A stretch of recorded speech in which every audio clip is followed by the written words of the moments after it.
Pimbara Udasanak Veva Samadinata. Good morning, everyone. We are here at the London Buddhist Vihara to celebrate the Dhammachakra day. Today is very important Poya day in our Buddhist calendar. ESALA full moon day. As you know, on the ESALA full moon day, the Buddha gave his first sermon at Isipatana in Benares to the 5 ascetic monks. So therefore, today is the most important Dhamma day in our Buddhist calendar. After the enlightenment, Buddha spent 7 weeks in various places around the Bodhi tree, experiencing emancipation. After that, he was thinking to share his wisdom with the world. He was thinking to whom that he was going to give the talk. Then he came to know Alara Kalam and Uddakarama Putta. Already they have passed away. Then Buddha knew very well 5 ascetic monks. 5 ascetic monks and the Gautama, ascetic Gautama, together had been practicing self-mortification, Attakila Matanu Yoga, for many, many years. Therefore, Buddha understood the 5 ascetic monks are the people who can understand what Buddha had experienced under the Bodhi tree, is enlightenment. So therefore, Buddha came to know they were living in Benares at Isipatana, from Uruvela to Benares. Buddha walked and Buddha approached to Isipatana Rama. 5 ascetic monks had seen the Buddha far distance. He was approaching to them. Then they themselves had a discussion. Ascetic Gautama is coming again towards us. He betrayed our practice of self-mortification. Now he is coming again. We don't want to respect him as we have done before. Then Buddha approached there, but he was unable to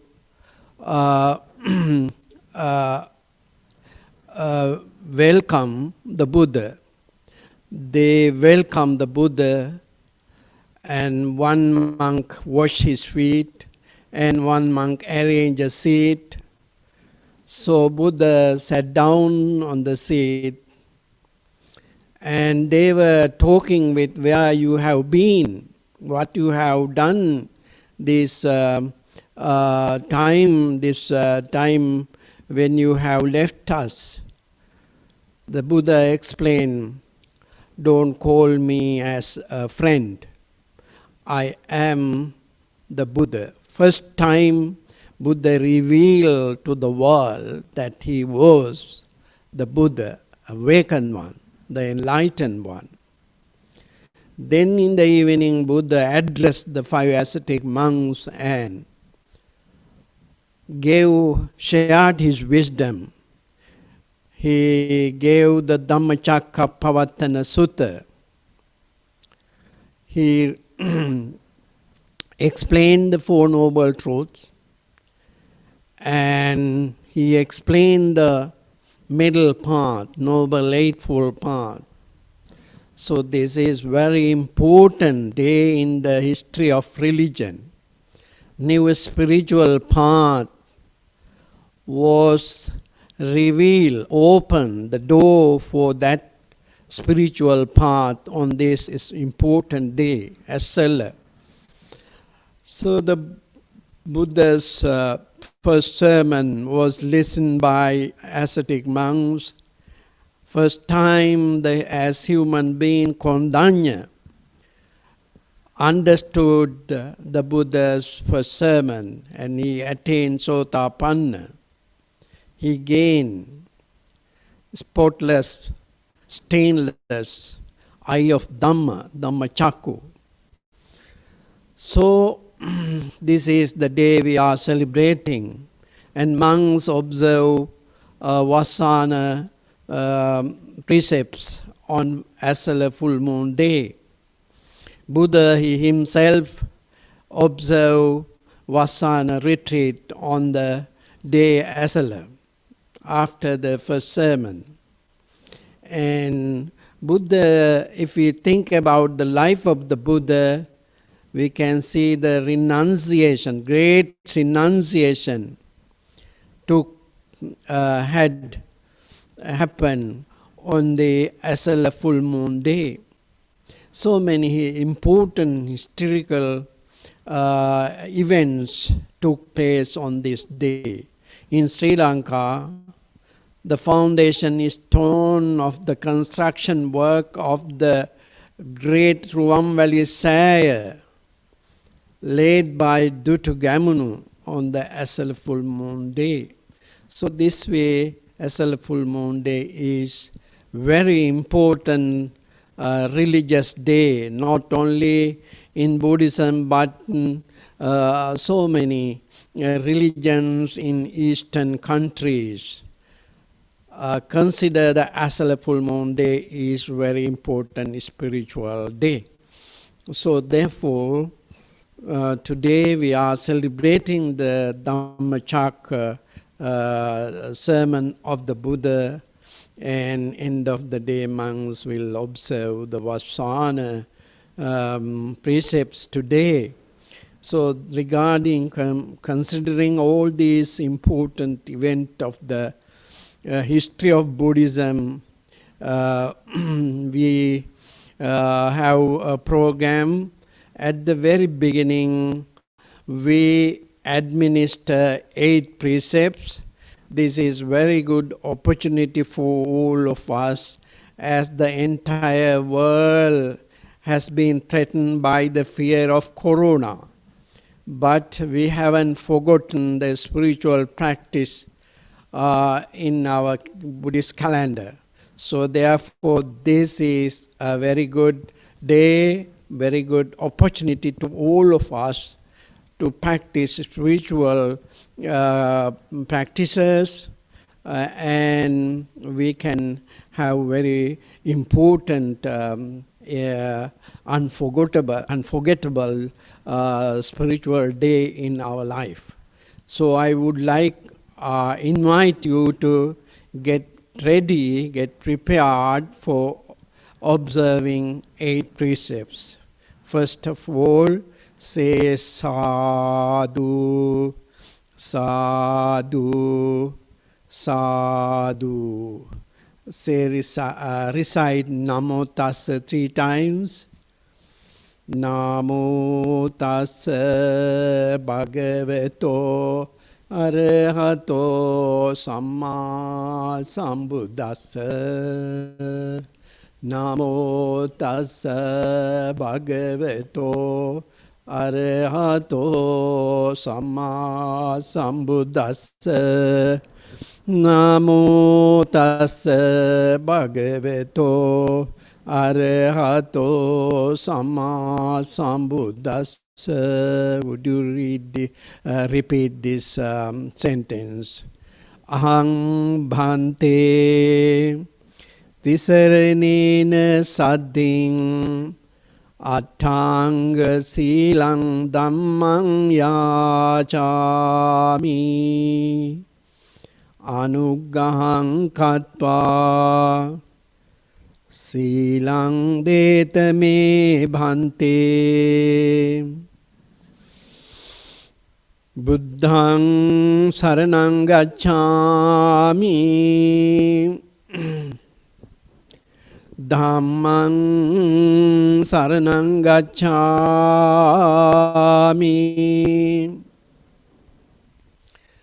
Sanghang saranang gacchami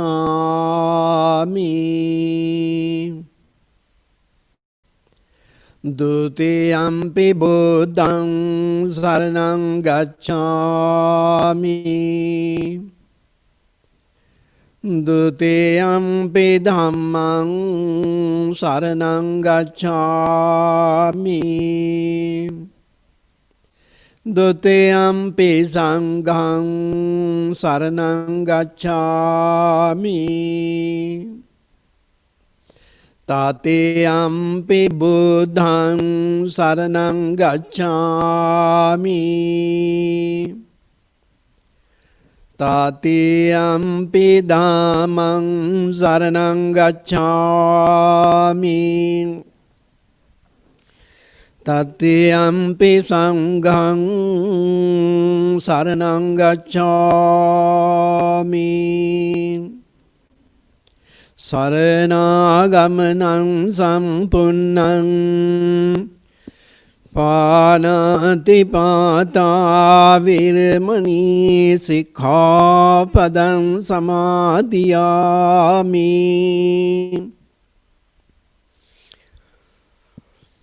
Adinādāna viramani sikkhapadang samadhiyami Brahmacharya viramani sikkhapadang samadhiyami Musavada viramani sikkhapadang samadhiyami Surameraya majjapamadatthana viramani sikkhapadang samadhiyami Vikale bhojana viramani sikkhapadang samadhiyami Najjagita vadita Visuka dasana mala Gandha vilepana dharana mandana Vibhosanattana viramani sikkhapadang samadhiyami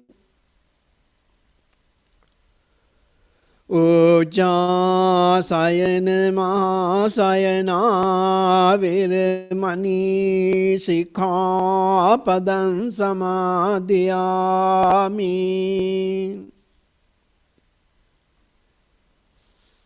Tisaranena saddhin Attanga silang dhammang saranang gacchami. Sadhu, sadhu, sadhu, sadhu.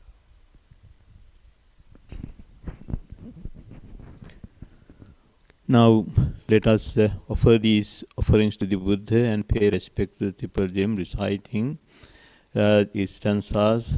We all say together those stanzas and offer these offerings. Vanne gandha gunopi tang etang kusuma santating pujayami munindasa siripada saroruhe Pujemi buddhang kusumena nena punyena metena ca hotu mokkhaṃ pupphaṃ milayati yatha idaṃ me kāyo tathāyati vināsa bhāvaṃ pūye me dhammaṃ kusumena nena punyena metena ca hotu mokkhaṃ pupphaṃ milayati yatā idaṃ me kāyo tathāyati vināsa bhāvaṃ pūye me saṅghaṃ kusume nena punyena metena ca hotu mokkhaṃ pupphaṃ milayati yatha idaṃ me kāyo tathāyati vināsa bhāvaṃ ghanasārappadittena dīpena tamadaṃ sinām tilokadīpaṃ saṃbuddhaṃ pūjayāmi tamonnudaṃ gandha saṅbhārayuttena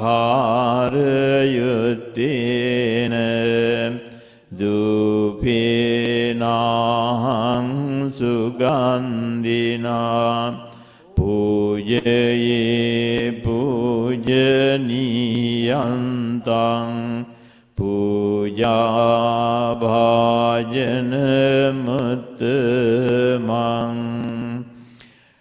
itipiso bhagavā arahaṃ sammā sambuddho vidyācharana sampanno sugato lokavidu anuttaro purisa dhamma sārati sattha deva manussānaṃ buddho bhagavāti arahaṃ arahoti nāmena arahaṃ pāpaṃ nakāraye arahatta phalaṃ pattu arahaṃ nāmate namo sammā sambuddha ñānena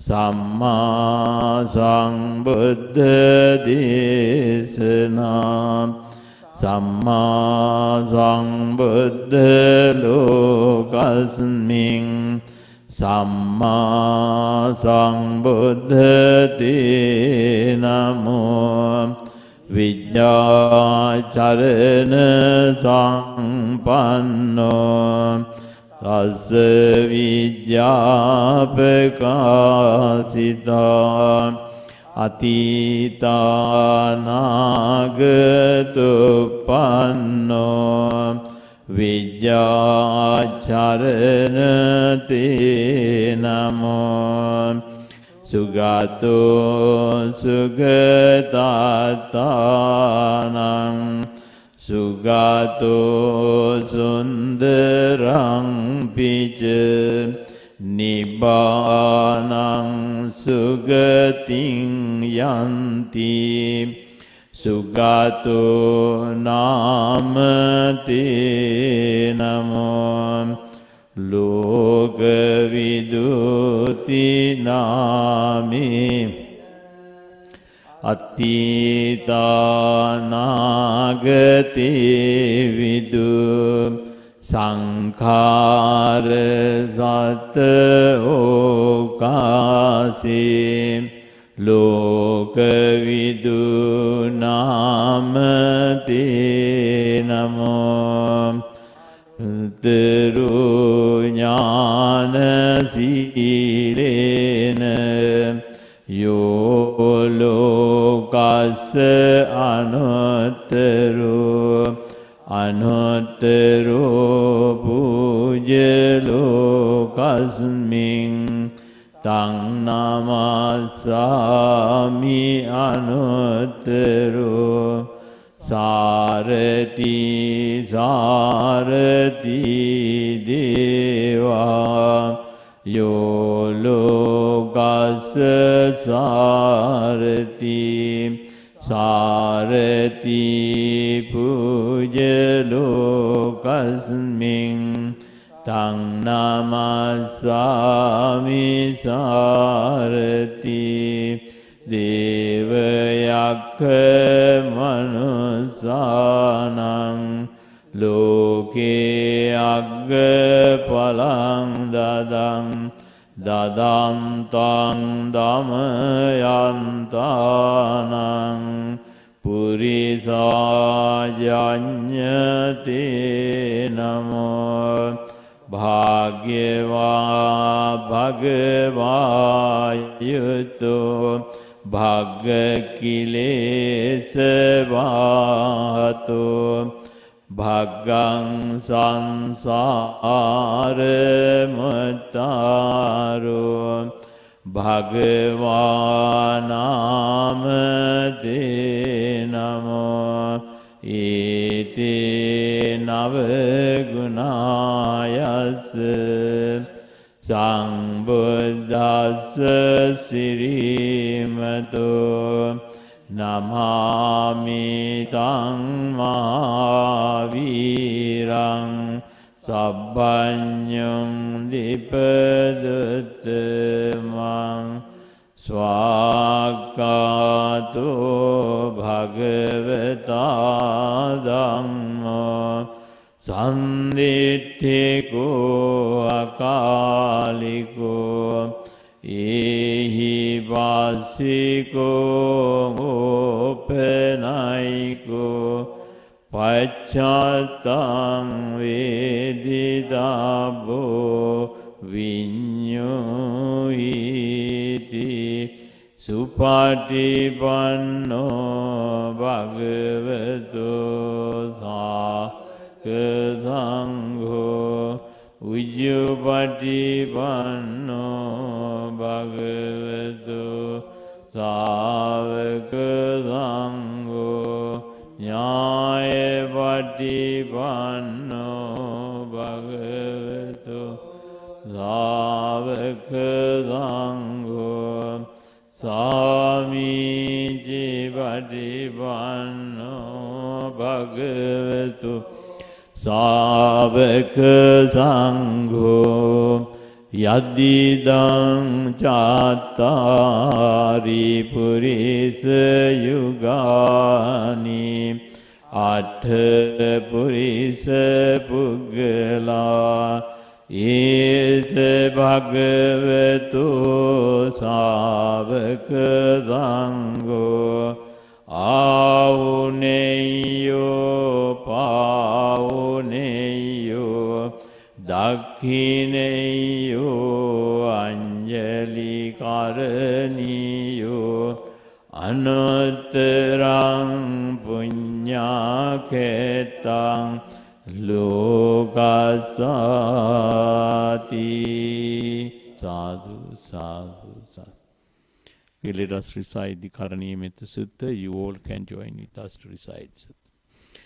Karaniya Matta Kusalena Yantang Santang Padang Abhisamecha Sakho Ujucha Sujucha Suacho Chase Mudu Anatimani Santosakocha subharocha apakiccocha sallakavati Santindriyocha nipakocha appegabo kulesu anugiddo Nachakuddhang samajare kinchiyena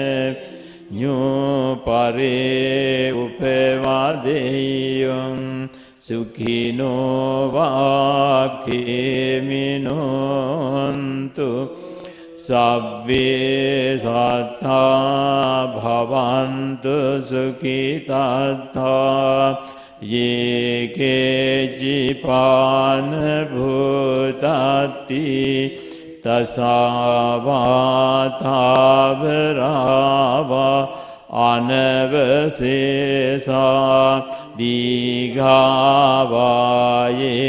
mahantava majjimaraskanukatu Dittha eva adittha ye dure vasanti avidure bhutava sambhave siva sabbe satta bhavantu sukhitatta Neparo parang nikobete Nadi manyete katachinang kanchi Vyarosana patiga sanya Nanye manyasa dukha micheye Mata yathāniyam puttang ayusa eka puttaman rakhe evampi sabba bhutesu manasang bhavaye aparimanang Mettanja sabba lokasmin manasang bhavaye aparimanang uddhang adocha tiriyancha asangbādang avirang asapatang Titthaṃ caraṃ nistinno vā sayāno vā yāvetas vigata middo etaṃ satiṃ aditteya brahma metaṃ vihara idamāvo Dittinca anupegamma silevam dasanena sampanno kamesu vinaya gedang nahi jatu gabbaseya punareti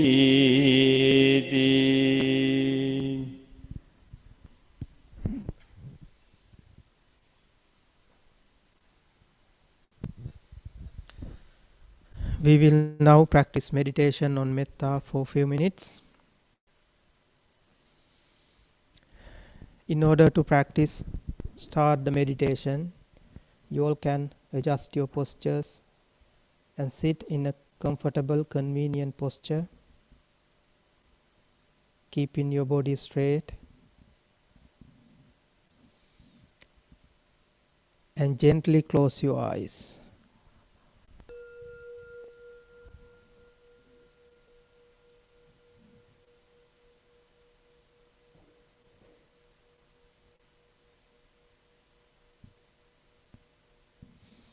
Keeping your eyes closed,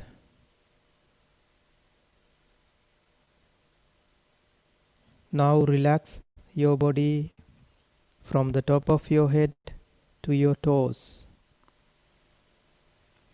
First, relax the muscles on the top of your head.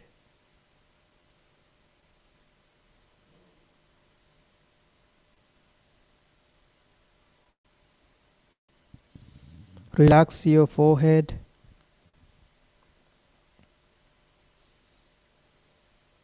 Relax your eyebrows and your eyes. Keep them gently closed.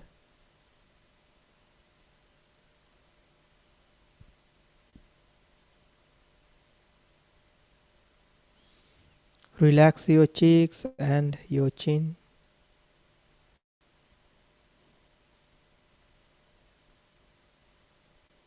Relax the muscles around your neck.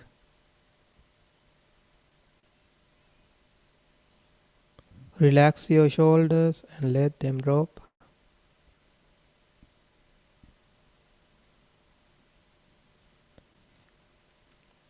Relax your chest and your abdomen. Relax your hands. Rest them on your lap.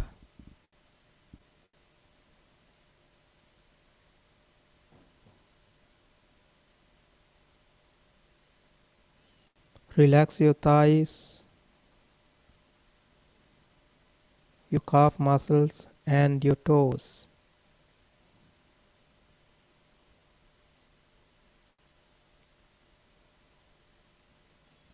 Relax your body from the top of your head to your toes, every part of your body, and keep your body fully and completely relaxed.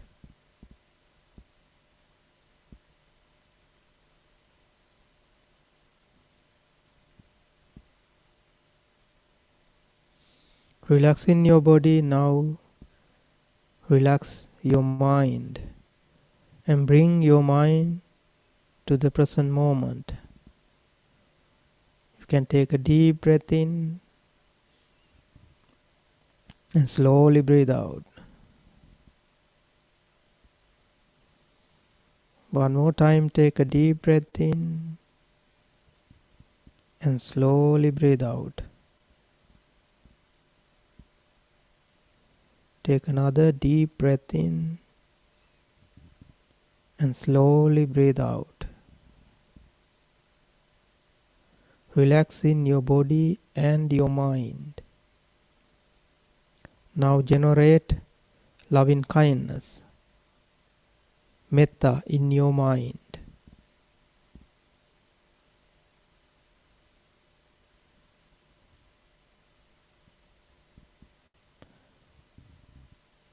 Then radiate your metta, your loving kindness, thoughts of unconditional love. First, towards yourself, wishing your own well-being and happiness.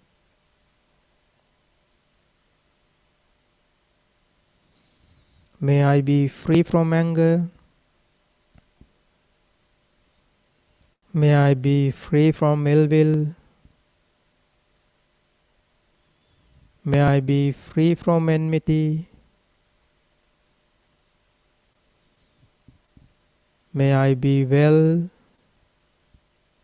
happy, and peaceful.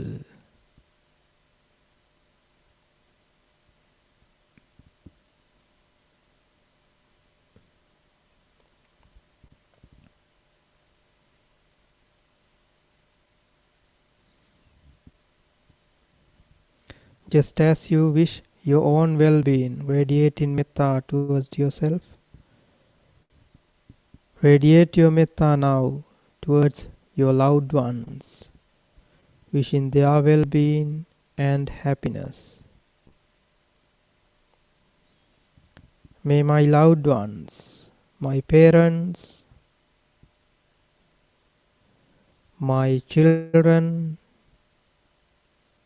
my spouse, my relatives and my friends be free from anger. May they be free from ill will. May they be free from enmity. May they be well, happy, and peaceful.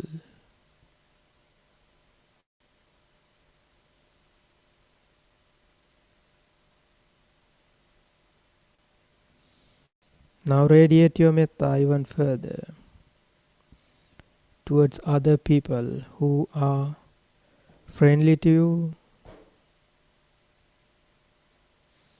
May everyone else friendly to me be free from anger. May they be free from ill will. May they be free from enmity.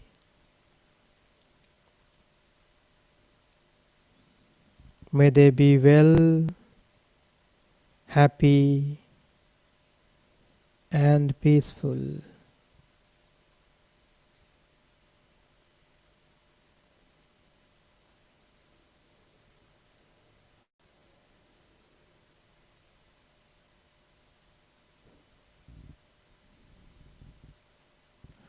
Radiate your metta, your loving kindness, towards unfriendly people, wishing their well-being and happiness. May everyone unfriendly to me be free from anger. May they be free from ill will. May they be free from enmity. May they be well, happy, and peaceful.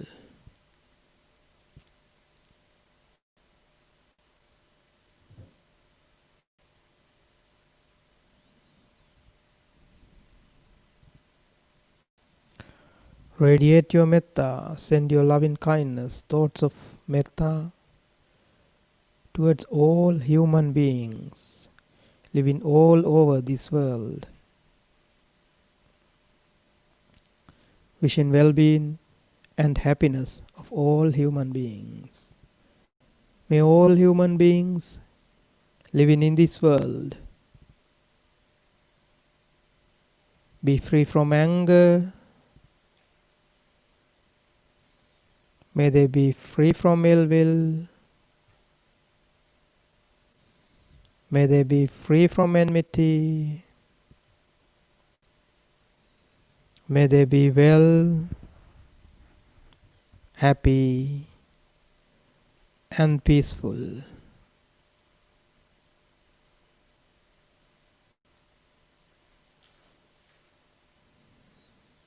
May all living beings living on this earth or in this universe, those seen or unseen, be free from anger. May they be free from ill will. May they be free from enmity. May they be well, happy, and peaceful.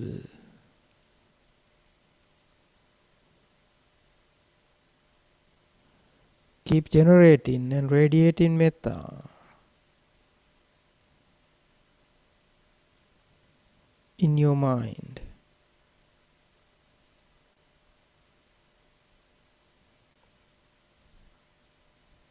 Keep your mind full of metta, thoughts of loving kindness towards yourself, your loved ones, friendly and unfriendly people, human beings, and all living beings. Keep sending metta towards the entire universe and all living beings in it.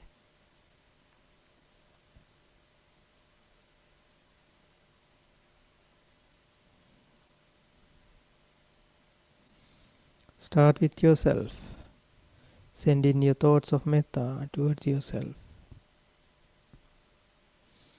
May I be free from anger. May I be free from ill will. May I be free from enmity. May I be well, happy, and peaceful.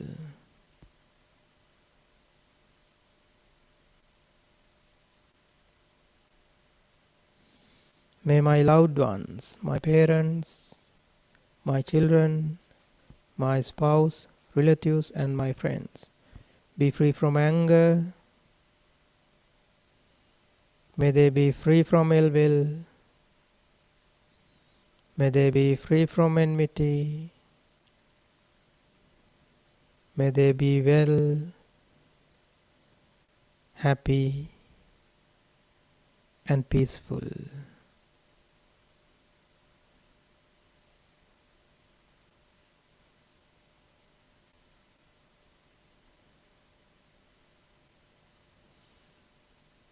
May everyone friendly to me be free from anger. May they be free from ill will. May they be free from enmity. May they be well, happy, and peaceful.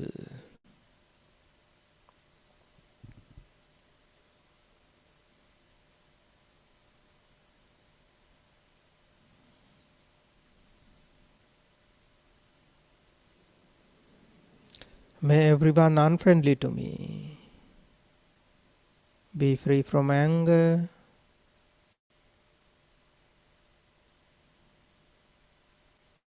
May they be free from ill will. May they be free from enmity. May they be well, happy, and peaceful.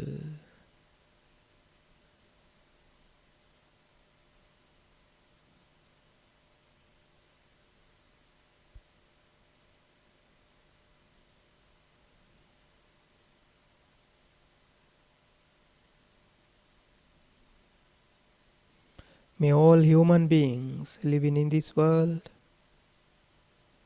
be free from anger. May they be free from ill will.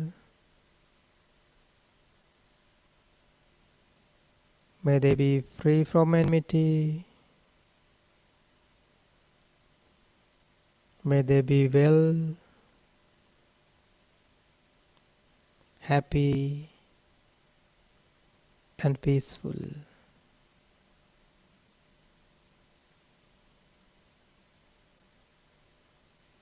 May all living beings living in this world, on this earth and in this universe, seen or unseen, be free from anger. May they be free from ill will. May they be free from enmity. May they be well, happy, and peaceful.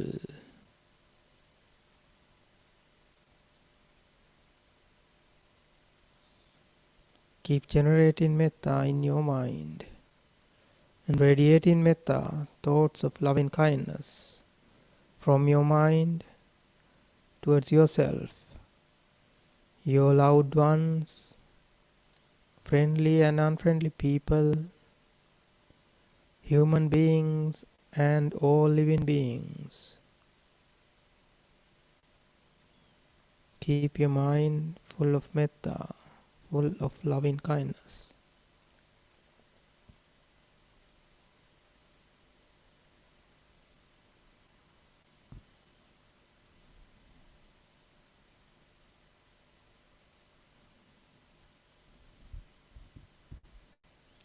May I be free from anger.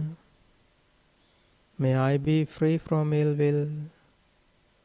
May I be free from enmity. May I be well, happy, and peaceful.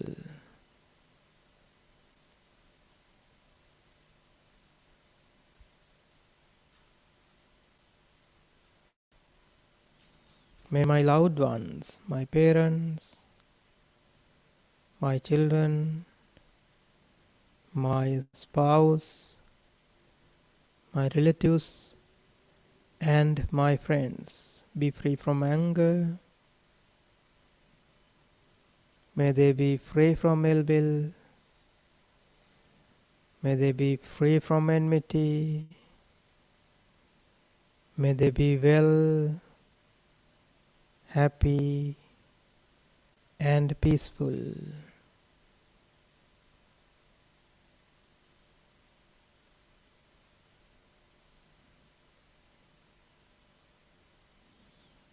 May everyone else friendly to me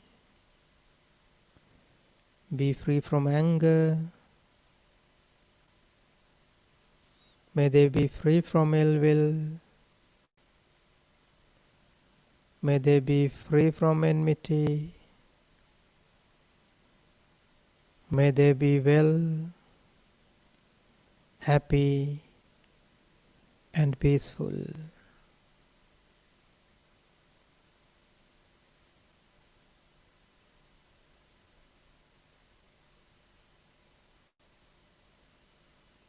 May everyone unfriendly to me be free from anger. May they be free from ill will.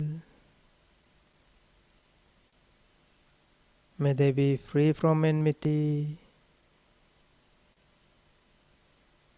May they be well, happy, and peaceful.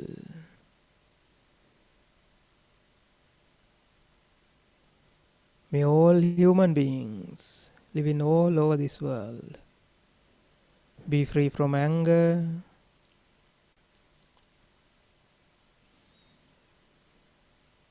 May they be free from ill will.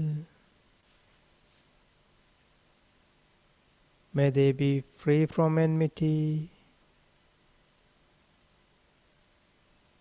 May they be well, happy, and peaceful.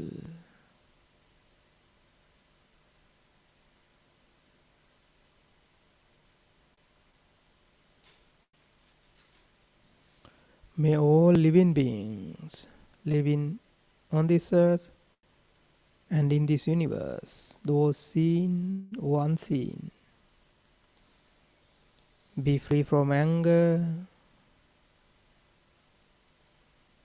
May they be free from ill will. May they be free from enmity. May they be well, happy, and peaceful.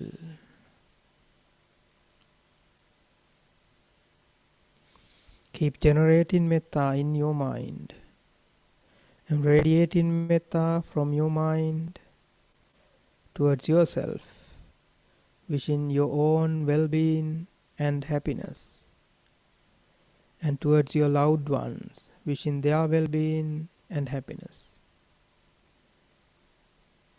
Friendly and unfriendly people, wishing their well-being and happiness, just as you wish your own well-being.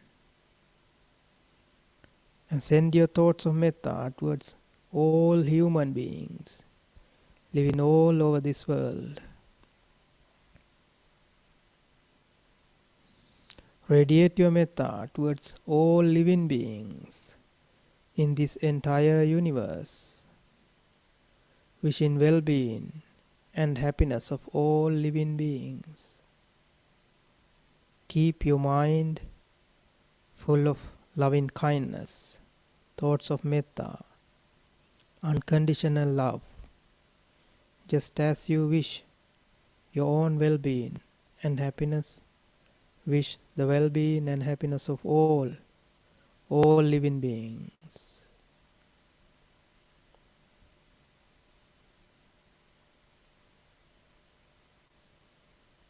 Keep your mind full of metta. When your mind full of metta, there's no room in your mind for anger, ill will, jealousy, hatred. Your mind is full of peace and full of metta.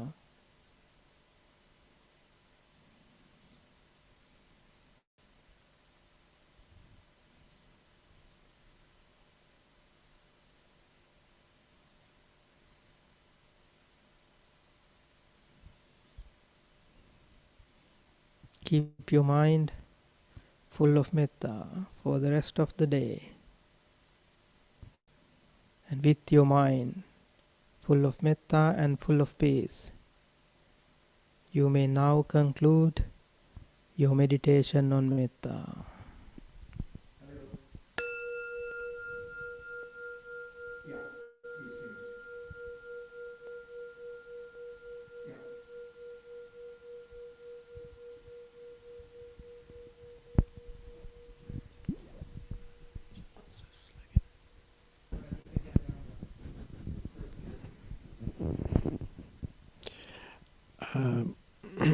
Before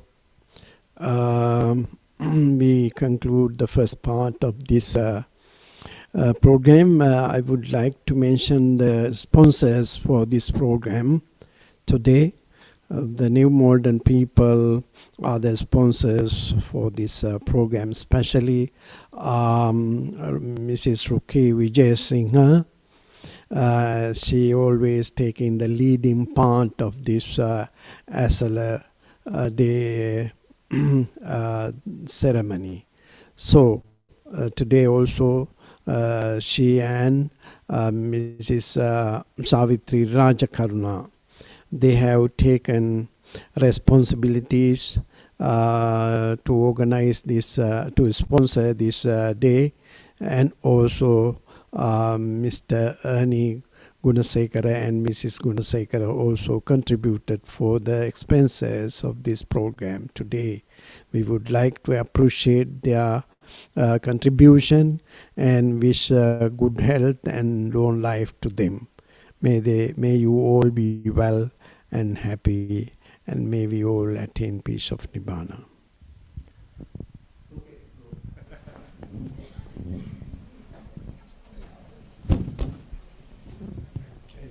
Okay. Good evening, everyone. It is indeed a great pleasure for me to welcome Ajahn Brahm Vanso, or Ajahn Brahm. Although Ajahn Brahm is a world-renowned Buddhist monk who needs no introduction, it is customary to say a few words in appreciation of his coming this year.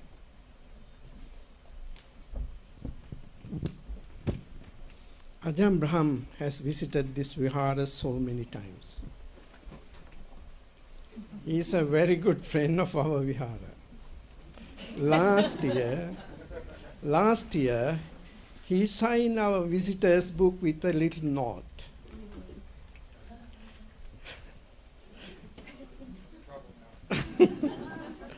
He has written, I quote, Ajahn Brahm, Bodhiana Monastery, Serpentine, Western Australia, but born close by in Acton, work in Chesing, and educated in Hammersmith, making me a local boy. Yeah. So, this local monk, I am going to say a few words about him, although I was born far away, many thousands miles away. Ajahn Brahm Vanso is the founder and abbot of Bodhiana Monastery in Serpentine, Western Australia, the spiritual director of the Buddhist Society of Western Australia, spiritual advisor to the Buddhist Society of Victoria, spiritual advisor to the Buddhist Society of South Australia, spiritual patron of the Buddhist Fellowship in Singapore, patron of the Center in Singapore, spiritual patron of the big Bodhikusuma Center in Sydney, and most recently, spiritual advisor to the Anukampa Bhikkhuni project in the UK. Without taking much of your time, most welcome Ajahn Brahm and all of you for this evening. With my respect, I would like to invite.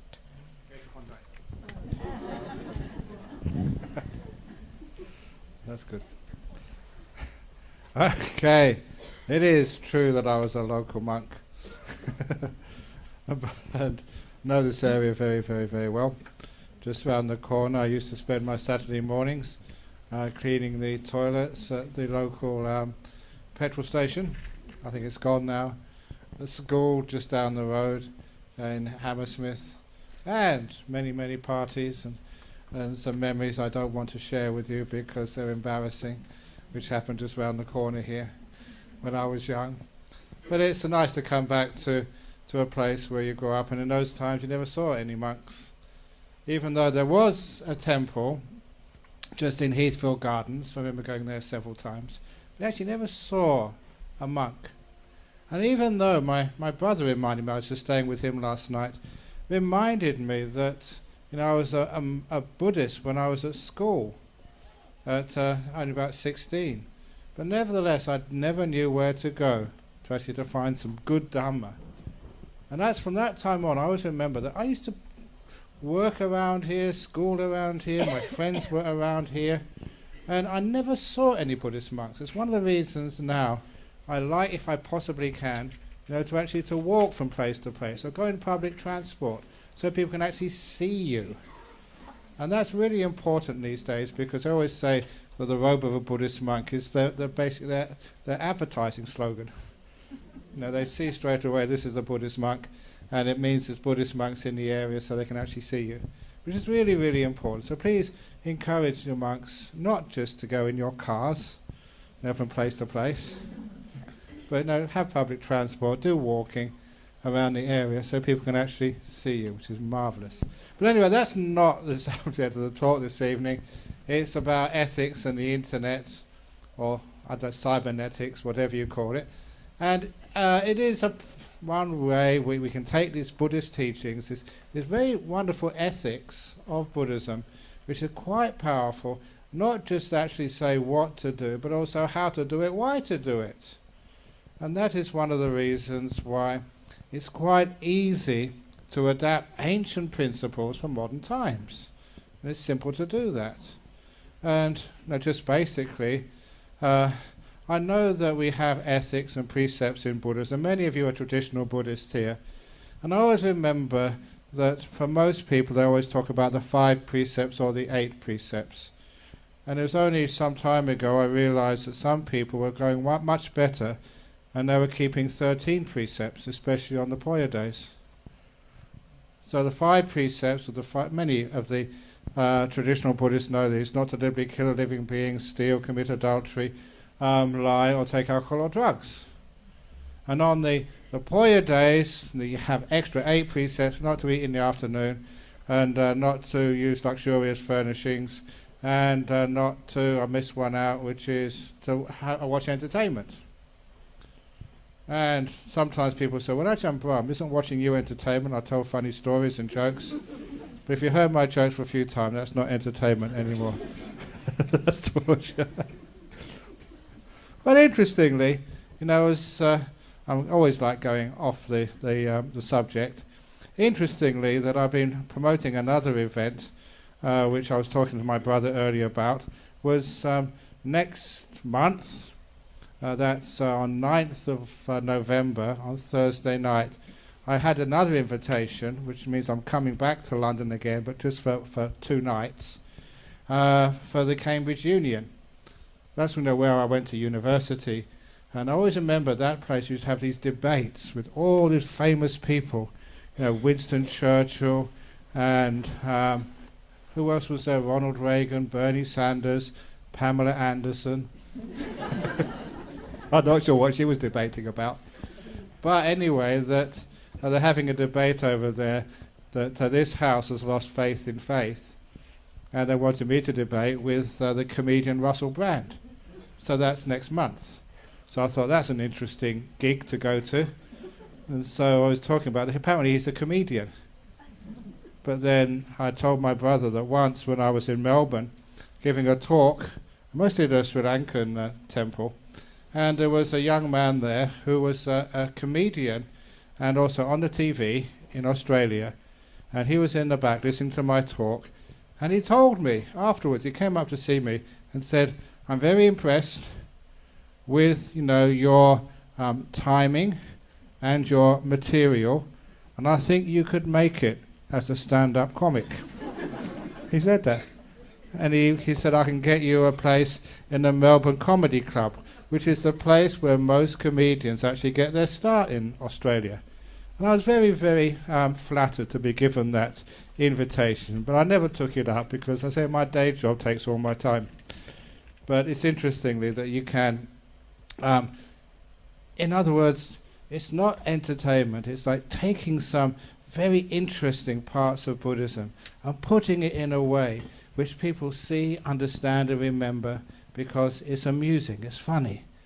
Or as one Buddhist monk said a long, long time ago, that if you tell a funny story, when people have their mouths open laughing, that is when you can throw in the pill of the Dhamma. You've got to get their attention first of all, make them listen, and then they hear and they remember something. So yeah, this is sort of a little bit of entertainment, but it's the information which you get from the talks which is most important. So that's the 8 precepts. We know we don't keep those. And many of you traditional Buddhists know the 8 precepts and the 5 precepts. But I was really amazed. The 13 precepts, I'd never heard that before. Oh, the other one I missed out, sorry. The most important one is not eating food in the afternoon or the evening or at night time. That's the extra precept, which many of you know you take on Poya days, on the full moon days, and the half moon days and the quarter moon days. So I said, what are the 13 precepts? I never heard that before. And the answer was, you keep 5 precepts in the morning on Poya day. No, 8 precepts in the morning. Got the wrong way around, I'm jet lagged. 8 precepts in the morning and 5 precepts in the afternoon, making 13 precepts on Poya day, which I think is a bit of a scam. It's not what you're supposed to do. But even then, many people don't remember the 5 precepts in these days. So I always like to ask people to keep 2 precepts. Basic ethics. And this gives the basic idea of what Buddhist ethics are. And that basic ethics, the 2 precepts, are never doing anything which harms another being. And number 2, never doing anything which harms oneself. The 2 precepts. And that I never made up. That comes the Buddha's advice to his son Rahula. And Rahula Wada Sutta. So it's got sort of what we say these days, cred, from the founder of Buddhism. Don't make it up yourself. But what it does, it gets you right to the heart of what ethics truly is. Never harming yourself or harming other people. Unfortunately in life, we do tend to harm one another and hurt one another. And one of those ways these days is on the internet, on emails, on Twitter accounts. Imagine how much harm can be caused on Twitter accounts if you're the President of the United States. But I can't resist this. I'm not sure how many people have heard of the assassination attempt on the President of the United States. Did you hear that in the news? No. During one of his meetings, somebody stood up and pointed a gun at Donald Trump. And one of his security guards shouted out, "Donald, duck!" And the gunman was laughing his head off so he couldn't pull the trigger.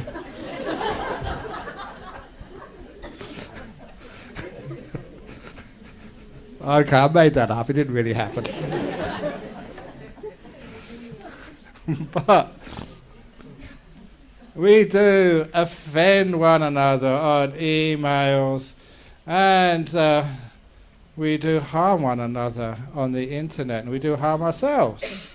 So it's bad ethics.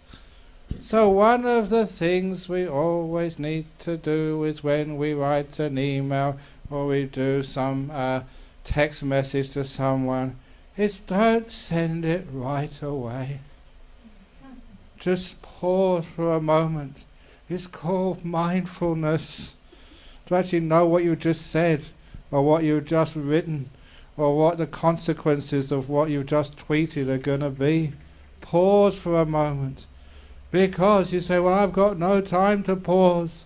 But if you don't pause and you send that, you waste so much time fixing up the mess you've caused afterwards.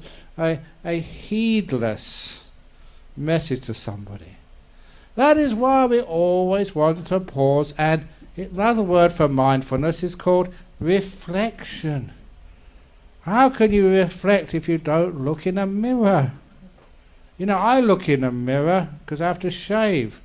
And every now and again I look in the mirror and I see, my goodness, Ajahn Brahm, what's happening down here? And I didn't know what it was until I looked in the mirror, I looked in the dictionary, and I found out it's a medical condition.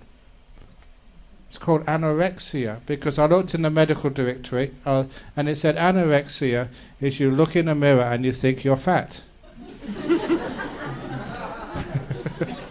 So there we are, that's it.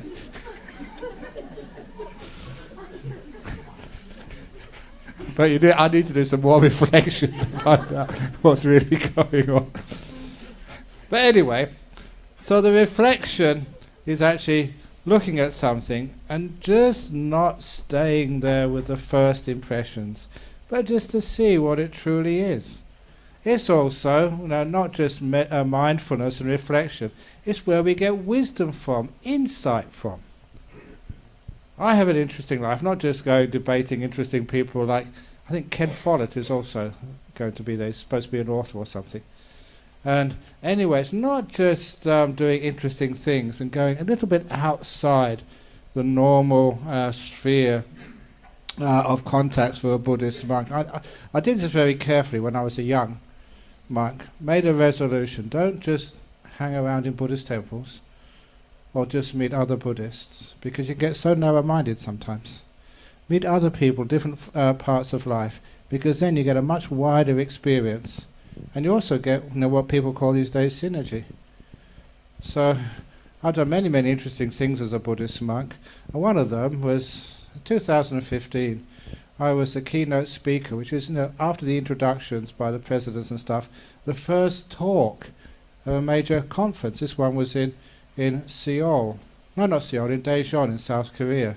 And that was the 2015 World Computer Congress. And they invited a Buddhist monk to give the opening talk, the keynote talk. And a lot of people asked me, what are you doing here? Because I don't know too much about IT. But what I did know is a little example about insight. And this was exactly what I did to the audience at this conference. And they were so impressed at the end, I think they sent over $2,000 honorarium. Over and above paying all the expenses, just for one day's, not even a day's talk, a couple of hours talk. It's what I remember. Who was that fellow in The Minder? A good earner, he would used to say for the temple. He would hold up, I would hold up a bottle, and I would ask people, what is this? And I'm asking you now, what is this I'm holding up? What else is it? What else can you see? What else? A label. Keep looking. What else? Your hands. What else? Now there's no end to this. So don't think you've got the right answer. If you think you've got the right answer, you don't look any further. Don't think you captured this. That's where people make all their errors and mistakes. That's where they get dogmatic and bigoted. Where longer you look, the more you see. And after a while, when you've exhausted all your old knowledge of what you think this is, then actually you can see new possibilities for something as simple as a bottle of water. So simple. Even one of the monks told me one possibility for the use of a bottle like this, which I had never considered. In a forest monastery outside of Sydney, is actually what Buddha Dhamma, that at night time, there's things like snakes around and funnel web spiders, quite dangerous. So a monk who wants, and it's on a part of where the huts are, is on a hillside, there's not much earth. And so when they wanted to urinate, they can't just walk all the way to the toilet, it's just too simple. And too fast, to go there. And they can't just urinate just anywhere. So they got one of these bottles, cut the top off, put a hose on the back, and the hose went all the way down the hillside. And this was actually how they urinated. A very interesting adaptation of the use for an old water bottle. So whenever we do find the property for the nuns' monastery, Anukampa Bhikkhuni Sati, please keep some of these bottles for use. This is like a nice funnel, and it goes, and on the end there goes the plastic hose, and it goes all the way to where you need to go to put it. Ingenious, and they actually use that in Sydney, or outside of Sydney. But please don't tell the Health Bureau in Sydney, because it'll probably be totally illegal. But anyway, I said, what is this? It depends what you use it for. You can have all sorts of different adaptations for even something as simple as a bottle of water. And said, this is why I was at that conference, to see different ways of synergy, different ways of using something. That is called insight, taking it much deeper. Don't just think, I know this. Pause and look deeper and see what can happen. Also with synergy, I used to tell, at that conference I also said that, I don't know how many of you like ice cream cones, but do you know where that originated from? Where that was invented? It was the St. Louis World Fair, which was maybe over almost 90 years ago now. And at that World's Fair, they had many stalls. Just like, if you have hawker stalls or you have fundraising stuff for the temple, have different types of delicious Sri Lankan food. Now I tried that once. We had our temple, we had a food fair, so we had Sri Lankan food, Thai food, Chinese food, all for for donations. And made a lot of money for the temple that way, but I thought, where's the Australian food?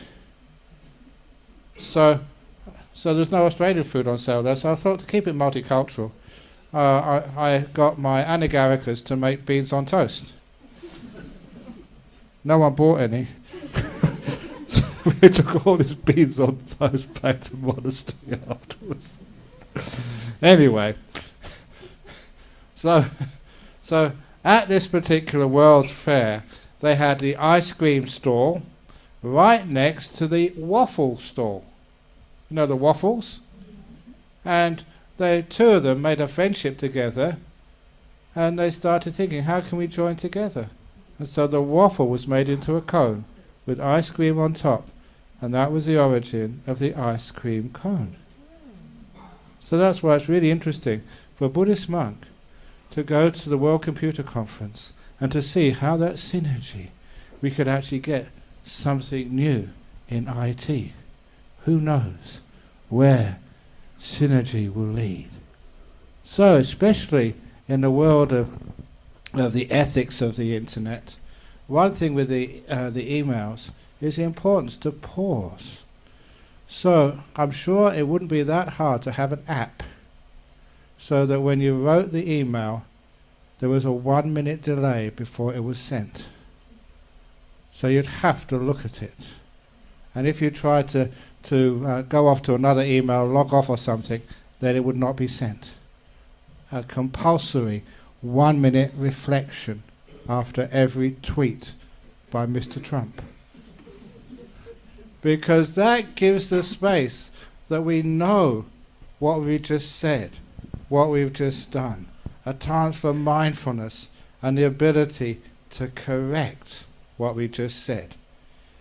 even many times I've been on the radio, live radio, and even there's usually a 30-second delay. I know when I've been on live radio in Singapore, because they're very, very concerned and controlling.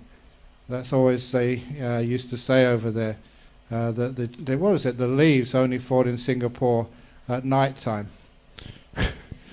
During the daytime, they're not allowed to do at night because there's no one there to sweep them up or whatever it was.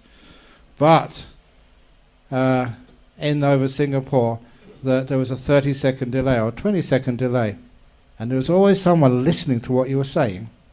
In case you said something wrong, they could actually press a button and delete it, so it wouldn't go live to air. It was never live to air. There was a reflection time. And I thought it'd be great if you had that on emails or tweets or any other text messages. The delay time where you're forced to reflect on what you've just said. People say they haven't got time to do that life is so fast. But why is life so fast? Why do people say we have not got much time? Because we spend most of our time fixing up the problems which wouldn't happen in the first place if we spent more time to reflect on what we said and what we did. So it is what we always call an investment of time. You make more time when you go slowly.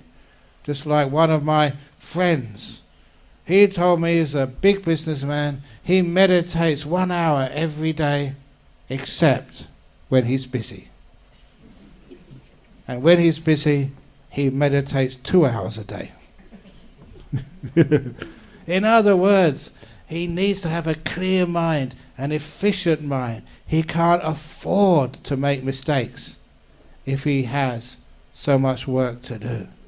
Which is one of the reasons why that if emails, tweets can be so counterproductive, that is why we need that time to reflect, to pause, so that we can make sure that we don't waste time fixing up faults and misunderstandings and offensive behavior afterwards. Because often, you write something and you look at it and that doesn't feel right. I wouldn't like to receive an email like that. If you don't like to receive it, then it's obviously a sign that it's going to be hurtful to somebody.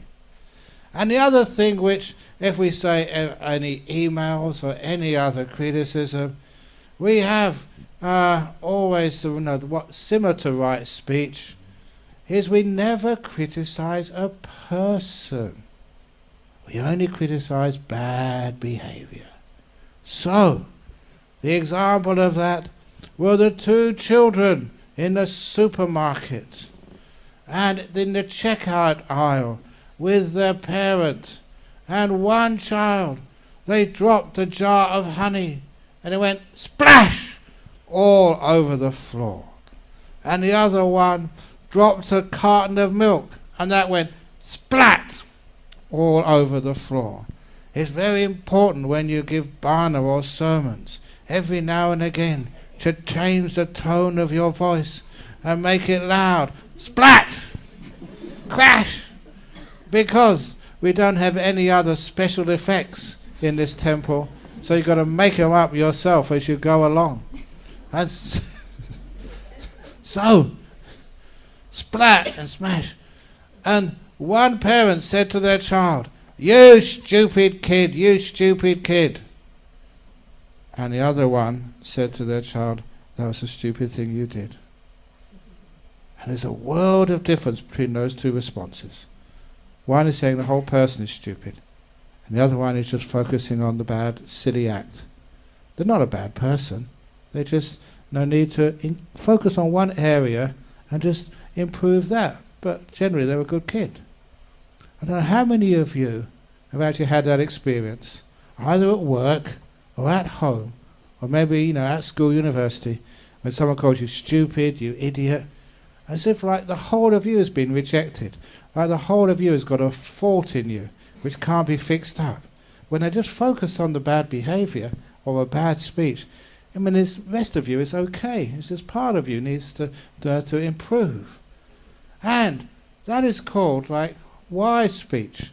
And that's not just from that similar, it also comes from the Aranavibhanga Sutta, the Sutta on non-conflict, for those of you who think I make this up myself. The jokes I make up, but the other stuff is actually straight from the traditional Buddhism. So if you are sending emails, for goodness sake, don't criticize a person. If you send a tweet, don't say that Mr. Kim Jong-un is demented, and it's just demented behaviour. I've got some laughs in the back over there, but none in the front over here. How come? Because they're watching it on the screen over there on internet, and you're watching it live. It's a total different ball game.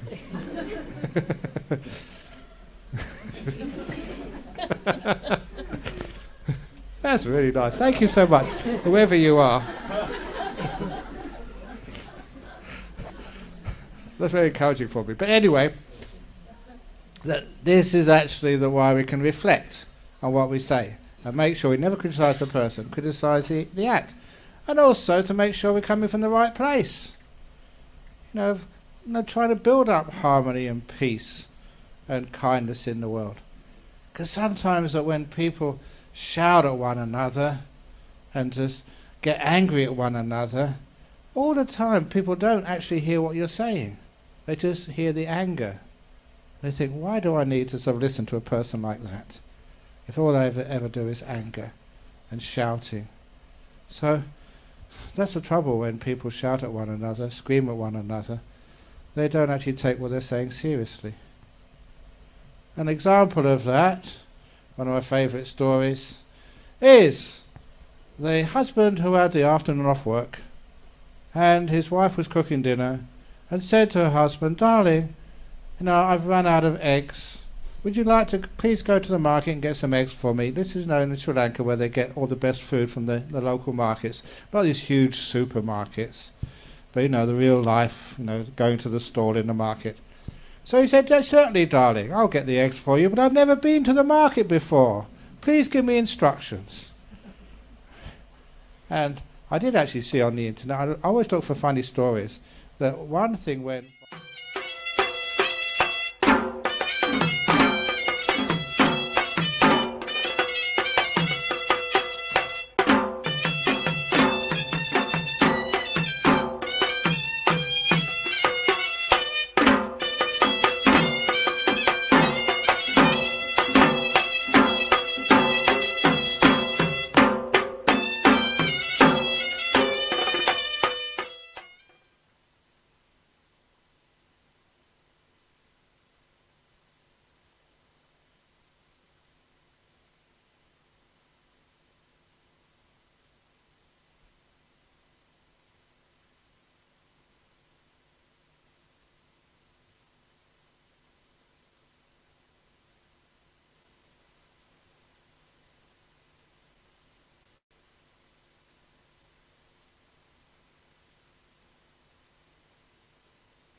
Yes.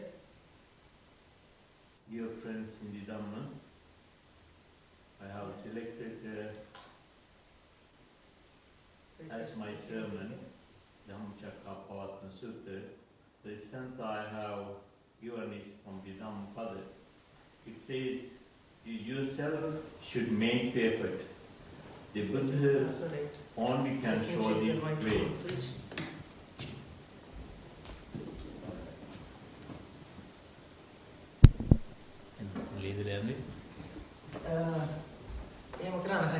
Yeah, it was switched off.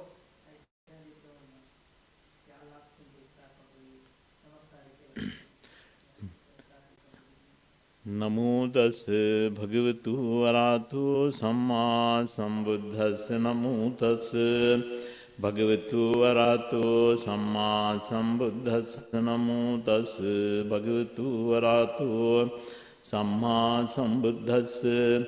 Tummehi kiccang atappang akhataro tathagata patipanna pamukhanti jaino marabandana. This is from the Dhammapada. I have selected And that stanza is, you yourself should make the effort. The Buddhists only can show the way. Those who practice the tranquility and insight meditation are freed from the bond of Mara. As you are aware, today we are celebrating one of the most sacred days connected with the life of the Buddha. It is on the full moon day of ESALA, the Buddha delivered his first sermon called the Dhammacakkappavattana Sutta, or the turning of the wheel of the Dhamma. But only that even makes this day special. There are two more important events connected with this day. Prince Siddhartha's conception took place on the ESALA full moon day. It is also on this full moon day of ESALA he renounced the world. Also, according to Buddhist calendar, this is the day monks they start rainy retreat.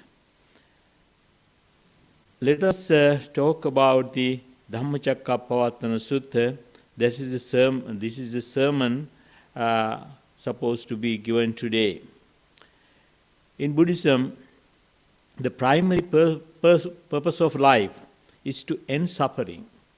The Buddha taught that humans suffer because we continually strive things that we do not give lasting happiness. We desperately try to hold on to things, friends, health, material things that do not last, and this causes sorrow. The Buddha did not deny that there are things in life that give joy, but pointed out that none of them last, and our attachment to them only causes more suffering. His teachings were focused entirely on the problem and its solution. This is done by recognizing impermanence of all things and freeing oneself from attachment to these things. This will lessen suffering and eventually end this circle of rebirth. These teachings are expressed in a few words in the Four Noble Truths and the Noble Eightfold Path. In this important discourse, the Buddha expounded the middle path which he himself discovered and which formed the essence of this new teaching. He preached for 45 years, but the whole teachings of these 45 years was summarized in his first sermon. That is the beauty of this sermon. To understand the real essence of Buddhism, one should study thoroughly the Dhammacakkappavattana Sutta, Buddha's first sermon. We have learned the Four Noble Truths, the Noble Eightfold Path, conditioned genesis of the individual, or what we call the Paticcasamuppada. But the people who understand the real meaning of these basic teachings are very rare. If anybody is able to grasp the right meaning of the Four Noble Truths and the theory of cause and effect, I think one can understand that that is the reality of nature of life. The Buddha's teachings have one name. So we have to remember to show the way out of suffering to those who have not yet escaped. The purpose of the teaching is to give us the right understanding. In the Dhammacakkappavattana Sutta, Buddha started saying, Dveme bhikkhave anta pabbajitena na sevitabba yo chayang kamesu kamasu kallikanu yogo hino gammo potujjaniko anariyo anatta sanghito yo chayang attakila matanu yogo dukkho anariyo anatta sanghito. In this sayings, Buddha explained to us, monks, those two extremes ought not to be practiced by one who has gone forth from the household life. What are the two?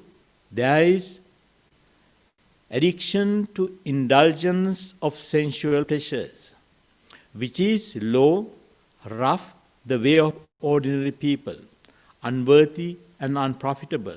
And there is addiction to self-mortification, which is painful, unworthy and unprofitable. So there clearly Buddha mentioned these two extremes because he had an experience within himself, because he lived his life as a prince for many years. Then afterwards he was fed up with that, and he left the palace and he followed the ascetic life and giving so much pain and sufferings to the body. But then he understood those two extremes are not helpful.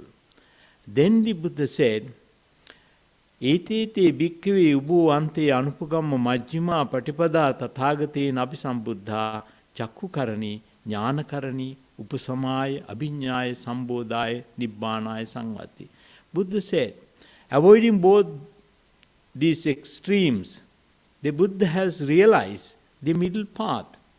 It gives vision, gives knowledge, and leads to calm, to insight, to enlightenment, and to the Nibbana. And what is that middle path realized by the Buddha? It is the Noble Eightfold Path and nothing else. Namely, if we say right understanding, right thought, right speech, right action, right livelihood, right effort, right mindfulness and right concentration. This is the middle path realized by the Buddha, which gives vision, which gives knowledge and lead to calm, to insight, to attainment and to Nibbana. So this is the Buddha's teaching. When we talk about the Buddha's teaching, although you may say a lot, it can usually be brought down to four things. In that sermon, Buddha explained they are simply to know suffering, to know the cause of suffering, to know the end of suffering, and to know the path of practice leading to the end of suffering. In the Dhammacakkappavattana Sutta, the Buddha explained these four things. So let us discuss a little bit of it. I know that you have heard this sermon before, and also it is the day we have to recollect the Buddha's first sermon, so that is why we are giving this sermon again. The first noble truth, Dukkha Arya Satya, is generally translated by almost all scholars as the noble truth of suffering, unhappiness, and dissatisfaction. It is interpreted to mean the life according to Buddhism is nothing but suffering and pain. So that is what some people think Buddhism is talking about, is suffering. Both translations, interpretations are highly unsatisfactory, and those are misleading. It is because of this limited, free and easy translation, and it is superficial interpretation, that many people have misled into regarding Buddhism as pessimistic. Buddhism is neither pessimistic nor optimistic. If anything at all, it is realistic. It takes a realistic view of life and of the world. It looks at things objectively, as it is, yatha bhutam. It does not falsely silence you into living in a fool's paradise. No, it does frighten you, agonize you with all kind of imaginary fears and sins. It tells you exactly and objectively what you are and what the world around you is, and shows you the way to perfect freedom, peace, tranquility and happiness. In the Dhammacakka Sutta, the Buddha explained about the dukkha.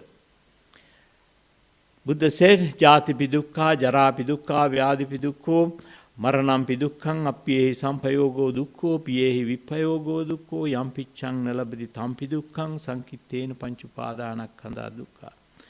This reveals that dukkha falls into two categories, physical and mental.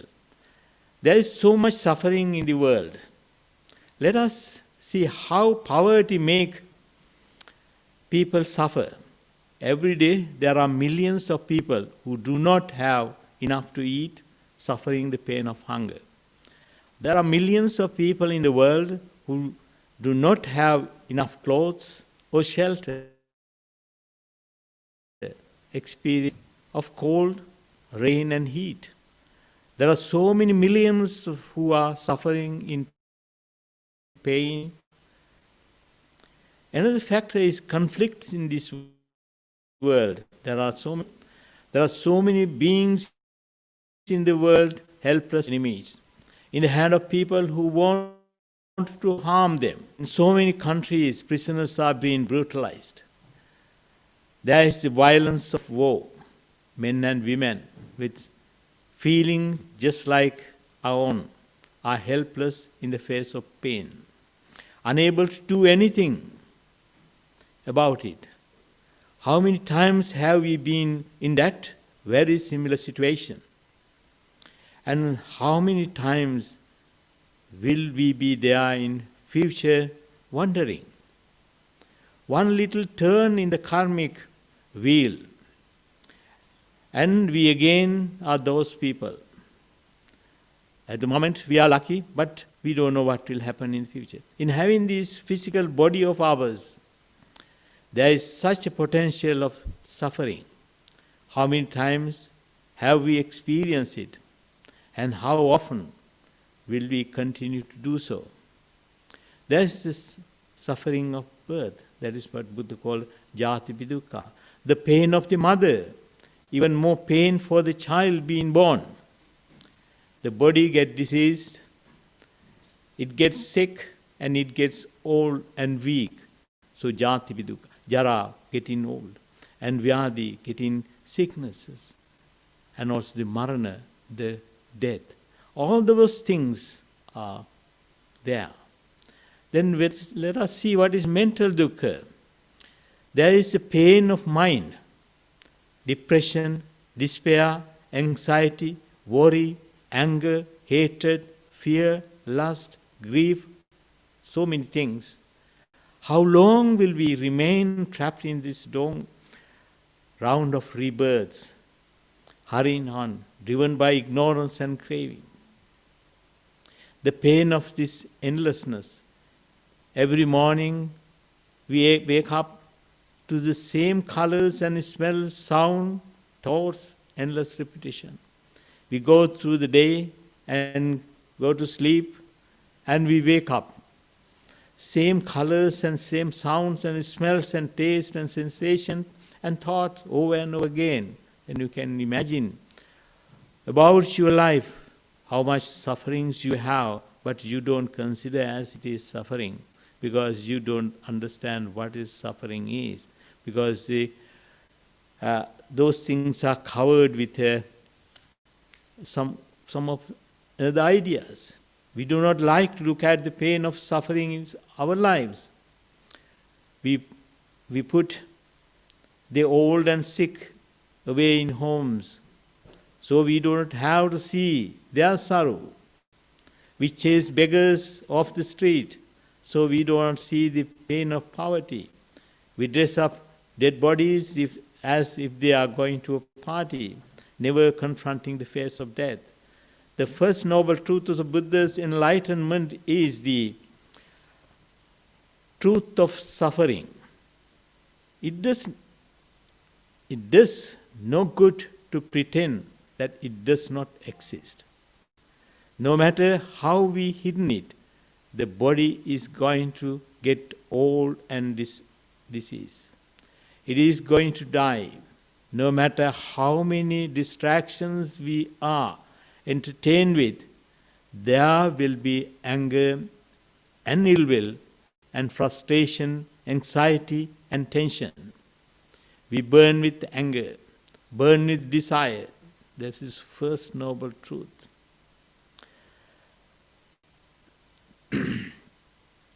There are three kinds of suffering explained when we look at those sufferings. That is the ordinary way of suffering. All kind of suffering in life, like birth, old age, sickness, death, griefs, lamentation, distress, all these things are explained in the Samyutta Nikaya. All such form of physical and mental suffering, ordinary suffering, is the suffering which is the inherent nature of conditions. Standing is suffering, sitting is suffering, lying down is suffering. This is a suffering that is inherent in all conditioned phenomena. Even the Buddha experienced those things. He experienced comfort and pain, but he recognized them as condition in nature. He knew how to overcome these ordinary natural feelings of comfort and pain through the understanding their true nature. Because he understood this natural suffering, those suffering didn't upset him. Then the viparinama dukkha, suffering experienced by change.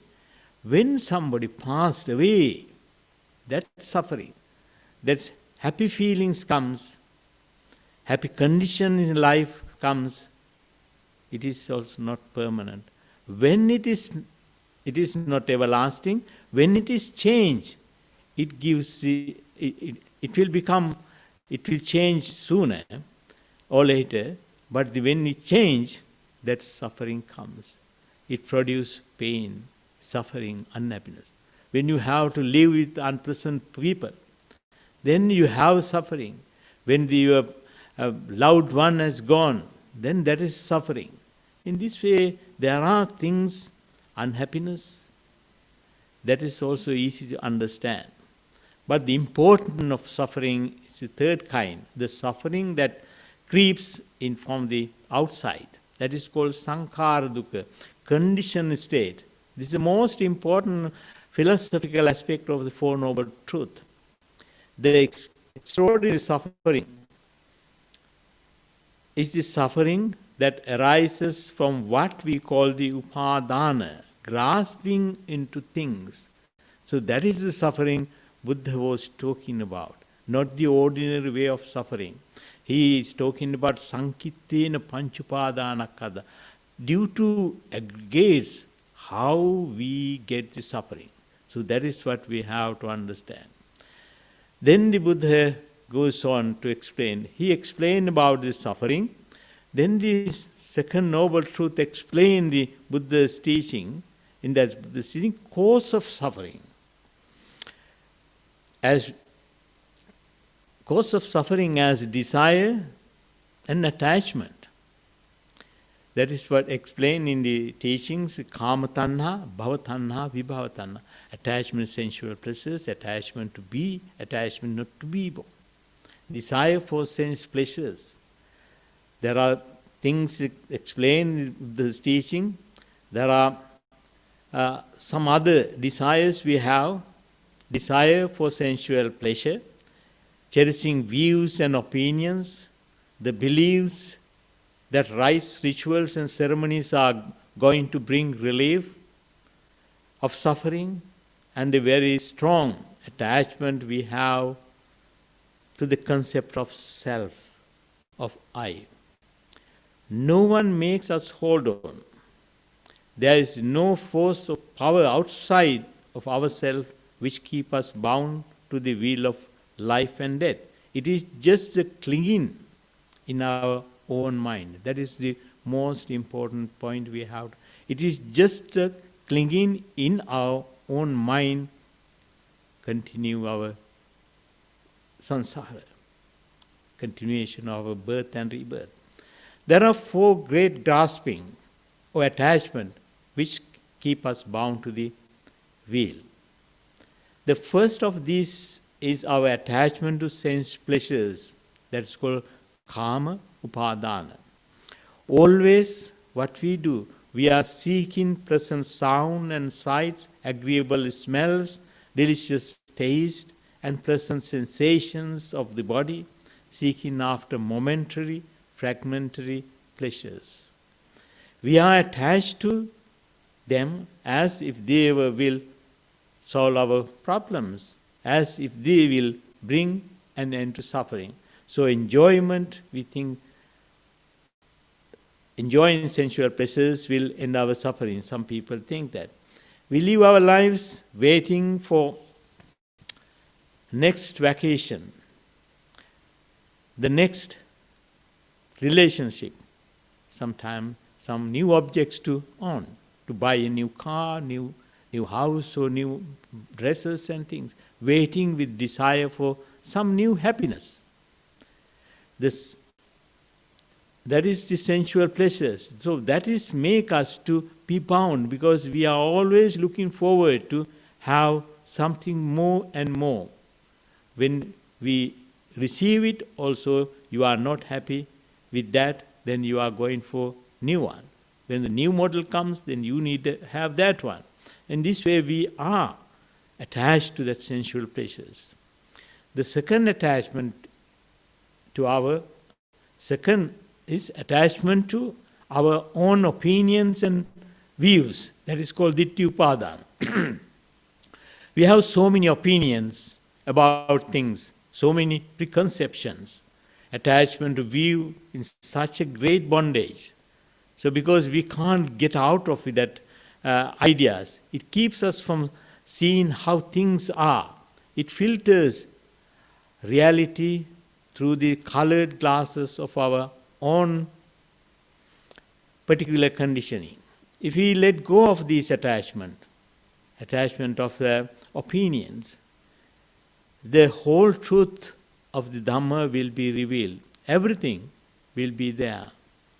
We have to let go of our preconceived idea of how things are, of how we would like things to be, letting go on the attachment to our cherished opinions. This is second of the great bonds which keeps us going around the world, wheel of samsara, the wheel of suffering. The third is attachment to different rites and rituals, Silabbata Upadana, thinking that if a stick of incense or a candle placed on an altar, everything will be fine. All the practices people do, all the ceremonies, in the hope that lighting a candle or a stick of incense or saying some kind of prayers or mantras will bring this suffering to an end. Even attachment to practice, becoming spiritually self-righteous, or any kind of spiritual materialism is a fetter. These attachments are great bondage. It doesn't mean you have to stop doing all these things, but those things will help some extent. But when you have the wrong idea on it, it will give more suffering and it will continue. It will give us the fuel to continue in our life. The fourth of the bonds and more subtle, the most deeply conditioned, is our attachment to the belief in self, in I, in mine, in me. That is called Attavada Upadana. Attavada Upadana, it is having that idea of I, everything depends on me. The belief that there is some permanent entity in the mind body which is experiencing all of this. Because of this belief, and to satisfy that I and self, we got involved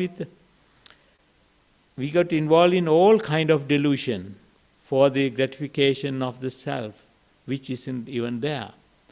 Our attachment to the concept of self is so great that everything we do revolve around it, trying the bonds even tighter to this mass of pain.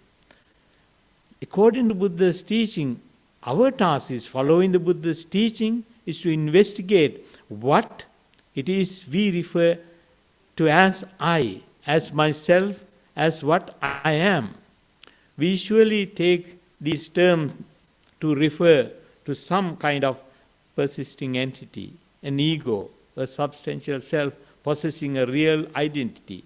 But the Buddha teaches that all such ideas are deceptions. When we investigate the reference to the terms I, me and myself, what we find, we just component of bodily and mental experience. To aid investigation, the Buddha has neatly classified these components of bodily and mental experience into 5 groups. These are called the 5 aggregates of clinging. They are the things that we normally cling to with the ideas, it is mine, this is what I am, and this is myself, my true self. So we find underlying this notion of I and self, just these 5 aggregates. Let us see what are these 5 aggregates are. The aggregates of body form, that is called the rupa in Pali. The material substance that constitute our bodies. So that is our body. Our body is made of elements combined with the mind. So the body aggregates of bodily form, when we look at it, it is, we all say it is I and me, but it doesn't stay as I like. So it is the body's own way it goes. Another thing is, second one is the aggregate of feelings, because that is what get to our body through the other organs. So that is what's called the Vedana, present, painful and neutral feelings. Those are also not the permanent things. You get the pleasant feelings, but it goes away. Again, pain comes, it goes away. Natural feeling, all this goes away. So those are not staying permanently within us. The next one is the aggregate of perception, sanya, that the mental function of identifying the characteristics of things, acts of identifying, recognizing, and remembering. So that is what when we got the feelings, what we do, the perception, we identify it, whether it is good one or bad one, or in that way we get it. Then the aggregate of volitional formation, that is sankhara. According to the Vedana, then we identify it, then we get the sankhara, that volitional formation, it will happen. The various functions connected with the volition. Then the last one is the aggregate of consciousness, vijnana. The light of awareness of arising on the basis of 6 sense bases. So all these 5 aggregates are the things which work within us. For each of us, this is entirely of what we call ourselves. Our task is to follow in the Buddha's teaching, is to come to know, to come to understand the true nature of these 5 aggregates. We thereby come to know that what constitutes our real identity from birth through adulthood to old age and death, this whole process of life, just a succession of 5 aggregates bound together as conditioned and conditionally arising phenomena.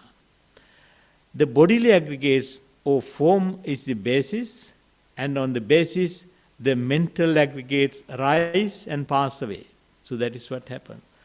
Through meditation practice, what we do, we examine very deeply, with a fine focus, the nature of these 5 aggregates as they occur from moment to moment.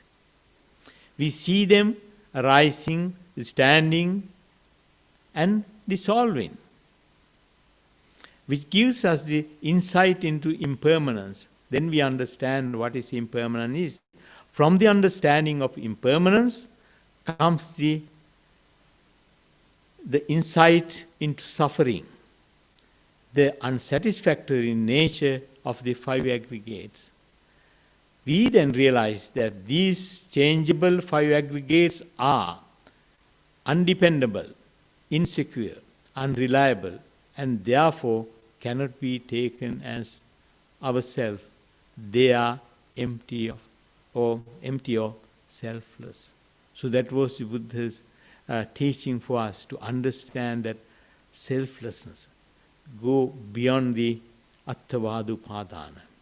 That is why Buddha said when he attained enlightenment, Aneka jati sansarang sandhavisang anibisang gahakarakang gavesanto dukkha jati punapunang gahakaraka dittosi punagehang nakahasi sabbate pasuka pagga gahakutang visankitang visankharagatang chittang tanhanang kaya majjaga. That is what Buddha said. Buddha said, through many a birth I wandered in samsara, seeking but not finding the builder of the house. Sorrowful is to be born again and again. O house builder, you are seen, you will not make the house again. all these rafters are broken, the house ridge is destroyed. My mind has attained the unconditioned, achieved is the end of craving. So end of craving is the most important thing here. Then the Buddha explained the third noble truth of the Buddha's teaching. That is the end suffering, the end of pain, whatever the continuation of this life. Nirvana is the state beyond the mind-body process, not subject to all the suffering which is inherent in it. Freedom, it is a freedom, peace, calm, cool, release, putting down the burden of many things, putting down the burden. The Buddha also pointed out the way out of the way to experience. It is not the mysterious teaching reserved for few people, it is for all of us, he explained. Then Buddha explained the fourth noble truth. The fourth noble truth of the Buddha's teaching is the Noble Eightfold Path. How to put down the burden. It is not an extreme path. It does not involve great self-torture. It does not involve going off to a cave. It is neither self-mortification nor even indulgence in the sense pleasure which keeps us bound.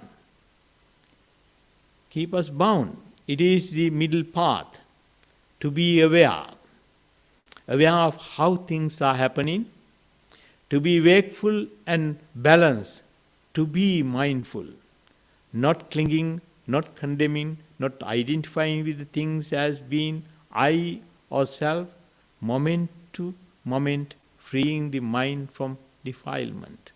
The Buddha laid down morality, concentration and wisdom as the path to peace. So, you all understand the Eightfold Path, but if I say in summary, morality, in the morality category, Buddha has put the right speech, right action, right livelihood. Second category, concentration, Buddha put down right effort, right mindfulness, right concentration. Then wisdom part, explain the right understanding, right thought. So, right understanding comes the first, because without understanding the first noble truth, these four noble truths, one cannot proceed. When one understood the suffering, then he will feel how to overcome my suffering. Then he act according to that. If the right thoughts comes to him, and also right actions and right speech, right livelihood, all these comes when he goes his practice, then he get the concentration and also the right mindfulness and right concentration. So that is the path Buddha explained. Those things are interconnected. Buddha said, develop them to completion. That is the way to enlightenment. It is clearly shown in the Dhammacakka Sutta. But in truth, these things are not essence of Buddhism, they are merely the path. The essence of Buddhism is peace, and that peace arises from the truly knowing the nature of all things. If we investigate closely, we can see that peace is neither happiness nor unhappiness. In this practice, we must do everything with detachment. How are we to detach? We detach by seeing things clearly, know the characteristic of the body and mind as they are. We must know the body within the body. Then, having investigated the mind, we should know the mind within the body. So that is what Buddha in his sermon explained. Then this sermon is unique in presenting the three phases, the parivatta, three phases of each of the truth. It says the knowledge, it gives the knowledge, suffering. When we take the first step, suffering. Then what we have to do for suffering. That is knowledge of the task to be done regarding each truth. Kiccanyana, Satchanyana, Kiccanyana. Then the knowledge of the accomplishment of these tasks, Kathanyana. When these three phases are applied to each of the four truths, they are the total as the 12 aspects of modes, Dwadasakara. With regard to the Four Noble Truths, we have four functions to perform. The first Noble Truth is the dukkha, the nature of life.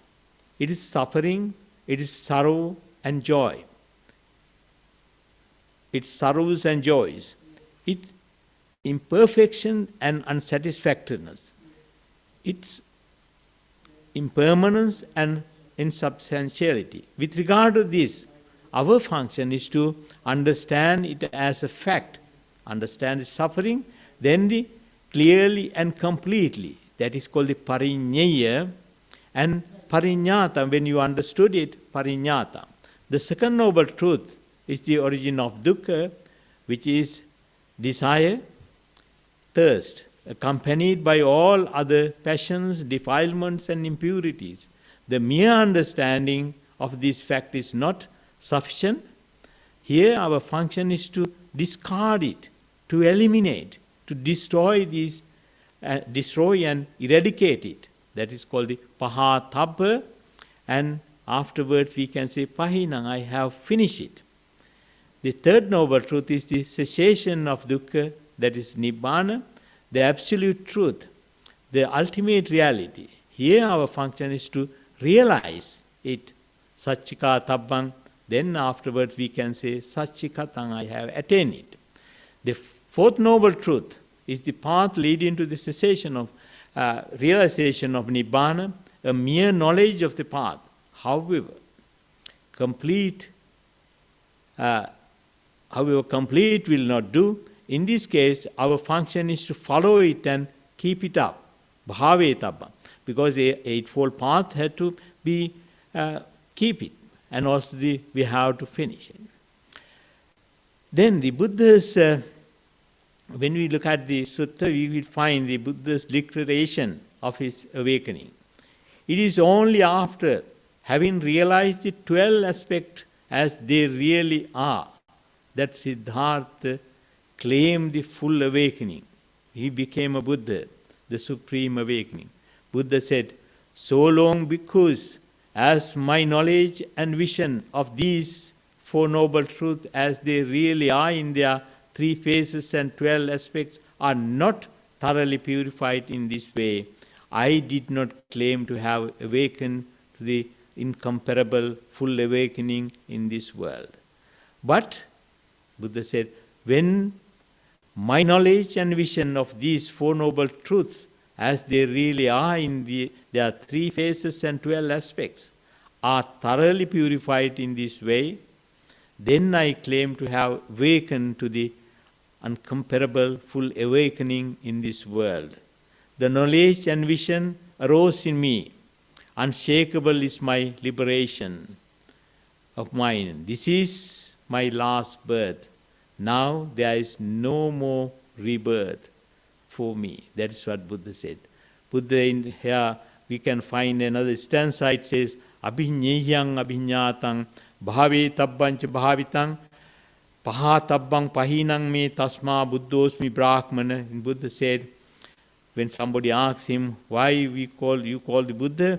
Then Buddha said, what has to be known that I have known, what has to be abandoned that I have abandoned, what has to be developed that I have developed.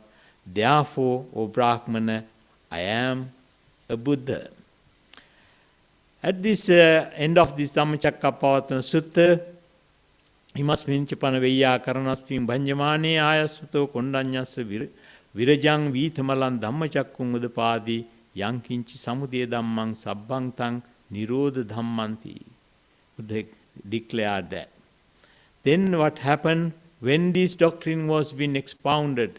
There arose in the Venerable Kondanya the dustless, the stainless eye of the truth, and he realized that whatever is subject to causation, all that subject to cessation. Whatever is arising, there is a cessation too. Because it is a very important teachings when the Venerable Kondanya, the first disciple, heard the Buddha's teaching for the first time. The realization he had was nothing very complicated. He simply saw that whatever things is born, that things must change and grow as a natural condition, and eventually it must die. Kondanya had never thought of this before, or if he had, it wasn't thoroughly clear. So he had not yet let go. He still clung to the khandhas. As he sat mindful, listened to the Buddha's discourse, the Buddha nature arose on him. He received the sort of Dhamma transmission, which was the knowledge that all conditioned things are impermanent. Anything which is born must have aging and death as a natural result. This feeling was different from anything he had ever known before. He truly realized this, his mind. So, Buddha arose within him. At that time, the Buddha declared that Kondanya had received the eye of Dhamma, Anyasi Vatabo Kondanyo. So what it is that this eye sees, eye of the Dhamma sees? This eye sees that whatever is born has aging and death as a natural result. Whatever is born means everything, whether material or immaterial. It all comes under this, whatever is born. It refers to all of nature.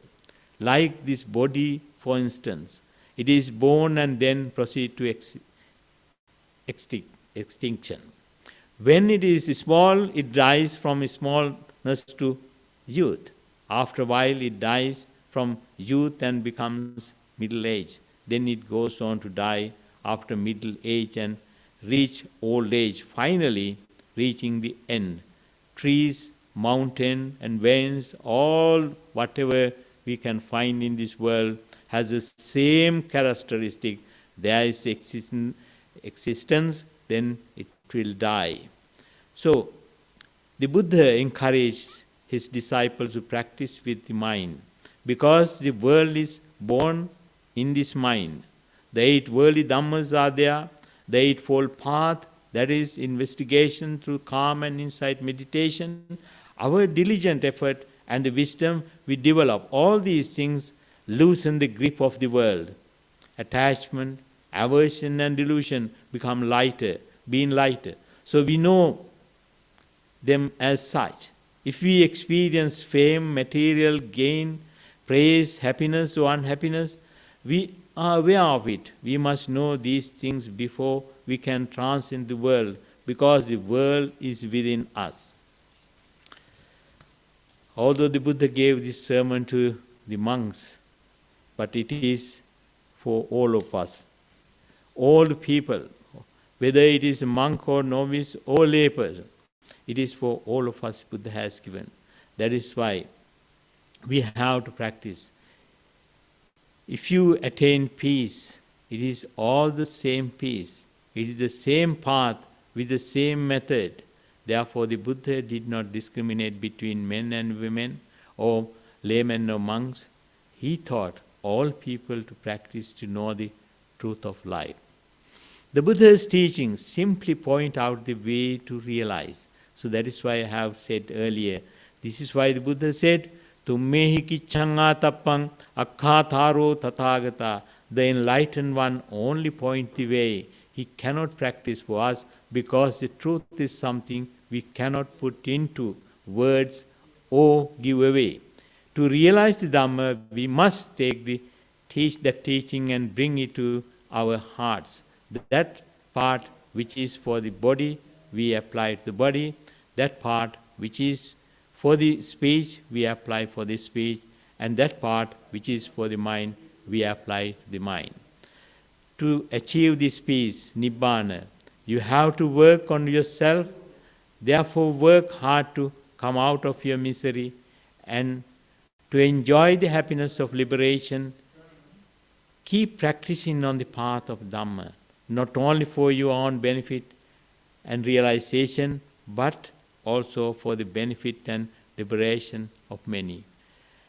May all of you enjoy real happiness. May all beings be happy, free from suffering.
Now we are going to do the Buddhapuja. Today, Dana has been sponsored by our Dayakas in New Malden, led by Mrs. Ruki Vijay Singh and other families. So they have prepared the Dana. Now we will offer the first portion to the Buddha, recollecting the noble qualities of the Buddha. And the blessings of this Buddha Puja, the blessings of this Dana offering be with them for their well-being and happiness. And also may the departed relatives of those families share these merits. May they be well, happy and peaceful. May they attain the supreme bliss of Nibbana. With these thoughts, now we are going to do the Buddha Puja by reciting the stanzas.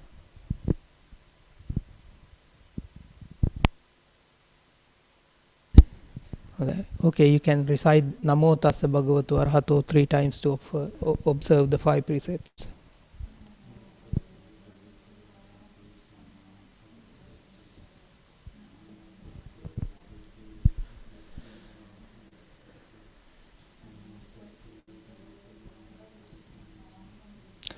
Buddhaṃ saraṇaṃ gacchāmi, Dhammaṃ saraṇaṃ gacchāmi, Sanghaṃ saraṇaṃ gacchāmi, Dutiyampi Buddhaṃ saraṇaṃ gacchāmi, Dutiyampi Dhammaṃ saraṇaṃ gacchāmi, Dutiyampi Sanghaṃ saraṇaṃ gacchāmi, Tatiyampi Buddhaṃ saraṇaṃ gacchāmi.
Amicetiyang sabbang sabbataane supatittitang Saririka dhatu mahabodhing buddha rupang sakalang sada kayena vaca cittena dena maya katang Acchayang kamami bante buri panya tatagata imina punya kammena mame bala samagamo satang samagamo hotu yava nibbana pattiya.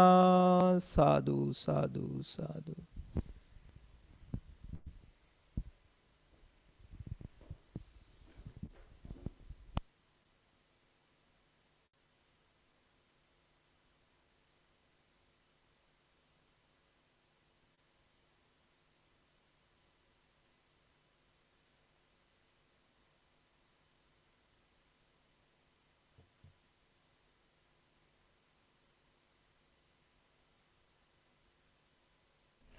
So he said, "Yes, certainly, darling, I'll get the eggs for you, but I've never been to the market before. Please give me instructions." And I did actually see on the internet, I always look for funny stories, that one thing went viral when I think it was it a Malaysian woman or somewhere, she wrote out the instructions for her husband, and she did not say like 4 tomatoes, but she actually wrote the size of them, 2 inches long and 3 have to be round, and this colour red. She actually drew diagrams. And it was like supposed to be a husband-proof shopping list where you couldn't make any mistakes. And she put that online, and people said, "Oh yeah, good idea." Very sort of discriminative, but you know, many people laugh because I think you can relate to that. But anyway, so in this, where was I going with this? The eggs. Yes, go to the egg shop. He said, "Okay, give me a diagram, tell me where the egg shop is." And so off he went, and took the money. And he was happily walking around to the egg store to try and get some eggs for his darling wife.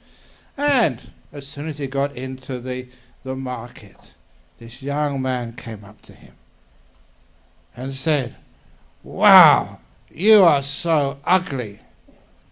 I've never seen anyone so ugly like this before. You've got a face like a camel.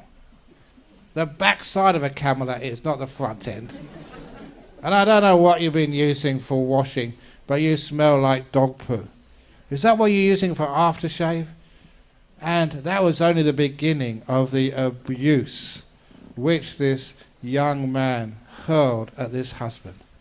And it was in public, in front of the whole people in the market. And he never heard, and never seen this young guy before.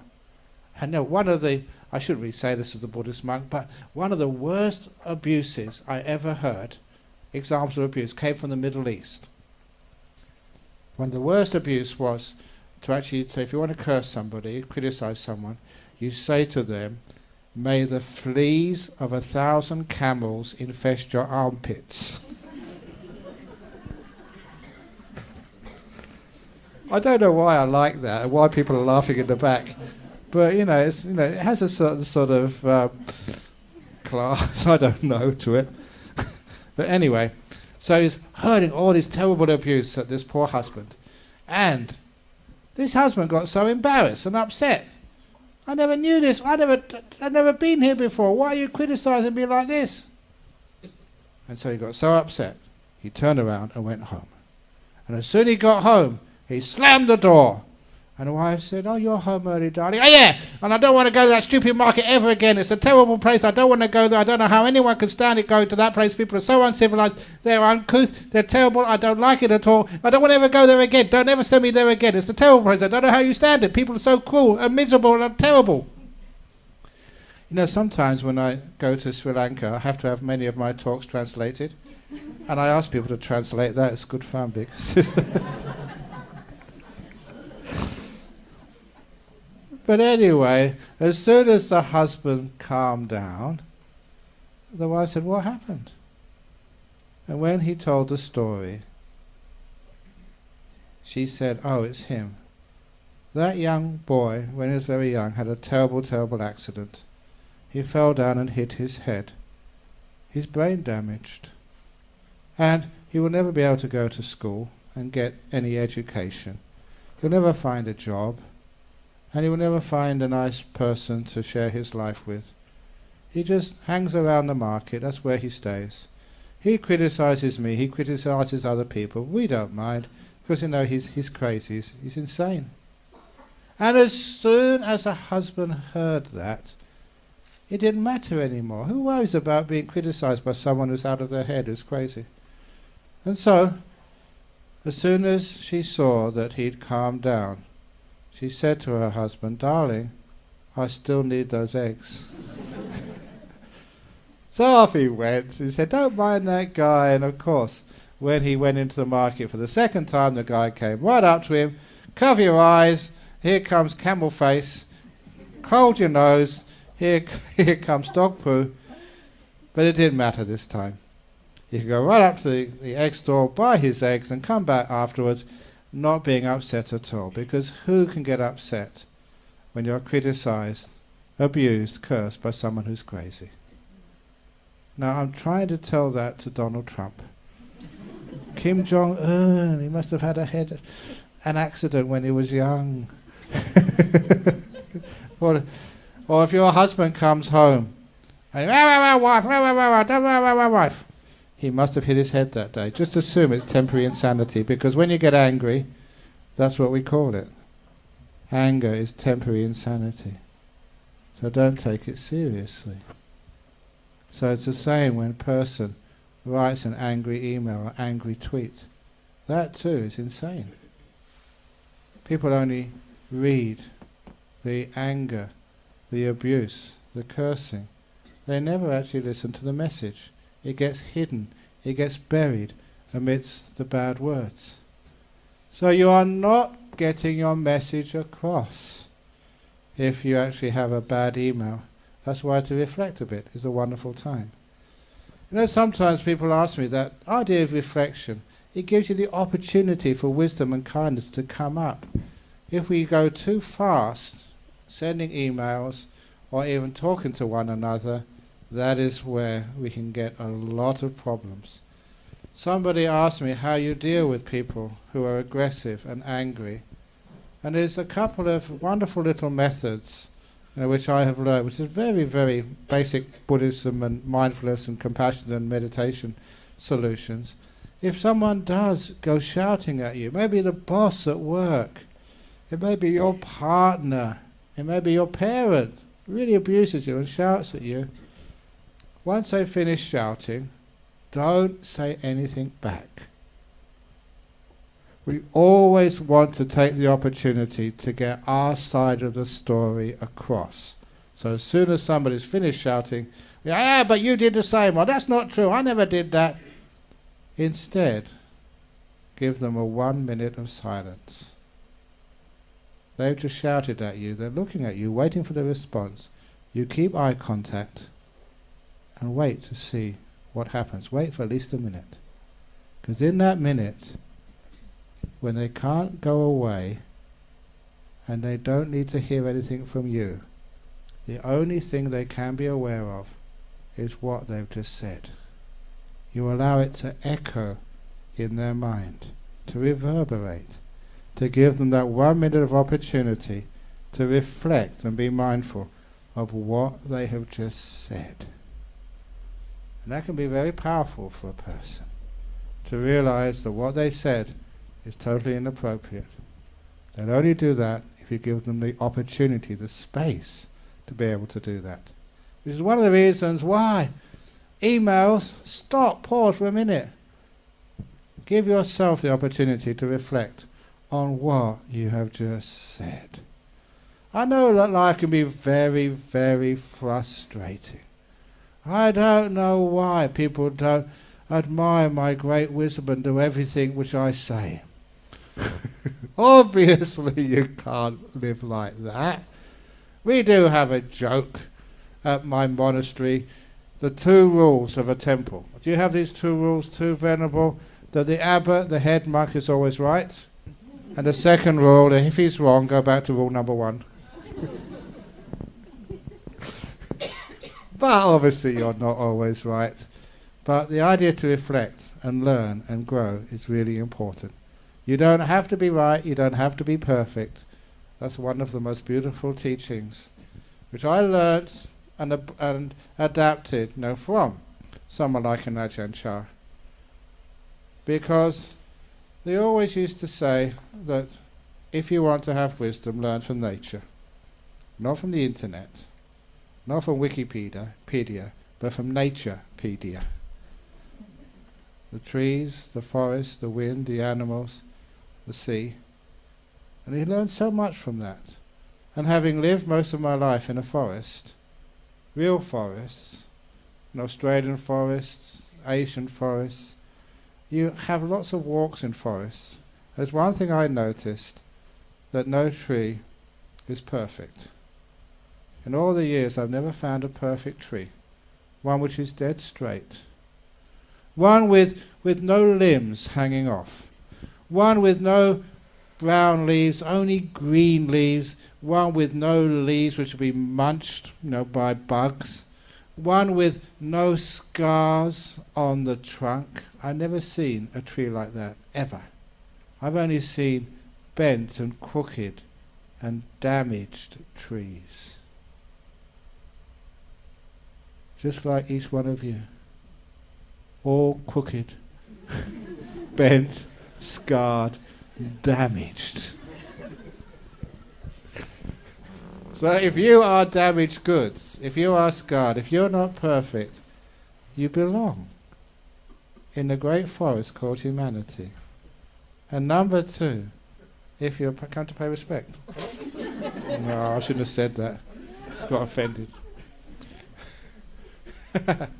So, if you are damaged goods, not perfect, you actually belong. And so many people, if you are damaged, you can become the most beautiful tree in the forest. The crooked ones, the scarred ones, they're the ones which most people like the best. So, you don't have to criticize a person. You don't have to actually to speak ill will towards them. You need just to encourage them.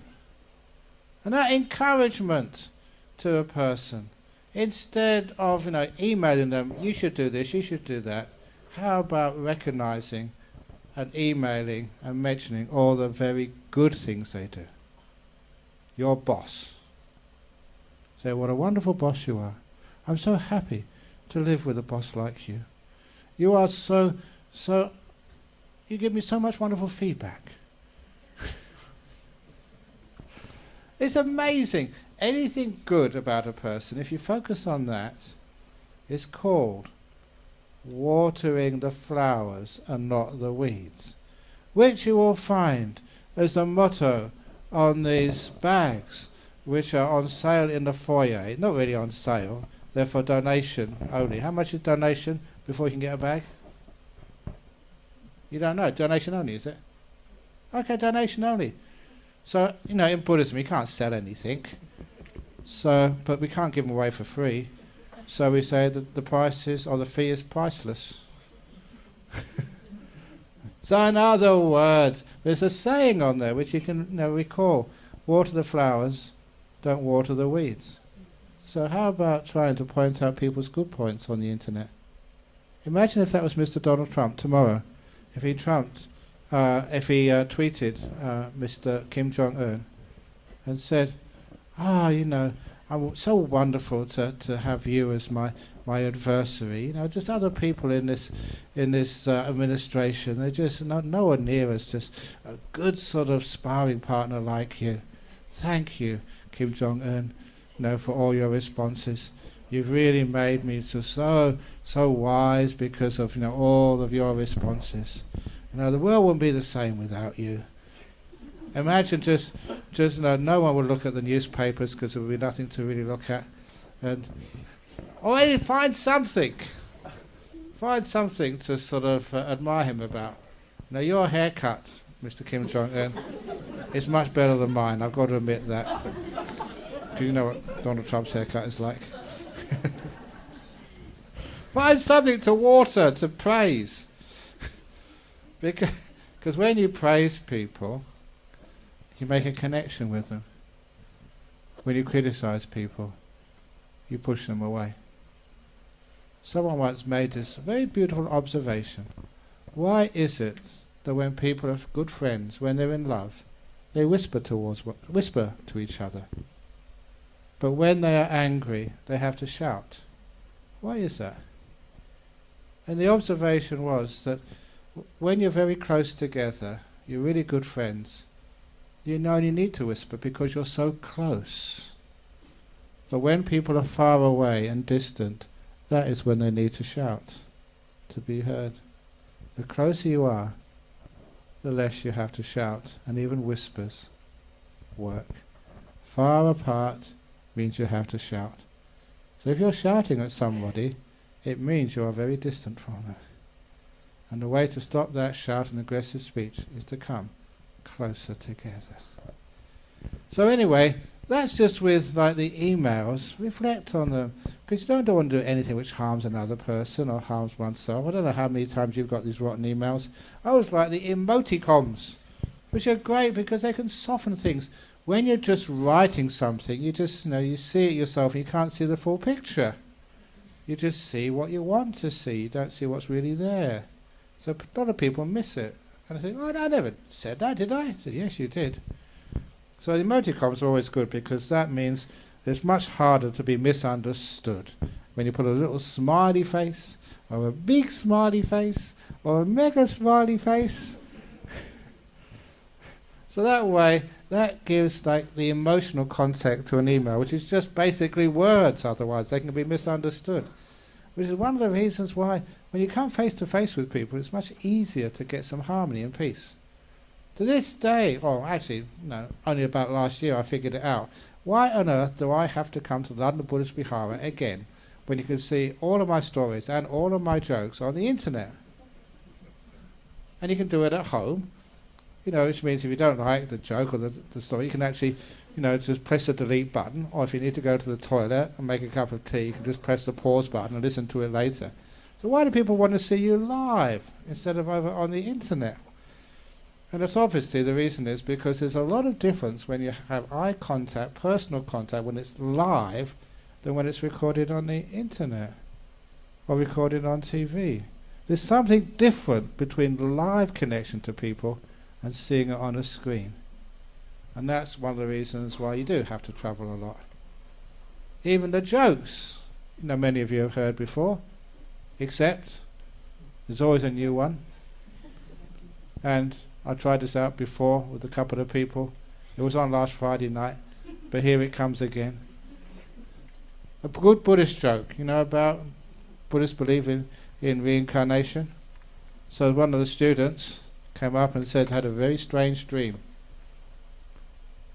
2 nights ago, they said, they dreamt there were a piece of ravioli. And the next night, they dreamt there were a piece of spaghetti. And they were an Italian Buddhist. And I said, oh, that's obvious. You are remembering your past lives.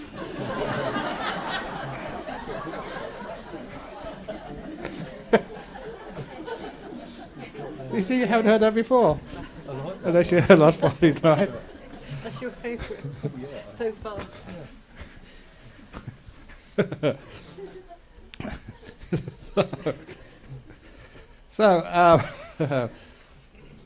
So if you can say that live, it's something different than when you actually write it on a book or send it on an email. And that's one of the reasons why you have to be very careful on text messages, because a lot of times they're misunderstood. They haven't got the emotional contact. They haven't got the personal contact, which actually connects people and makes people understand when they've gone too far. And they say, oh, sorry, I didn't mean that. You have a chance to correct the misinterpretations. So the ethics of sending emails or tweets, it's not just, looking at it, being mindful, being kind, and understanding that our job is not to harm other people or harm ourselves, and actually convey information and not convey misinformation or ill will or anger, which doesn't serve anybody. I still remember just seeing an ex-Thai Prime Minister a long time ago, and he was the man called Dr. Sanya Thammasak, because he used to come to our temple over in Thailand. And he said he was a Prime Minister, and so had huge amounts of responsibility, and also had to solve many conflicts in that country. And he told me something I will never forget. He said there was never any conflict he couldn't solve, never one, during his time as Prime Minister, which he couldn't solve by going to see and visit his adversary, just the two of them. And he put his hand on the person's knee, which didn't signify he was gay. In Asian culture, that signifies you're friends. No physical contact. He put his hand on the knee, and actually just to talk it over, to show friendship, and say, well, what's the problem? Listen to one another. He said he could always find solutions, when he came from kindness, friendship, and just the two of them in a safe environment, talk it over. And I thought that's a wonderful little saying. So much in politics or in life can be solved just if it's one-on-one, not just one on a screen, which doesn't really have that human connection. Sometimes people say to me, oh, Ajahn Brahm, all those things you talk about, you don't have to live in the real world. You live in monasteries, people feed you, don't have to go to work. That's total gomayang. And gomayang is just a word, a Pali word, because the word go is a word for bull, and mayang is the stuff which comes out of the backside of a bull. So you know what gomayang means now, which I'm not really allowed to say as a Buddhist monk in England. Gomayang, do you get it? BS. So that's a lot of gomayang. So what is really important is we have kindness and wisdom and mindfulness as a base for our ethics, whether it's sending emails, use of the internet, and people have that comment. Well, if you have too many computer games and violence, is that going to create a violent personality? A lot of times it does. And I often quote a Buddhist simile, which I've used very often, which actually understands how this works. If there was a story of the elephant, the royal elephant, who became a bad elephant just in the space of a few days. Now, to understand this simile, this metaphor, 100 years ago, 200 years ago, the Rolls Royces, the Mercedes Benz, of the Southeast Asian, South Asian countries, was the elephants, because an ox cart couldn't go far, and you couldn't have a Land Rover going through the jungles. The elephants were very tall. They could go through the jungles, up and down mountains, over streams and rivers. So the elephants were the prized possessions of royalty and rich people. So anyway, the king had this elephant, a very amazing elephant, always good-natured, but in the space of 1 or 2 days, the elephant became really, started to get attitudes, started to be misbehaving. Every time the keeper was right behind it, that's the time the elephant pooed. And I know what I'm talking about because I was always really concerned going to places like Sri Lanka, because a few times they gave a perihera before you went to give your talk. I remember in Peradeniya they arranged a little elephant, and I had to walk behind it. And I was really terrified that it might do its business while I was just a couple of feet behind it. Sometimes you don't look after your monks when you claim to. Even worse than dropping a load of poo on me was that if it passed wind. Because you imagine just how big an elephant was, I'd have probably passed out. So I wasn't all that keen on walking as a senior monk behind an elephant in Sri Lanka. But anyway, I had to do it. I was very lucky I survived. A couple of times I've done that. But Also, this was a very good elephant, but it always poo when the trainer was right behind it, and it would squirt water even at the king. It's obviously, isn't it? It changed its behaviour. And why was it getting so aggressive and naughty and unkind? And they tried to find out if it's got any diseases or was something wrong with it. But they couldn't find any cause of it until one of the ministers went to check up. Now, why was this? It must be some psychology or something. So, this minister spent all day and all night next to the elephant to try and find out what was happening. And it was at night time, about 2 o'clock in the morning, the minister found out the cause. Because at that time, right behind the elephant stall, there was a band of bad people. Thieves, crooks, drug dealers were meeting there every evening to discuss where they were going to rob the next night, who they're going to beat up, and all their nefarious bad activities. But even though elephants can't understand human speech, it can still understand, pick up the vibes, the body language, the tone of the speech. And just because that elephant had been exposed to the very bad speech and the bad vibes of these thieves, the elephant had picked up that bad behavior. And so the minister had all those thieves arrested the next day and had the monks go there next evening to meditate, to chant, to discuss the Dhamma. And the monks were just such kind, peaceful beings. In a few days the elephant became kind and peaceful too. That was the solution to the problem. And we use that even these days. If you have like a husband who's becoming a bit sort of, tetchy, a bit hard to deal with, what do? Because, he has to endure the bosses and the work and the TV program and the government and everything else. You send him to the monastery for a few days. And he hangs around the monks and gets very calm and peaceful. He comes back home like, a tuned up husband, like when your car is out of tune. Give him a service every year by sending him to the monastery. And the same with the wife. If the wife becomes a bit, you send him to the nuns' monastery, which is one of the reasons why we're trying to build a nuns' monastery here. Because where can you send your wives when they get a bit... So she comes back, a new improved wife. That's why we get... But the problem is, as I tell many people, there's always a downside to that. Because, we do actually influence one another. So if you send all your husbands to the monks' monastery, after a while the monks get a bit like the elephant and get affected too. But we got much more resilience. So anyway, that was just showing how just what we expose our mind to. It may not even be the words, but the language, the ideas, what's behind these things, that really affects us. So that's one of the reasons why. That, if you do watch violent movies, if you do see violent video games, it actually does affect the mind and the attitudes. You do actually pick up some of that aggression and the violence.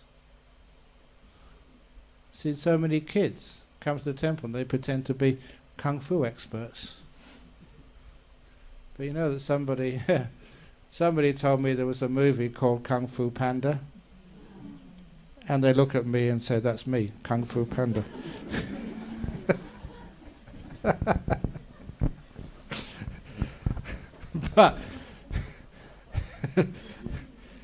But it is true that what we see does actually affect us. And sometimes if you can bring your kids to hang out in the temple, just be kind, don't force them, just for the sense of being accepted and being treated kindly. But not getting bored. That's the trouble. When we take kids to temples, it's so boring for them. They can't relate to it at all. So that's sometimes when you have to tell a few funny stories, which kids appreciate, which they find funny. Like, for example, do you know where the bees go to the toilet in UK? It's obvious. It's in the BP station.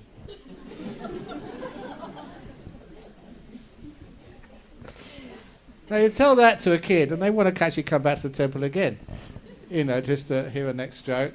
But, at the same time you're just brainwashing them in some good Dhamma and kindness. And that sort of religion is actually fun to be to. It's not you have to endure it. So, associating with good people. That's the story behind the Sewana Chabalanang, Panditanancha Sewana in the Mangala Sutta. Associating with good people. You actually pick up on that. You become a good person as a result. So that's one of the reasons why. On the internet, okay, kids do like to play exciting games, but can we make those games a little bit more Buddhist, where the bad guy or the bad girl always loses? Sometimes I wanted to do that. Just in the movies, they have all these superheroes, and these were all the comic heroes when I was a kid. Super Monk, Spider-Man, Iron Man, Copper Man, Copper Woman. I don't know what they got next. But I thought, because when I was in Thailand, I did see a comic strip. You know what it was called? Super Monk. And Super Monk was amazing. Super Monk, when it could fly through the air, levitation. Could use the powers of the mind to stop the trains sort of running over the bad people or the good people. But in the end would never ever sort of punish anybody. Would just forgive you. And just, yes, that was a bad thing you did, trying to destroy the whole world and become the supreme dictator. But that's only part of you. Just 2 bad bricks in the wall, that's all. The rest of you, I'm not going to focus on your faults about destroying the world in a nuclear holocaust. I'm going to focus on the other good things you did. I'm going to water the weeds. Water the flowers, sorry. No, I meant water the nuclear bombs so they can't go off. Drown them. So no one's focusing on the positive side of stuff. But this is what happens. We are influenced by positive energy or the negative energy. And that's, Sewanata Balanang, the simile elephants. So the more time we can actually associate our kids with good stuff. And so Super Monk was an idea that never any violence for violence. Hatred never ceases through hatred, only ceases by love, forgiveness, compassion. The famous Buddhist story in the Dhammapada.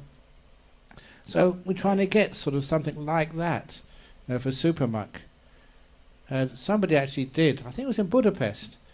I don't have they here. I never know what happened to them, but for their art class project, they did actually a comic on Super Monk based on my teachings. I thought it was really wonderful. And they had this guy who was trying to, again, he had a death ray machine which would destroy the whole world. And when Super Monk actually found it, he said, "Oh well, just because you invent a super laser to destroy the world, that doesn't mean you're a bad man. In fact, it's amazing. Your technology is amazing. You should use that technology for good things." And in the end, when the police came to arrest him, the Super Monk said, "Oh, you should always practice letting go." "Oh, so you can go." So that the evil guy, who wasn't evil anymore, got converted to go. I thought that was a very, very good message for kids, but he didn't pass his assignment. It was actually thought to be a bit too naive.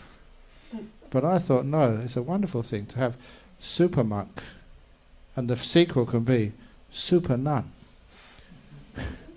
and then Super Lay People. But again, it's a positive message instead of all the negativity, which actually encourages other people to be negative. So that's one way of actually learning how to actually bring some ethics back into the internet, by associating with good messages and kind messages. And also, the other thing which you needed to say with cyber technology, when we are so remote from the person receiving our message, when there's not sort of a close connection, physical connection, and actually eye connection, it's so really hard to actually communicate properly. And obviously one of the problems there I read a book a long time ago. It was a military book saying many generals say the hardest things they can ever do is to convince a person to actually to pull the trigger of the gun, to actually to kill the enemy. And they said, he said it was a general who wrote this, said it was a well-kept, no, it's actually a well-known secret. People knew this, but they never wanted to publicize it. You know, a lot of times when it's him or me in a conflict, many of the soldiers will say, okay, take me. I just can't pull that trigger, even though I know I'm going to lose my own life. Many people die like that. They just can't pull the trigger. They see someone coming towards them to kill them. They can't defend themselves. I just can't kill another human being. So many people are like that. And so it was a job for the military to actually to try and demonize the enemy to be not a human being, not the same as us. They're different. Because if we relate to one another, we can't harm one another. Sometimes it just cannot be done. Demonize someone, they're not the same as me, or they deserve to be abused. That is where there's a legitimacy seems to open up to a person, a false legitimacy for abuse. And that's much easier now when it's remote killing. Drones. When a person, say in the Nevada desert, has a computer screen and is directing a drone attack on somewhere, it's remote. And so it's not the same when you actually see a person eye to eye. You can see their pain, you can see their fear. Then it's so hard to harm them. It's one of the problems. When there's remoteness, separation, distance of space, language, cultures, it's so easy to misunderstand that those people are not the same as us. Sometimes people often say about, Buddhism is an Asian religion. But then I'm an Asian as well. I'm Caucasian. It doesn't matter. So what is really important is that somehow we stop the separations, so that when we eat each other's food, play soccer together, play cricket together, it doesn't really matter. That means that we make that connection. It's so hard to go to war with one another. It's so hard to actually to demonize the other enough to kill them. That's one of the problems with remote killing using cyber technology. And even other stuff, other sort of remote cyber technology, the coming of robots. I saw this a long time ago, and it's been advanced in Japan. They always seem to have Christian marriages, but always Buddhist funerals for the whole country. And Buddhist funerals are very hard in Japan because it's very hard to find a monk to do the funeral. There's not that many monks around. So being very innovative, they have a robot to do the funeral ceremonies. And the robot's chanting is always absolutely perfect because it's already programmed in. Absolutely perfect chanting. And in this one funeral parlor which they had somewhere in Japan, not only does the robot do perfect chanting, and you don't have to look after him by bringing Dana in the morning. They're very easy to look after. And also, to make it really sort of give it a bit of oomph, after the monk finishes the chanting, the robot monk, it actually rises up into the air and disappears through a hole in the roof with clouds of of dry ice. It's a very moving ceremony. Special effects. And that's actually happened, it's there. But would you like that? It's like false, isn't it? It's not real. And there's something there, the lack of reality, just like a ceremony, an automatic thing which is not the real life. Which is why I'm sure it will not take off at all. The robot takes off and flies through the ceiling, but it can't really be that popular. Not where there's a real being there, a real person. Sometimes people ask about artificial intelligence. We haven't actually got human intelligence yet, so let's go to stage 1 first of all. We're still at the stage of human stupidity. Once we have human intelligence, then I think maybe we can go to the next step and try and make it artificial. But certainly there's something which is unreal about such a life. Something really unreal. There was a cartoonist over in Melbourne called Lunig, and one of my favourite cartoons we have somewhere in my hut over in Perth. He had this one frame cartoon, and on the left of the cartoon was a family watching the television, and on the television screen was this beautiful sunset. And they were watching like a nature channel. And then on the right-hand side of the frame of the cartoon was an open window where the sunset was actually happening.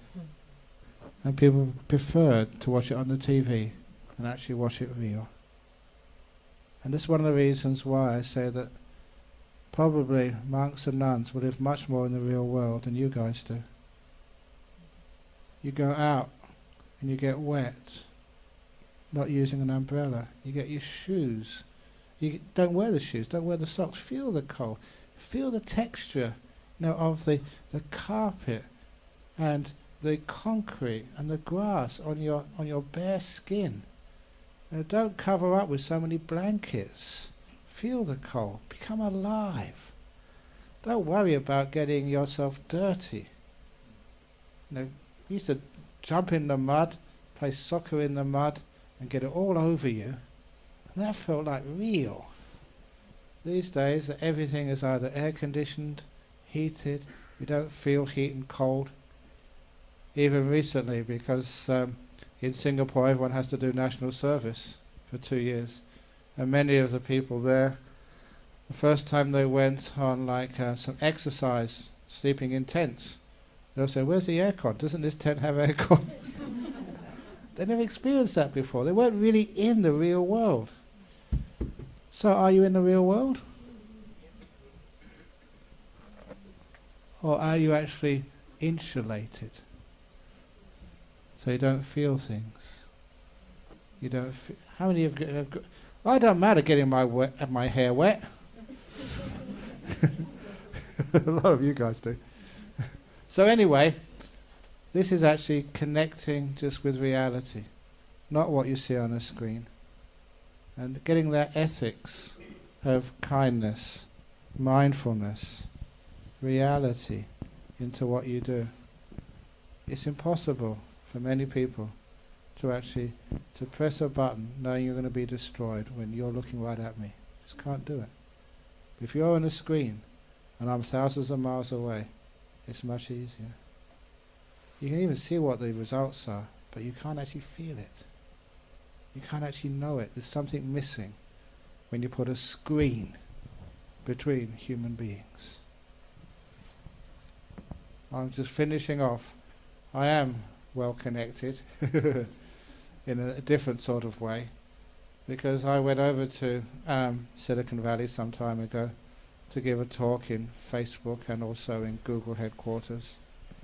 And it was just after they had a big conference over there. And I always remember the title of their conference. All the biggest players in Silicon Valley, in Mountain View, were at this conference. And their theme was, disconnect to connect. And I thought how wonderful that was. Disconnect from your electronic devices, from all your cyber stuff, to connect with real life, to connect with other people, connect with yourself, connect with life. That's not just ethics, that's wisdom. It's going to help yourself and help other beings. Thank you for listening.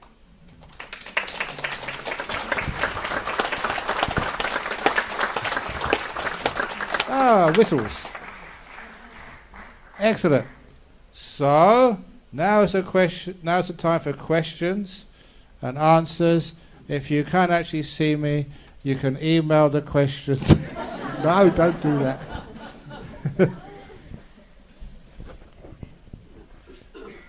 Where we've got our retreat centre, which is where Venerable Chandra spent the 3 months. We have a retreat centre over in Serpentine, and we made it so you can't get connectivity there. It's like in a black area. But even so, people will walk up the hill, they go all over the place until they can find any place where they can get a mobile signal. Absolutely crazy. Yeah, right behind it. You've already found it out? Well, oh, chatting, yeah. So I don't know why they have to do that. You go and retreat to get away from that. And you know, I keep telling people they're not that important. The world doesn't stop when they just turn off their mobile phone or they disconnect from the world to connect with themselves. Anyway, anyone got a question for me? You can write it on a piece of paper. Or yes?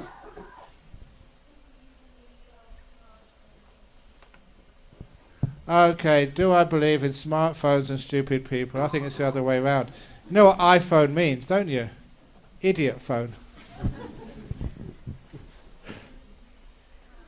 Sorry?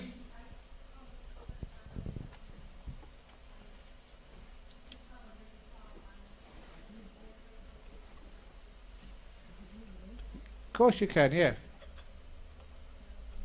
Afterwards, there's no time like now. Is there any other questions? Because no one's got their hand up over here yet. Sorry? Oh, you can come in and come a bit closer would be good. So I can actually hear and see you. Other people can't see, they can only see you on the screen, which is hypocritical of me to...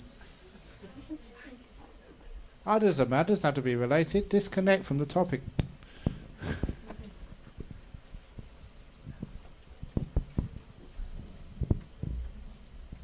And actually, I'm not a hypocrite. I do have a tablet, but I don't have an iPhone. I don't have a mobile phone. And that makes it very difficult, because every now and again, you know, you have to actually put in your mobile phone number. And I don't have one. Recently, when I was in Perth, I applied for a seniors card. So I had to go to the equivalent of Social Security over in Perth, because I couldn't just apply for it just on by post. They had to have proof of who I was. And so they asked me, can you prove who you are? And I said, well, actually for 43 years I haven't been able to find who I am. So it was a very difficult question. But I said, no. All we don't want anything philosophical or metaphysical. All we want is passport. Yeah, I've got a passport. And next thing they ask for your driving license. I haven't got a driving license. Your marriage license? No. Your bank card? No. What else did they ask for? All these things which make you exist in the world. But as a monk, as a renunciant, you just don't exist. Very interesting, isn't it? You're defined by all of these little things like your email address. If you haven't got an email address, it's like you don't exist. Wonderful. Hi. Yeah. Want to ask a question? Yeah. Hi. She was born disabled. Ah. And Disabled in some areas, yes, able in others. yes, very much so.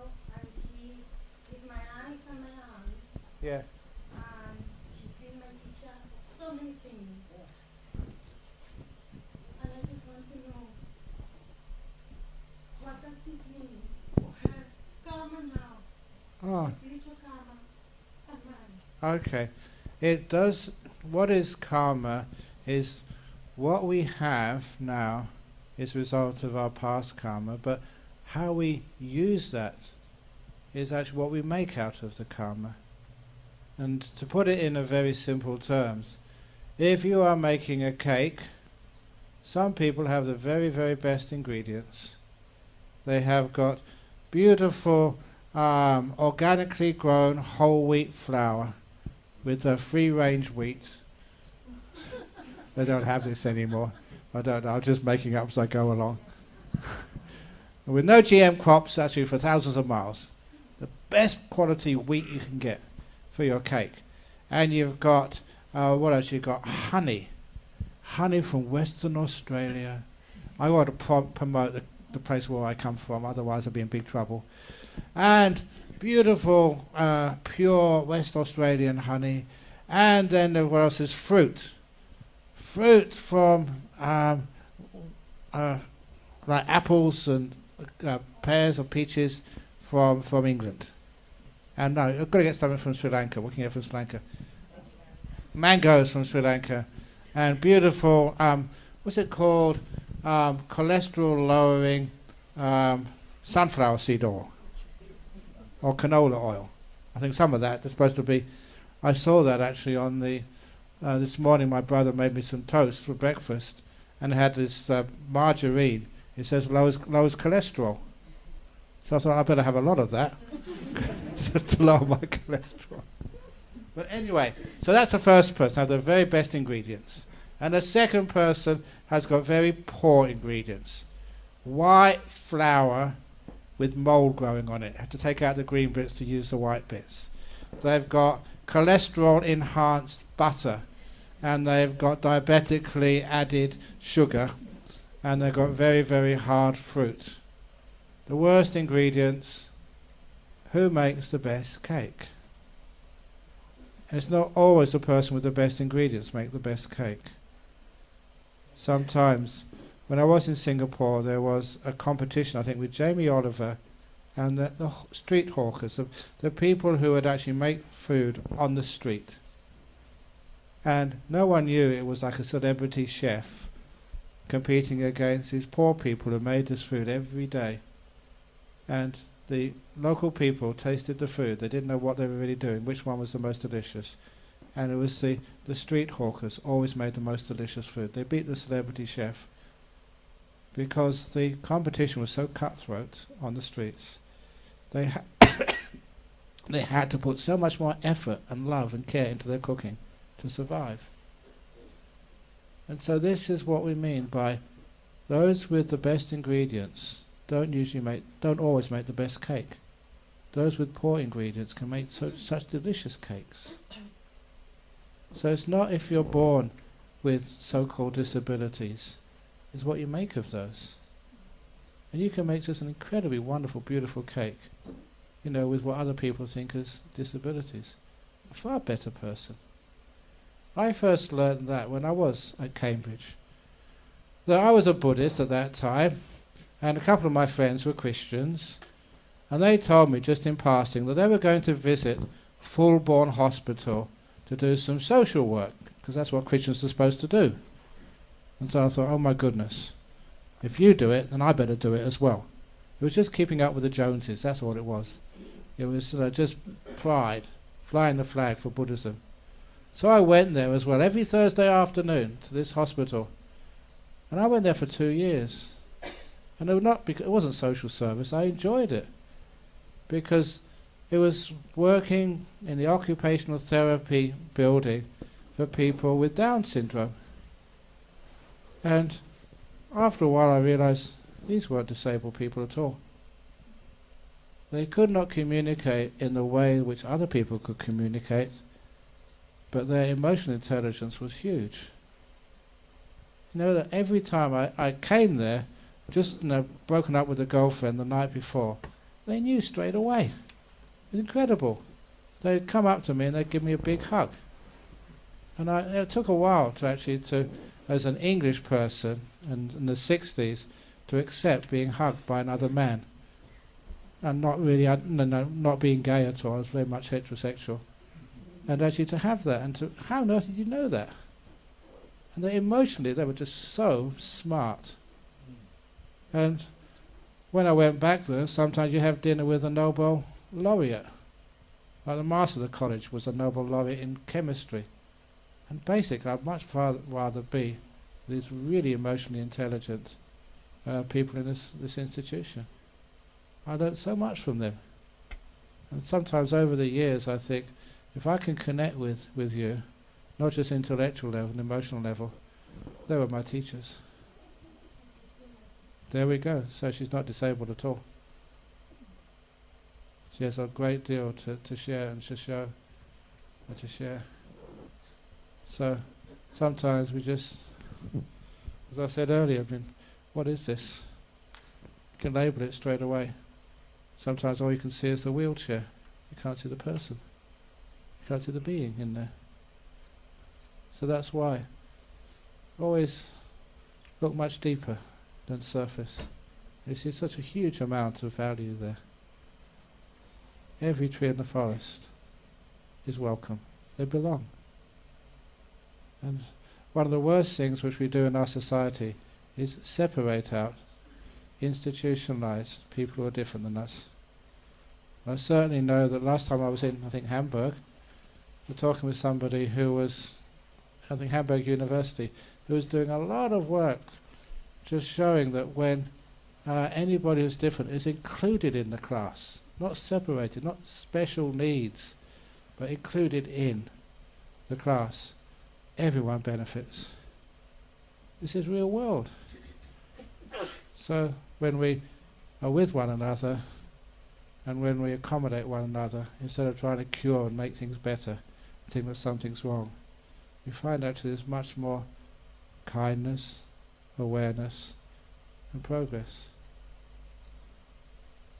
So that's actually, as a Buddhist leader, I would say that never actually say to a person, oh, you're disabled. Some areas, other areas, you're just far more advanced. I heard that souls that decide to come to the world with a certain level of disadvantage can because of pay a karma debt from previous lives in a quick way. Yeah, I wouldn't say that. I would say that you have this wonderful opportunity to serve in a different way. So it's not how you're born, where you're born, and what faculties you have. It's how you make use of those faculties. And at the time, I remember quoting some great, highly talented individuals who waste their talents. I think I quoted at the time, say someone like Paris Hilton at the time. Hugely rich, very beautiful, very talented, but waste that in drugs or alcohol and just wasting her time. So who would you rather be if you had a choice? Yeah, exactly. So that's what we call this wonderful opening the door of your heart to this situation, not complaining, but learning how to make use of it and grow from it. That's why for those traditional Buddhists, there were people who became monks and nuns. They weren't all really smart and very beautiful looking. They had Bada the dwarf, the great enlightened being. They had little novices, Sumala the novice, who was an arahat when he was 7. They had people like Patachara, who was totally out of her mind and crazy at the loss of her whole family in one day. And Akisa Gotami, who was also grieving over the loss of her child. There were people at all sorts of different situations, all accepted. It's a wonderful thing. Every forest has so many different trees, and every one has a place, something to learn from. So don't ever think of it as punishment. It's learning, yeah. I'm very ignorant in these things. Yeah. I'm just trying to find out if she's likely to have a better next life. Well, don't even think of the next life. You can make this life a beautiful life. So that's, yeah. Try my best. Yeah, well, I think you don't need to try very much at all. Just open the door of your heart, accept, grow and love. Okay. Excellent, so you're very lucky. So why do you want it to be different? Excellent, great, deal, done. So many people want to have improvement and growth. And sometimes when we want to have improvement and growth, we actually stunt things. We don't know what really improvement is. And we have this self-growth movement. So people go to psychologists, to camps, to grow and improve. And you find they usually get worse. So I often say that a person goes to the bookshop and asks for the self-help section. And the receptionist said, if I told you where the self-help section is, that would defeat the purpose. And so they eventually find out the book's written on self-help, and then they open up the cover and they say, find out yourself. Anyone who writes a self-help book is a hypocrite. They're telling other people what to do. You should help yourself, for goodness sake. You know that years and years and years and years ago, my teacher Ajahn received a visit from a Swedish professor. And the Swedish professor was sent to South and Southeast Asia to do research on meditation. This was a long time before meditation became popular. So he was visiting guru and monk and master and head nun or whatever, many, many different countries. And to actually standardize the research, all paid for by the Swedish government, he had 4 questions. He was going to ask every famous meditation teacher the same 4 questions, so you can compare answers. That's how the people do things in universities. And so he came to see Ajahn Chah with his 4 questions. And the 4 questions were, what is meditation? How do you meditate? Why do you meditate? And what do you get out of meditation? 4 questions, standard to all these great teachers. So I was there at the time, and Ajahn Chah was, received this actually an official visit, because I think he got diplomatic passport to do this research, from the Swedish government. And so Ajahn Chah, when he had the questions translated into Thai, he asked for a piece of paper and a pencil. And as soon as he did that, you knew he was up to one of his tricks. And it was always totally sort of unpredictable, unique, because he never ever answered questions on a piece of paper, on a pencil. So he knew this was going to be interesting, and it was. So he wrote down his answers and gave it to the translator to translate, who took a couple of minutes to stop laughing. And he said, my master Ajahn Chah's answer to your first question, what is meditation? His answer is, what is eating? Next question is, why do you meditate? His answer is, why do you eat? His third question was, how do you meditate? And his answer is, how do you eat? Yeah. And the fourth question, what do you get out of meditating? What do you get out of eating? And as soon as that was given to the Swedish professor, he got very angry. He said, I can't take those stupid answers back to my government. I haven't come this way to... But he said, that's all I'm giving to you. And they were brilliant answers. What's meditation? Did anyone teach you how to eat? It's something you do naturally. And even meditating should be natural. Just let go. Rest, relax. You have to be taught how to do things. But why should you be taught how not to do things? It's just to relax, be peaceful, be still. Should be the easiest thing in the world. But we've lost the art of doing it because we think we need to be taught. To love. Why do you need to be taught about kindness, compassion?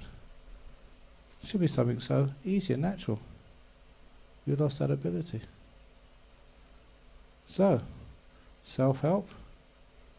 Who says you need to be helped? Who says you're not beautiful, good enough as you are, so you can let it be, instead of trying to be different? Craving is the cause for suffering. Letting go of craving, letting it be, is the cause to get free, nibbana. When you want, this was a philosopher, could have been straight from the word of the Buddha. When you want something more, you can't enjoy what you already have. So, is that your daughter? Do you want her to be different? Then you can't enjoy it. If you do, you can't enjoy what you already have, you can't appreciate it. It's excellent. So, all the questions answered. Do you want to improve yourself? Who told you not good enough? And you bought into that, haven't you? This was one woman over in Perth many years ago. She made it visual, which was very helpful. Put this in here because I need both my hands for this. She said to me, visualize, said, this is where I am in my life, my career, my sort of mental health. I'm down here. And this, I know, is where I should be. You know, career-wise, wealth-wise, whatever, meditation-wise. I know I should be up here, but I'm down here. And it's just so hard to try and bring myself up to where I know I should be. I said, that's so much stress for me. Help. I said, it's so easy. The answer, come on. If this is where you are, this is where you should be. How about lowering where you should be to where you are? That's peace. So if you're sick, now, I think I'd say this every year while I'm here. How many people in this room have never ever been sick in their life? Never ever. Come on, be honest. If you put your hand up, then, and you were actually honest, you've never been sick in your whole life, you'd be such weird example of humanity that doctors will probably do experiments on you to find out why is this person never ever sick. There'll be something very wrong with you if you're always healthy. So why is it that people go and see doctors and they go in there and say, doctor, there's something wrong with me, I'm sick? There's nothing wrong with you. It's normal, it's right. Be something very wrong if you never got sick. So all my disciples these days, they go and see their doctors, they're dying with cancer, they've got this terrible flu, their leg is hanging off, and they say, well, I'm going a bit overboard there, they say, doctor, there's something right with me, I'm sick again.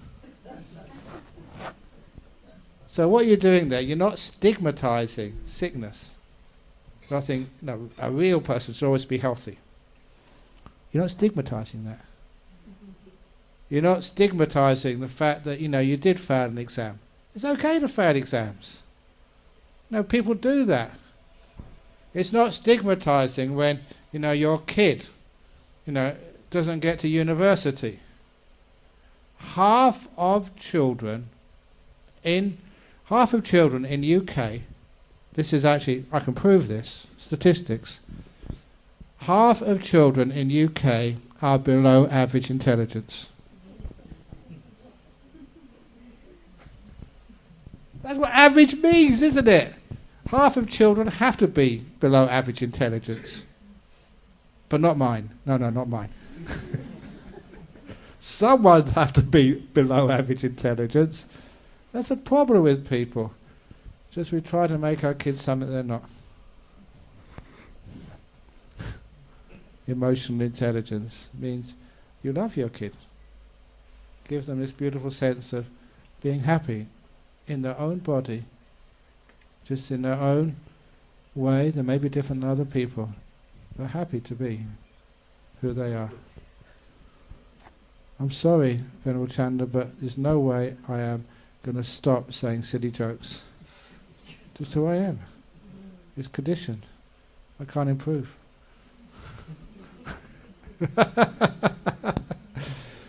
So do you get the point there? And that is called letting go of craving. Are you trying to improve? Causes so much stress and it makes things much worse.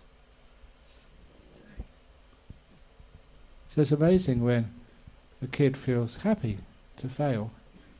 They don't feel so afraid. Then they tend not to fail.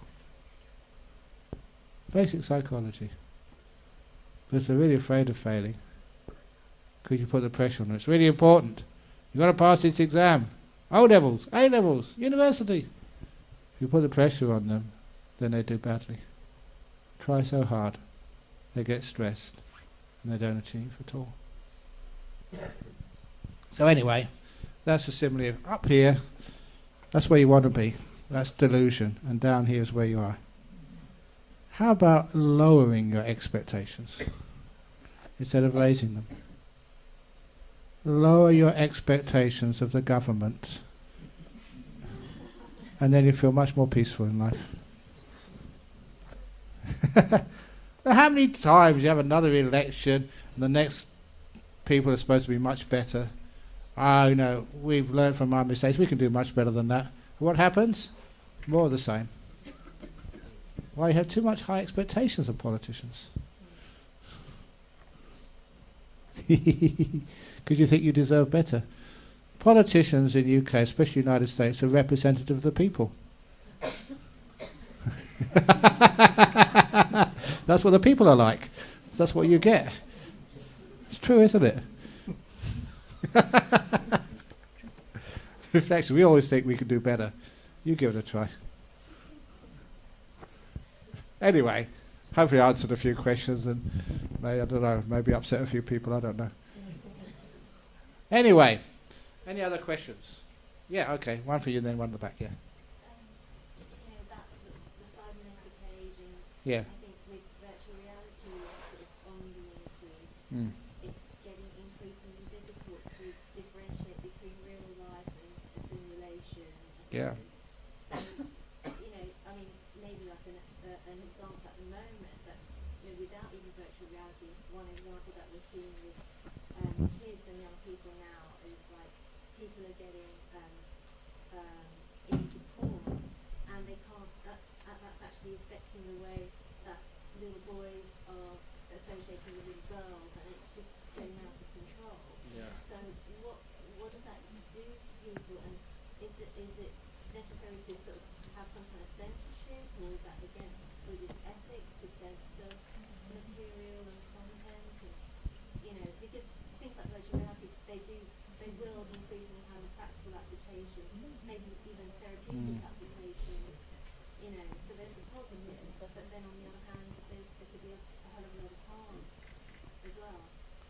Yeah, it is true. It is looking at sort of the opposite gender or the same gender as just an exploitation for personal pleasure, not realizing the harm it could do to other people.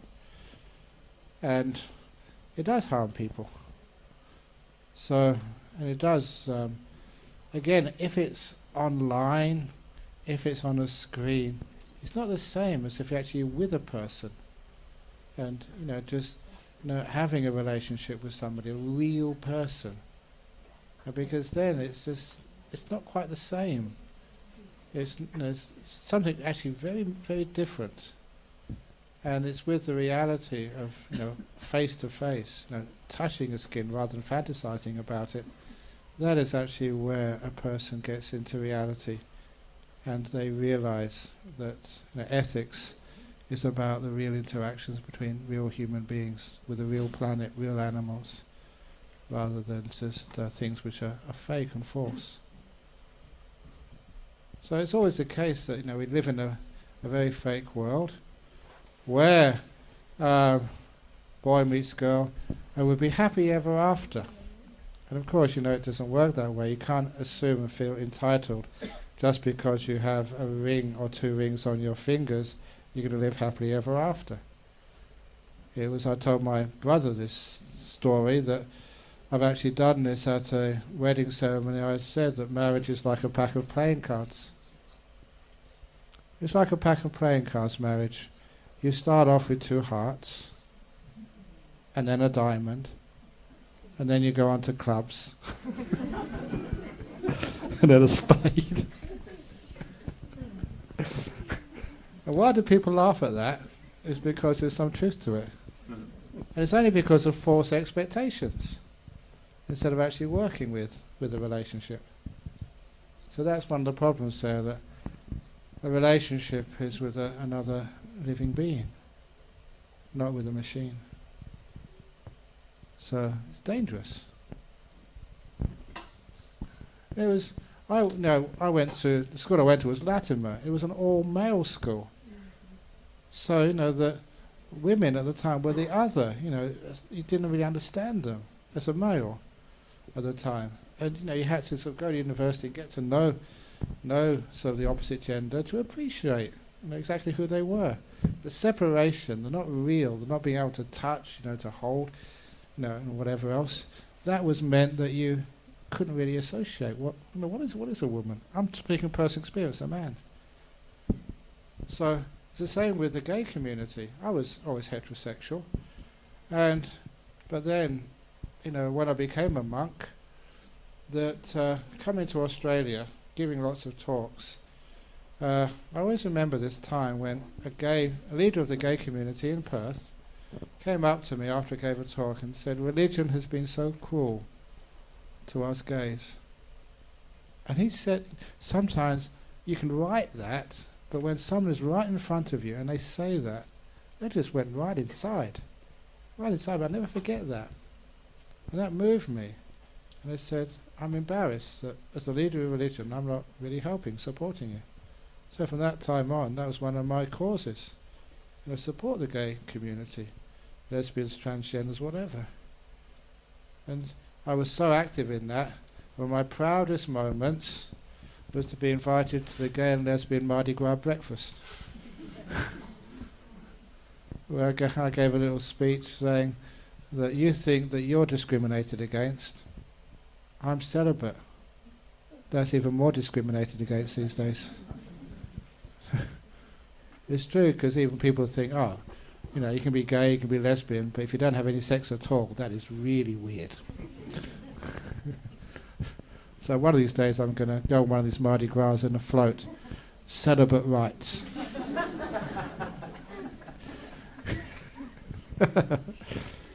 It's true, people always think that, that you can't live without some sex. And I've done that for 43 years. Happy.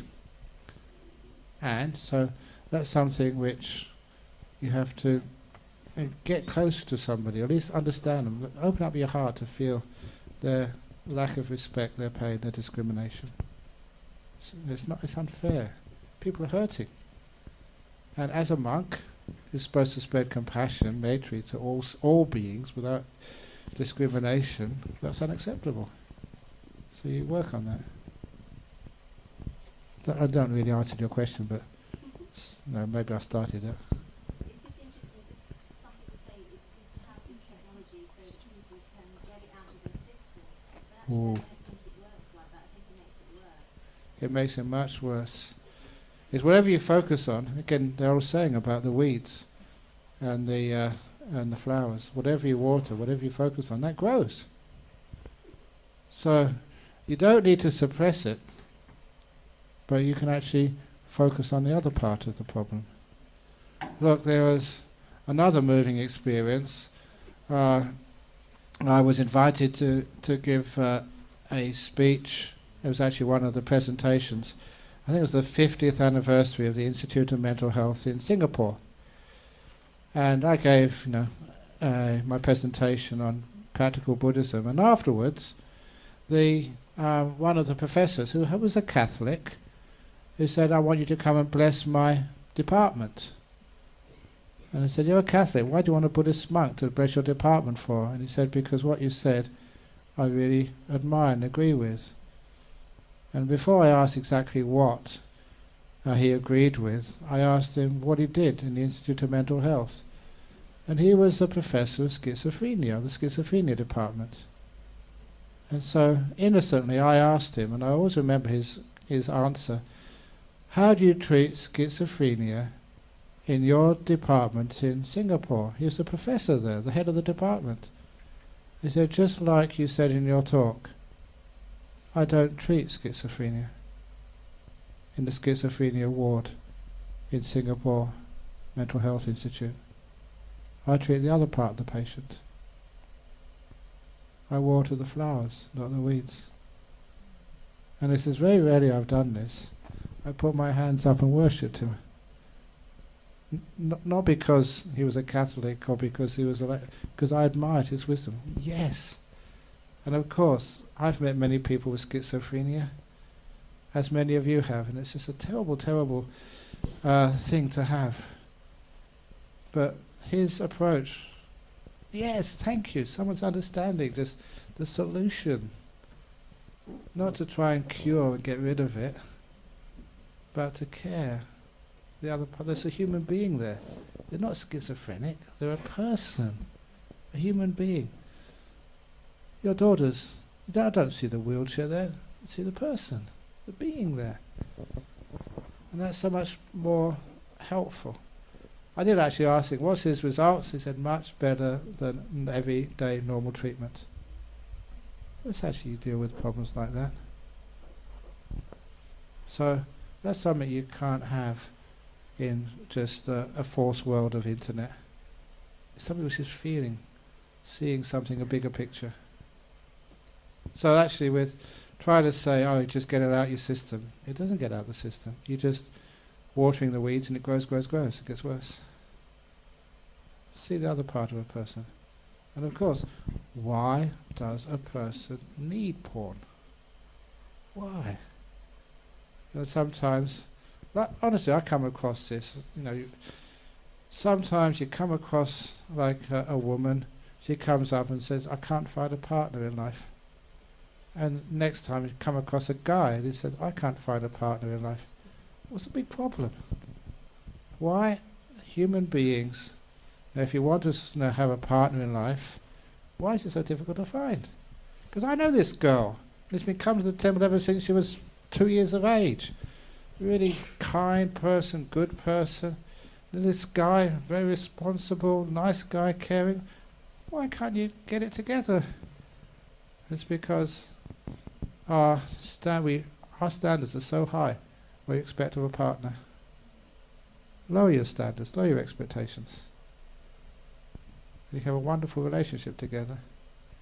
Lower your expectations of your kids. And they can be so happy. There's this old saying, again from a marriage counsellor in Singapore. She said when she got married, her father took aside her husband to give him some father-in-law advice to his new son-in-law. And she said, no, she recounted this story. And he said, son, you probably love my daughter very, very much. I said, oh yes, she's so beautiful, she's so perfect. I'm so lucky to have met a person like this, and she's fallen in love with me. I'm the luckiest man in earth. She's so perfect in every way. And the father-in-law said, yeah, that's what it's like when you first get married. But in 2 or 3 years, you will start to see the faults and defects in my daughter. But I want you, when you start seeing the faults and defects in my daughter, I always want you to remember these words. That if she never had those faults and defects to begin with, she'd have married someone much better than you. In other words, he had the faults and defects as well. She had the faults and defects as well. You're human beings. You're trees in a forest. There's no such thing as a tree which is perfectly straight. There's no such thing as a husband who's not crooked. There's no such thing as a woman who's not been damaged. So lower the standards and get real. We have the illusion of perfection, which is what porn and fantasy world gives us. The reality is much more interesting. So in fantasies, this is somebody. In meditation, amazing just how many celebrities actually sometimes come on retreats. And one of the monks went to told me about a retreat. Kate Moss, the supermodel, was on a retreat, Buddhist retreat. And as soon as he found out that Kate Moss, the supermodel, was on the Buddhist retreat, he was looking around, which one was she? See if he could spot her. And he spent a lot of time looking around. He couldn't notice her. He didn't know which one it was. Because a supermodel does not look, in real life, does not look like what's on the front covers of a glossy magazines. They don't look like that. It's just like apparently the skill or the gift of a supermodel is their face is like a canvas which you can paint anything on. That's what makes, it's the lighting, the airbrushing, the makeup or whatever. That is what makes the model. In real life they'd look nothing like that at all. Which is fascinating. It's fantasy. That's all it is. But people like to believe in that fantasy. They like to believe that forests can be beautiful and perfect. When I've ever given retreats in Germany, and The German nation, they've just got a very strong association with the forest, especially the Black Forest. And they'll just do anything to stop that being destroyed. And even in Germany, who love forests so much, they will never try and straighten up all the crooked trees. Not even with German precision and organisation. You never see the all in lines and all in rows, no way. Because forests aren't like that. Real forests are crooked, bent, damaged, which makes them the most beautiful. So if you want a relationship with somebody, for goodness sake, don't get a perfectly straight guy. They don't exist. And it's also, you wouldn't want to live with one. You want to live with someone who's imperfect. Same with schizophrenia. Same with, that's what one of the troubles is with porn, with fantasies. People think they're real. And they get very disappointed with real life. They're not real.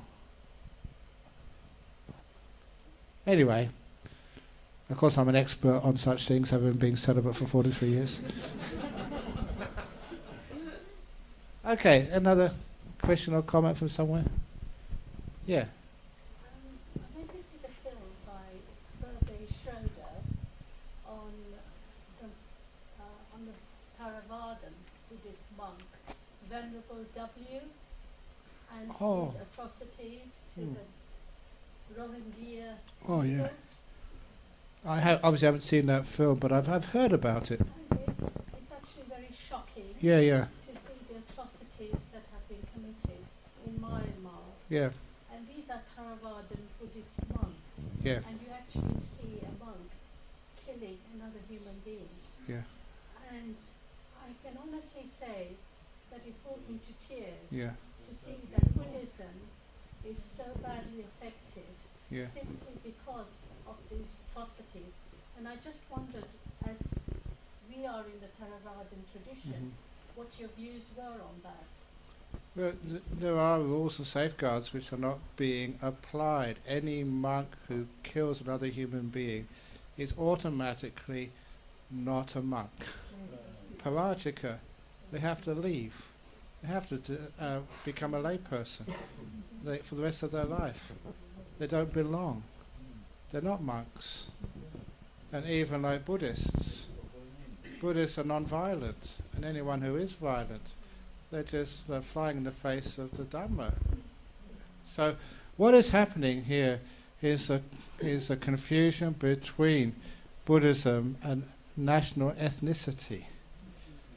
So it's not Buddhists. That's why I say countries aren't Buddhist, countries aren't Christian, countries aren't Muslim. People are. And sometimes people think that the only way to protect Buddhism, say in Myanmar or in Sri Lanka, is to fight for it. They're destroying Buddhism that way. But unfortunately, that sometimes in places like Myanmar, Thailand, I'm not sure about Sri Lanka, but people think that if you criticize a monk, that's like very sinful. You go to hell for criticizing a monk. And that is wrong. In the time of the Buddha, all of the rules of discipline, the rules which actually protect us and kept us going for such a long time, came about when people like you complained. Say, this is not right, it's destroying people's faith, you shouldn't do this. Because of your legitimate complaints, not out of anger or ill will, but just not criticizing the person, criticizing the act, that Buddha said, okay, this is not really what a monastic should do. Therefore put the rules down for that. And one of the things which is a wonderful thing to be able to do is for the lay community to learn what those rules are. What is a monk? What is a nun? A lot of times you know that nuns shouldn't go around killing people. That's really wrong. Even if you don't know it's against the rules, but you think it doesn't feel right. You know, nuns or monks living very wealthy lives, that's not right either. Having mistresses or, abusing people sexually, that's not right.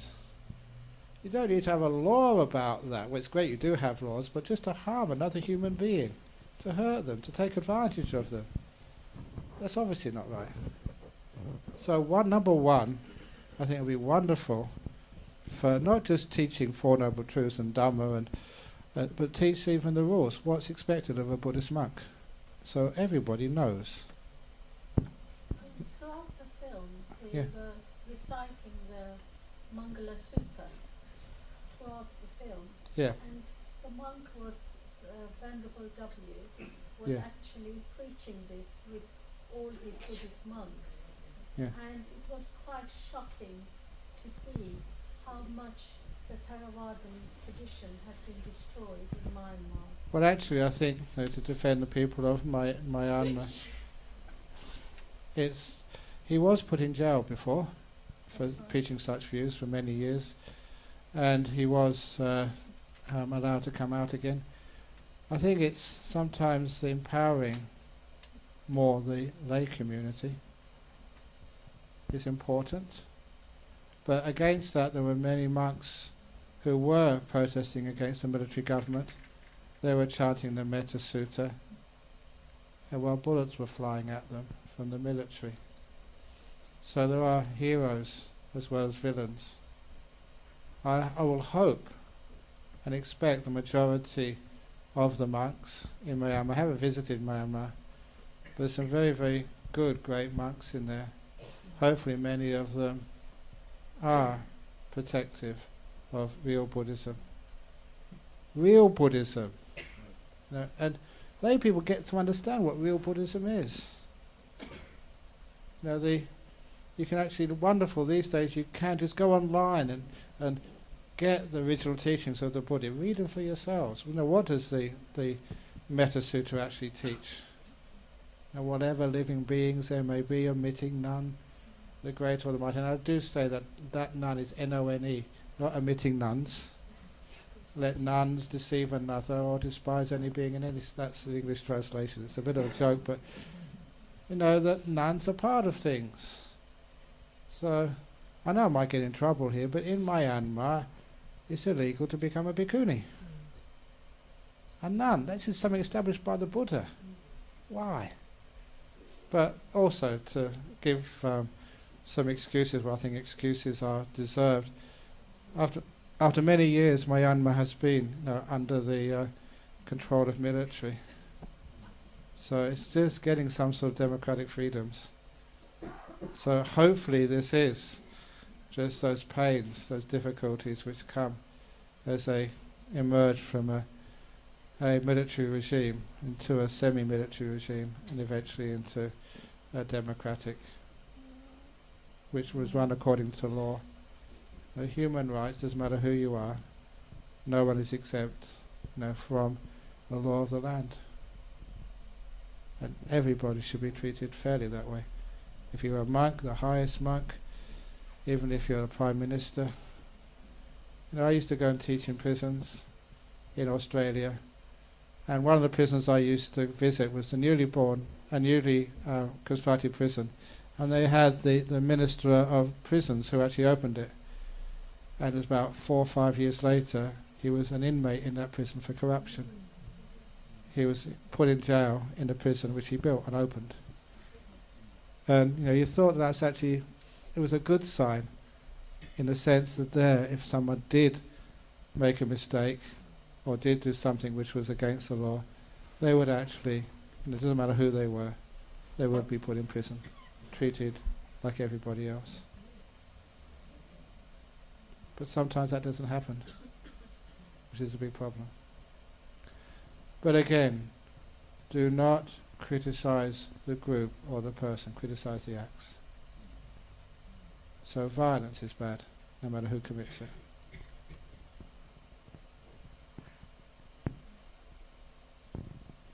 So what are you doing about that? What I did, realizing it was a problem, that we've managed to raise some funds, 6,000 Australian dollars, which we presented to a member of the Bangladeshi community to be used as a gift of aid to the displaced people in Bangladesh. So instead of just saying it shouldn't be done, we did it. Do something. Any a small act, at least it shows that Buddhists are not going to just say, oh, this is terrible, why does he do this?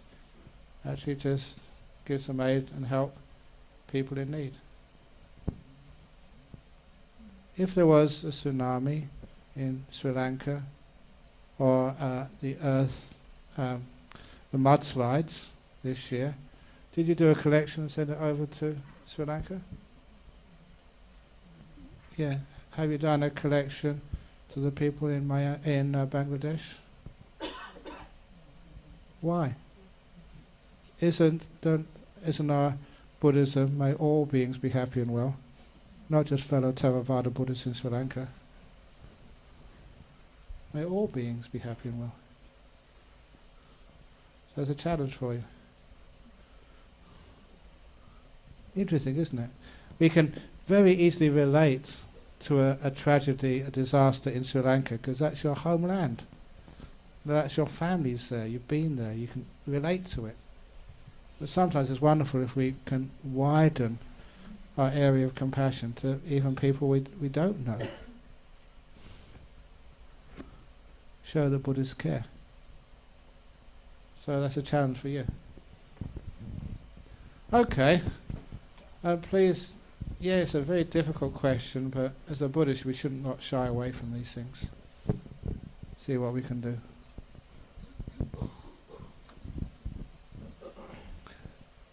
Any other question? Yes, a harder one, please.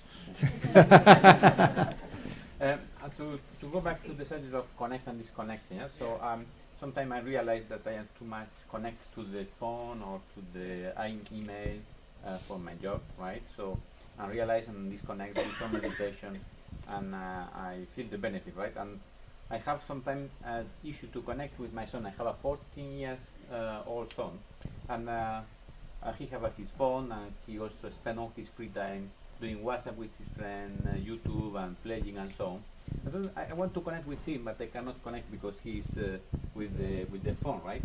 And sometimes I create like one day with no phones, right? And it's when I enjoy the most with my son. When he's not connected, I am not connected, right? But he's not always agreeing on this. Let's have one day without phone, right? So how can I sell to my son this idea of disconnect to connect? Okay, you're training him for life. That when he goes up in school, he doesn't agree with going to school in the morning and doing exams and doing homework. Does he agree with that? So life is not just doing what you like and what you agree with. So you just tell him, well, look, I'm doing this actually to train you. But if you don't want to do that, fine, you can go live somewhere else. Look, this later on, I don't know, 14, has he got a girlfriend yet? Not yet. When he's got a girlfriend, if it doesn't work now, when he's got a girlfriend, you have leverage over him. Because everyone's got a weak point sometimes, your son. So this is actually how you make use of that. So there was this follow over in Perth, and his son was at university, but his grades were going down, down, down, down. He was out partying with his girlfriend and spending time with his friends, never doing his work. And mother and father would tell him, do your work, make sure you get your grades, but would not listen to his parents. So his parents were smart enough. He had a girlfriend. His father waited up about 1 o'clock, 2 o'clock in the morning till his son came back with his girlfriend. And he appeared in front of the car and said, oh, would you both mind coming into the house for a few minutes? And the son was just embarrassed and angry that his father was showing up at such a time. But the girl, went into the house, see the father of her boyfriend.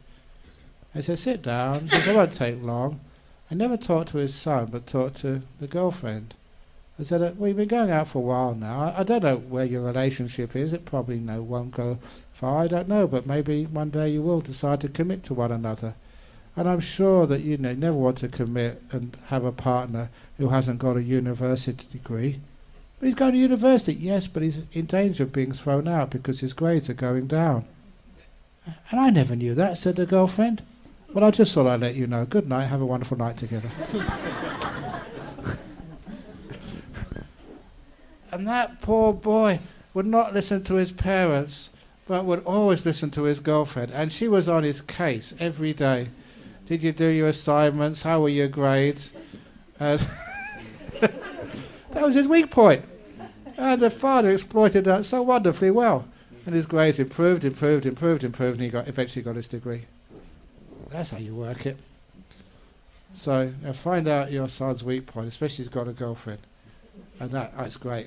Then she will actually, you get on board with his girlfriend, and you gang up against him. He's got no chance. I don't know, that sometimes you wonder why don't houses have some app or something where the internet is totally closed down in the area for 24 hours or something, or a certain time of day or night. Install that on your son's phone or on your phone as well. So there's no way you can sort of overcome that. Yes, yes. That would be really popular. Make a fortune like that. Sort of, to infect your son's phone with a virus which gives you total control over the hours which he can log in and log out. There is already. All my great ideas, someone got there first. Could have made a fortune. What is it? It's like a paper dispenser. You fix it and it disables the Wi-Fi. There we go. So you can connect together afterwards. So you connect to disconnect. Excellent. Okay, any other questions? 9:30. That's supposed to finish, aren't we then? Okay, 9:30. Many of you have got jobs to go to together, so I'm now going to disconnect so you can connect with your pillow tonight. So thanks again for listening. Oh, where's the chief priest gone? He's vanished. He's disconnected. Okay, so there are more talks available somewhere, on the Anukampa Bhikkhuni website, or Anukampa Bhikkhuni project website. You'll find out where I will next be. Somewhere, anyway. It's all booked. What about our thing, London? Not London Buddhist Vihara? The Mary Ward Hall?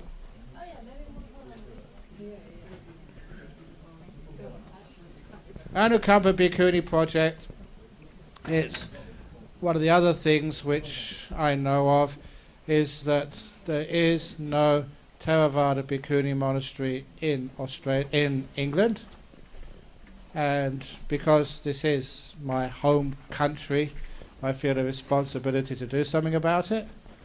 So, we've got a Bhikkhuni, which she has QC stamp on her somewhere.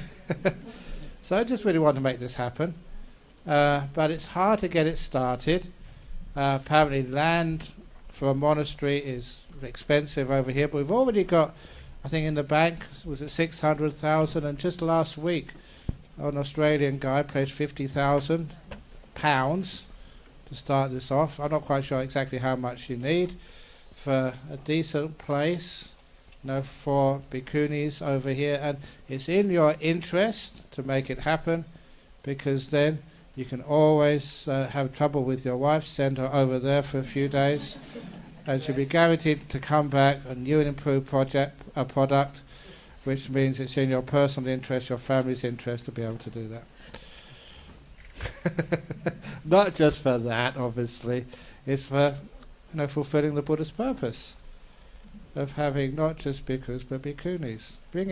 It's not bringing Buddhism into the 21st century. This is traditional Buddhism.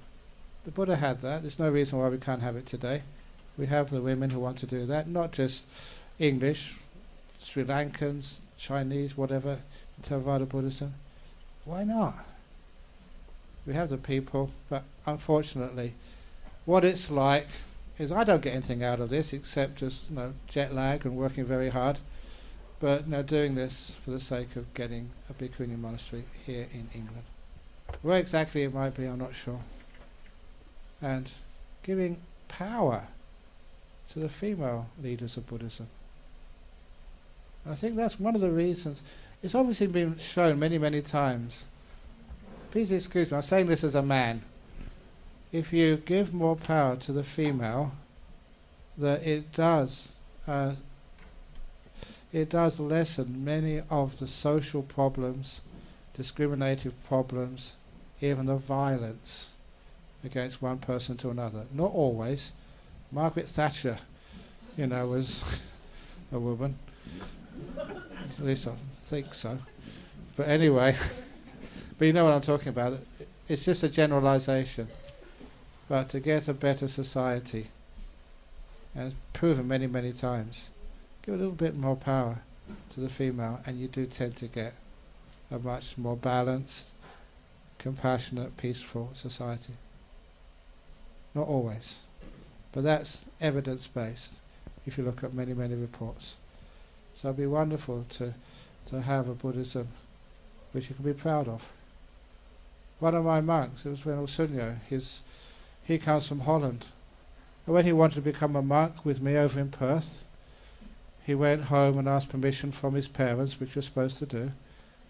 And his mother, the first thing his mother asked him, he said, in your monastery, is there equality of opportunity for the men and the women? And he said, yes. Ajahn Brahm got into trouble for ordaining bhikkhunis, but he stood his ground, and we've got bhikkhuni monastery now. And his mother said, well, if that's the case, you can ordain. And she said, if that wasn't the case, I would not allow you. And that's, many people feel the same.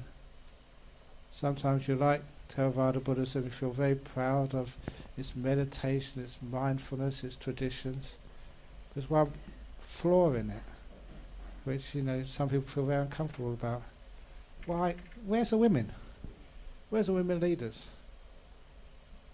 I'm going to the conference in Sri Lanka on the World Buddhist Summit in November. All male leaders. Not one female representative of major Buddhist countries. It's embarrassing. But instead of complaining about darkness, light a candle. Do something about it. Planting a tree. You won't probably see the result of that tree, but your children and grandchildren will. Honestly, that it takes years to get it started.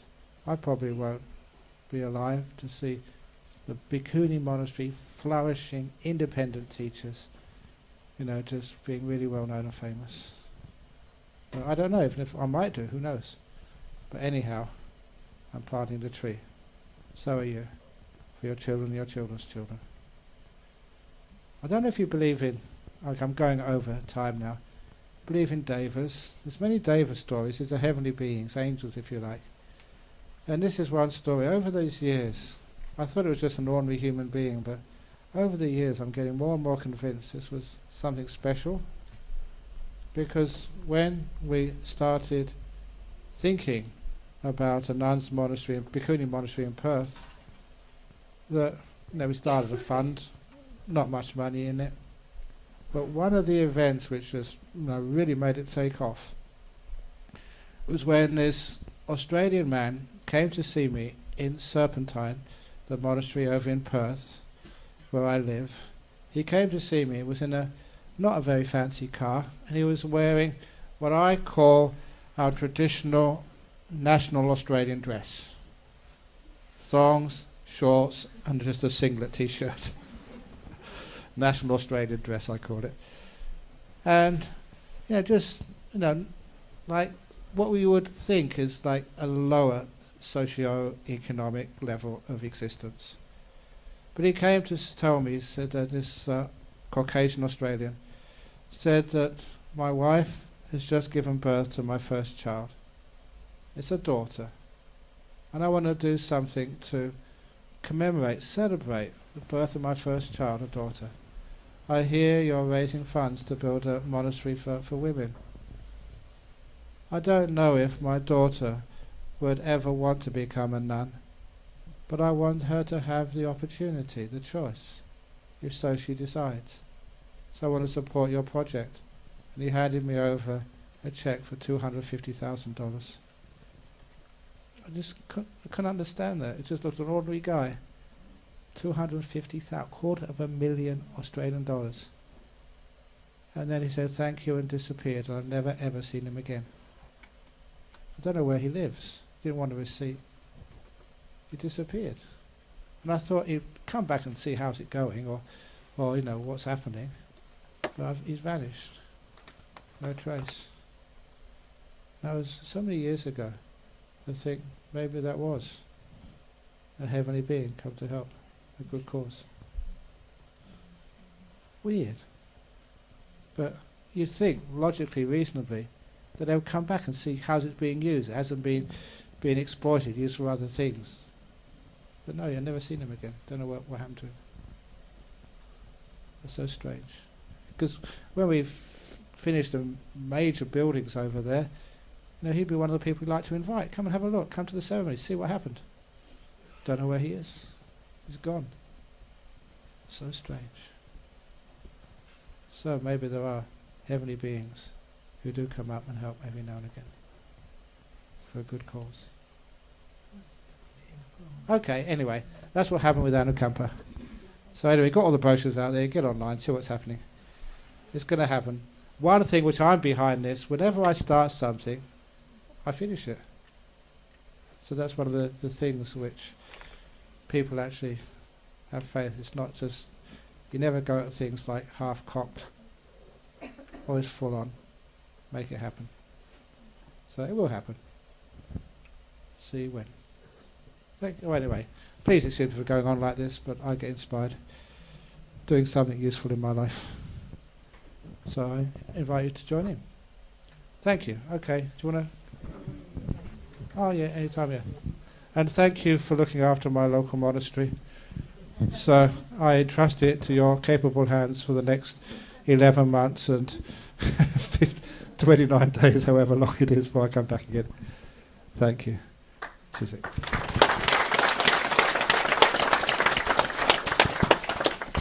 Very good. I got some nice memories of this place. Very good. Okay, so I wish you a happy evening. Please drive safely home. I'll get on the tube, drive home. Force. Now this is another unique psychological concept that occurs in Buddhism, in Buddhist texts. Now let me tell you the definition. The reflective force is a mental force that conditions the physical body. A reflective force is a mental force that conditions the physical body. Or you could say the function of the physical body. So it's a psychological force. It's a mental force.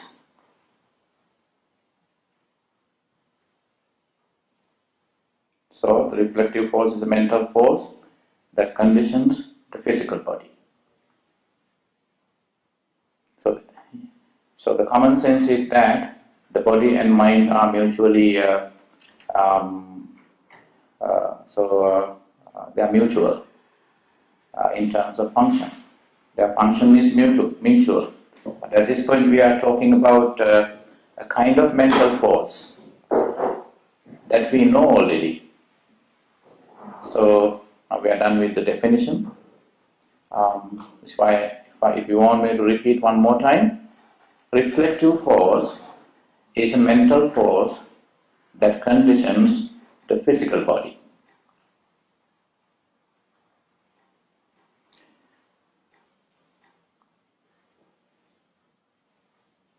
So if I add more, because this is the bottom line. So now you know what mental force means, the definition of it, and then moreover, mind commands the body to sit, sleep, stand, and or move We know for sure, it's a common sense that we know that the connection between our body and the mind and the body. But there should be, the whole point of this class today is just to come up with some terms so that you would know what exactly it is. So the mind commands the body to sit, to stand up, sleep, or move.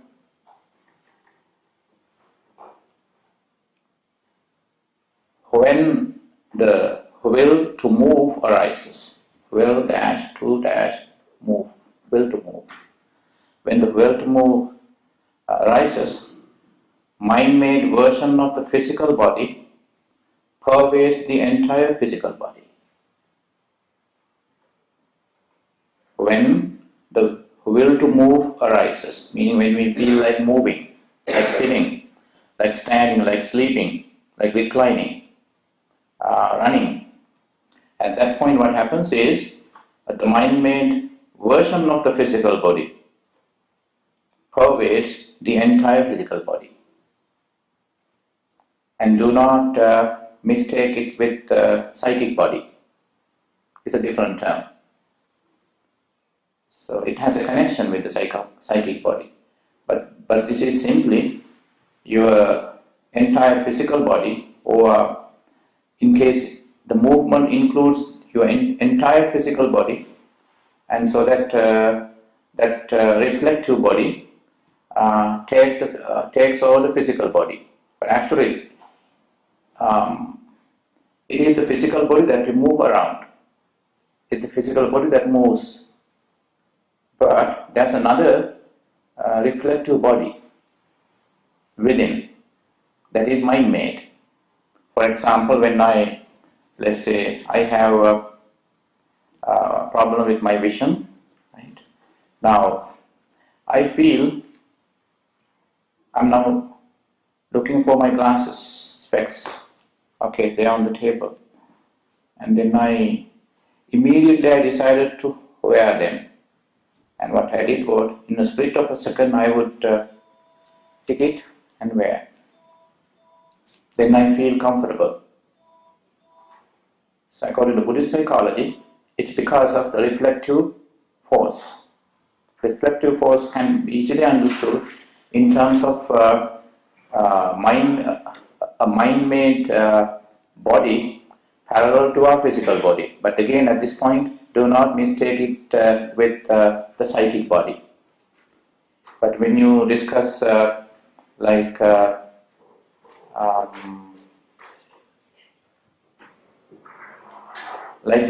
psychic body in terms of our supernatural ability, at that point we will discuss that. But it is nowhere relevant to this class. We don't talk about supernatural things in this class. Otherwise it becomes a class on religion. This is simply to understand our emotions, our feelings, our physical body, our mind, our selfhood. So this is another lesson on self-reflection. When you know these terms, and then when you move your limbs, when you move around, when you put your body in different positions, and you will be able to do that with awareness. Now, for example, let's look at a few situations. Now, you are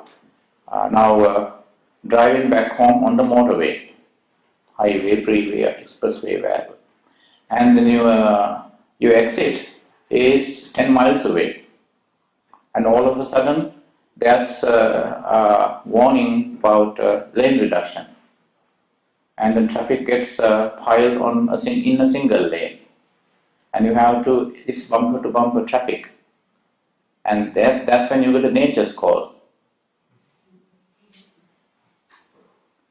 So that what happens is you need to respond to that nature's call right away. But then what happens is, I can't do that right now.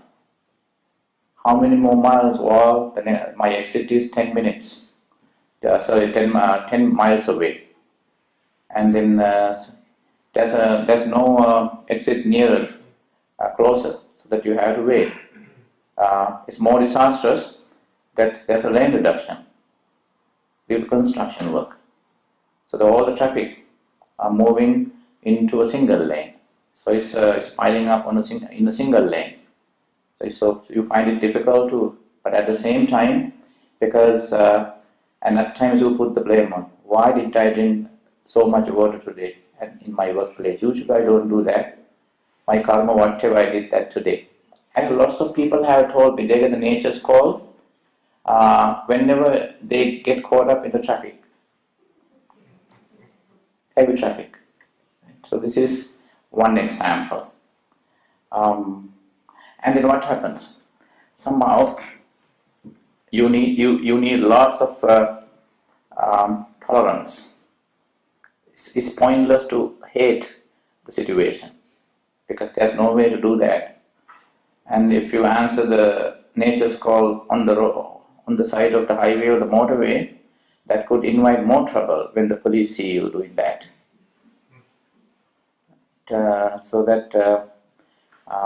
Then what happens? Now let's say 2 hours later, right?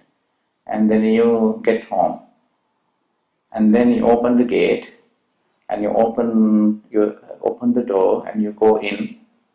Even if you could wait like 2 hours, caught up in the traffic,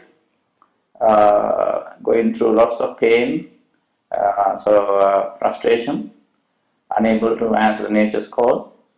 Even if you could wait 2 hours, 2 good hours or more than that, you can't wait until you sit on the toilet seat. And one day when I told that, one boy said, "Okay, Bandi, it always happens I pee in my pants." And then how do we hold our muscles, as you know in scientific terms, right? So the brain has specific cells. Brain cells govern specific areas of our body, muscles. So that when the nature's call is there, and then so you usually immediate response, your brain wants to answer that call, but there's no way to do that. Then that is when you use the reflective force. Reflective force means you create this one. You move. Disconnect yourself from the situation, so that now the nature's call is part of your physical selfhood, and you need to answer that. Otherwise, there could be an emergency as well. So what happens is you create a parallel situation in your head. Well, and then like you pretend. There's no heavy traffic here. I'm not caught up in the heavy traffic. So the traffic, there's no lane reduction. The traffic is not piling up in a single lane. So I can stand that. And once you are convinced, what happens? Psychologically and neuropsychologically as well. And then so that you get your stress, frustration reduced.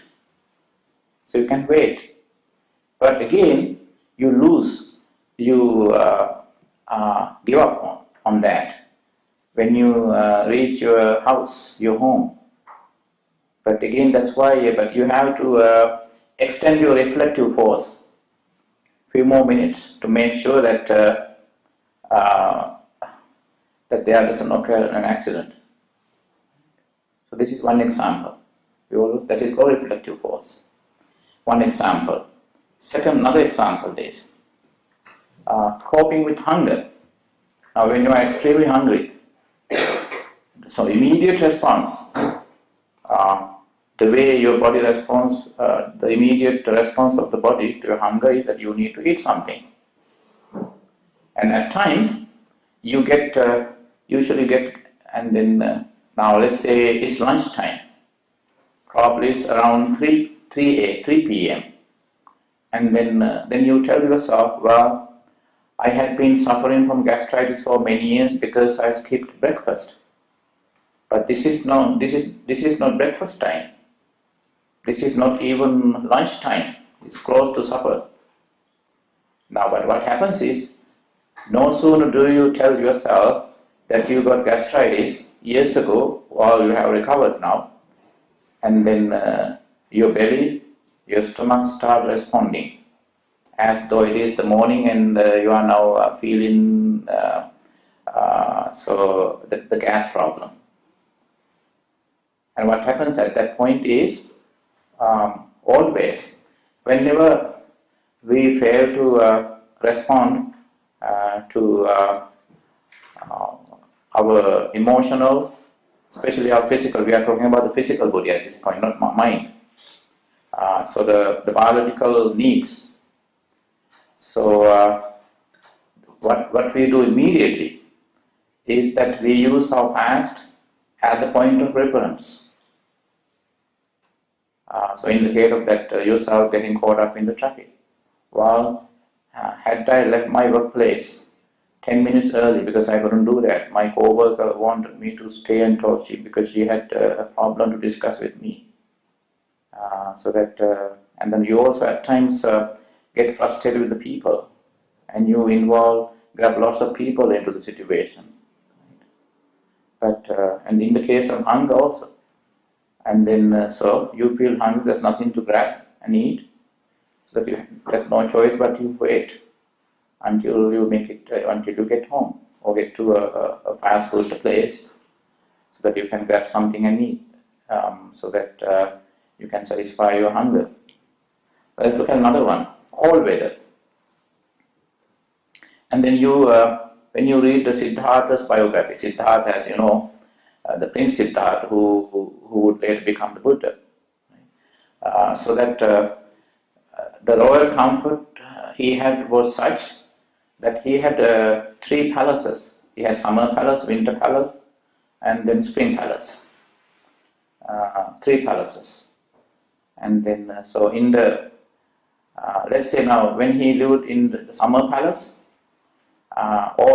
he was surrounded by the interior was full of murals depicting waterfalls, beautiful bodies of water, rivers. Why is that?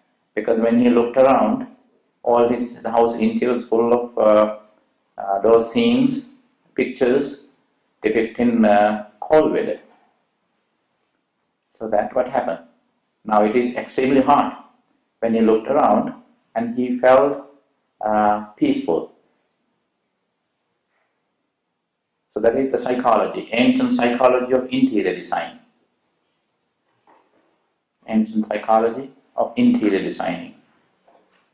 So, whereas when he was into winter time, and he had his interior full of inside the interior of his winter palace. Was full of murals depicting fire. When he saw the fire, and he didn't feel cold. He wasn't cold, but he felt the warmth. He felt like he's getting himself warmed. So that in order to get yourself warm up. Now, so that is I was looking for, because somebody asked me whether there is some insights on interior design. That's when I came back. All of a sudden, this thing struck me. Okay, why not? Prince Siddhartha had 3 palaces, and we also do that a lot nowadays. In the winter time, also, I used to do that in Canada. Once I studied in a university in Montreal, Canada. That time the weather was minus 56, minus 60. I only had my eyes open. If you stay 1 minute outside, and you get nose bleeding. But inside my car, so that I felt I was cold, even in my room. What I did was, instead of putting more and more blankets on me, what I did was I only put 1 layer of blanket. I wrapped myself in the blanket, and then I had deep breath, and I meditated on fire. I meditated on fire. Even today I do that. So that warmed me up. so that it was then less cold that I felt. So that is another example. Now the reflective force. Now any questions at this point about the reflective force? No Pali terms. Exactly, yeah. That's fascinating, yes, because you reinforce yourself. Yeah, because he then reinforced himself to be someone with a different identity. He was no longer a king, but a mendicant monk, traveling monk, depending on the alms offered by the common people. And he would go on alms round. He had to beg for food. Right? So that's why then he changed it. So yeah, thank you for that. Yeah, that's a reinforcement. We reinforce our identity. So that we can, and then it happens to us a lot. Because if you only go to posh restaurants, because only in the UK do I use the word posh, right? Because I always hear that word, especially in this area, Chiswick. People say Chiswick is a posh area. And recently someone said that, then I said, when you get a flat tire, the sound from the flat tire also sounds like posh. So when you, let's say you only eat at, dine at highly rated restaurants, and then so to most people it's a class thing as well. So there's no way to, there's no one, because you are now driving through a rural area, the countryside, and so all of come across some little restaurants or the eating food place. Right? Even if it's good food and there are people enjoying and they are enjoying. Let's say you have the little restaurants is full of customers, meaning it's a popular restaurant, meaning the food must be good. But when you take the first bite, you would find the food awful. Nothing wrong with the food. Why? Because you have only eaten in highly rated restaurants and you would always tell, and then what happens is you revisit your memories and then you look at your social identity of being someone who would only dine at highly rated restaurants. And so what happens is your negative reflective force. That's what reflective force is both good and bad. Your negative reflective force, so that overrides your hunger, your taste buds.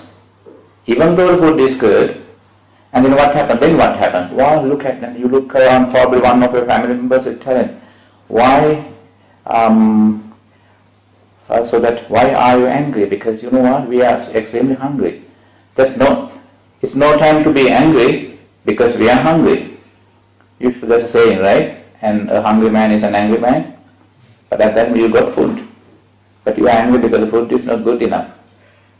And so while then you just think about everyone else enjoying the food, and if you are really into convincing yourself that this is the best restaurants in this in the countryside, and then when you go back to eating, and you will for sure you will find the second bite very different than the first bite. That is because of negative reflective force and then the positive reflective force.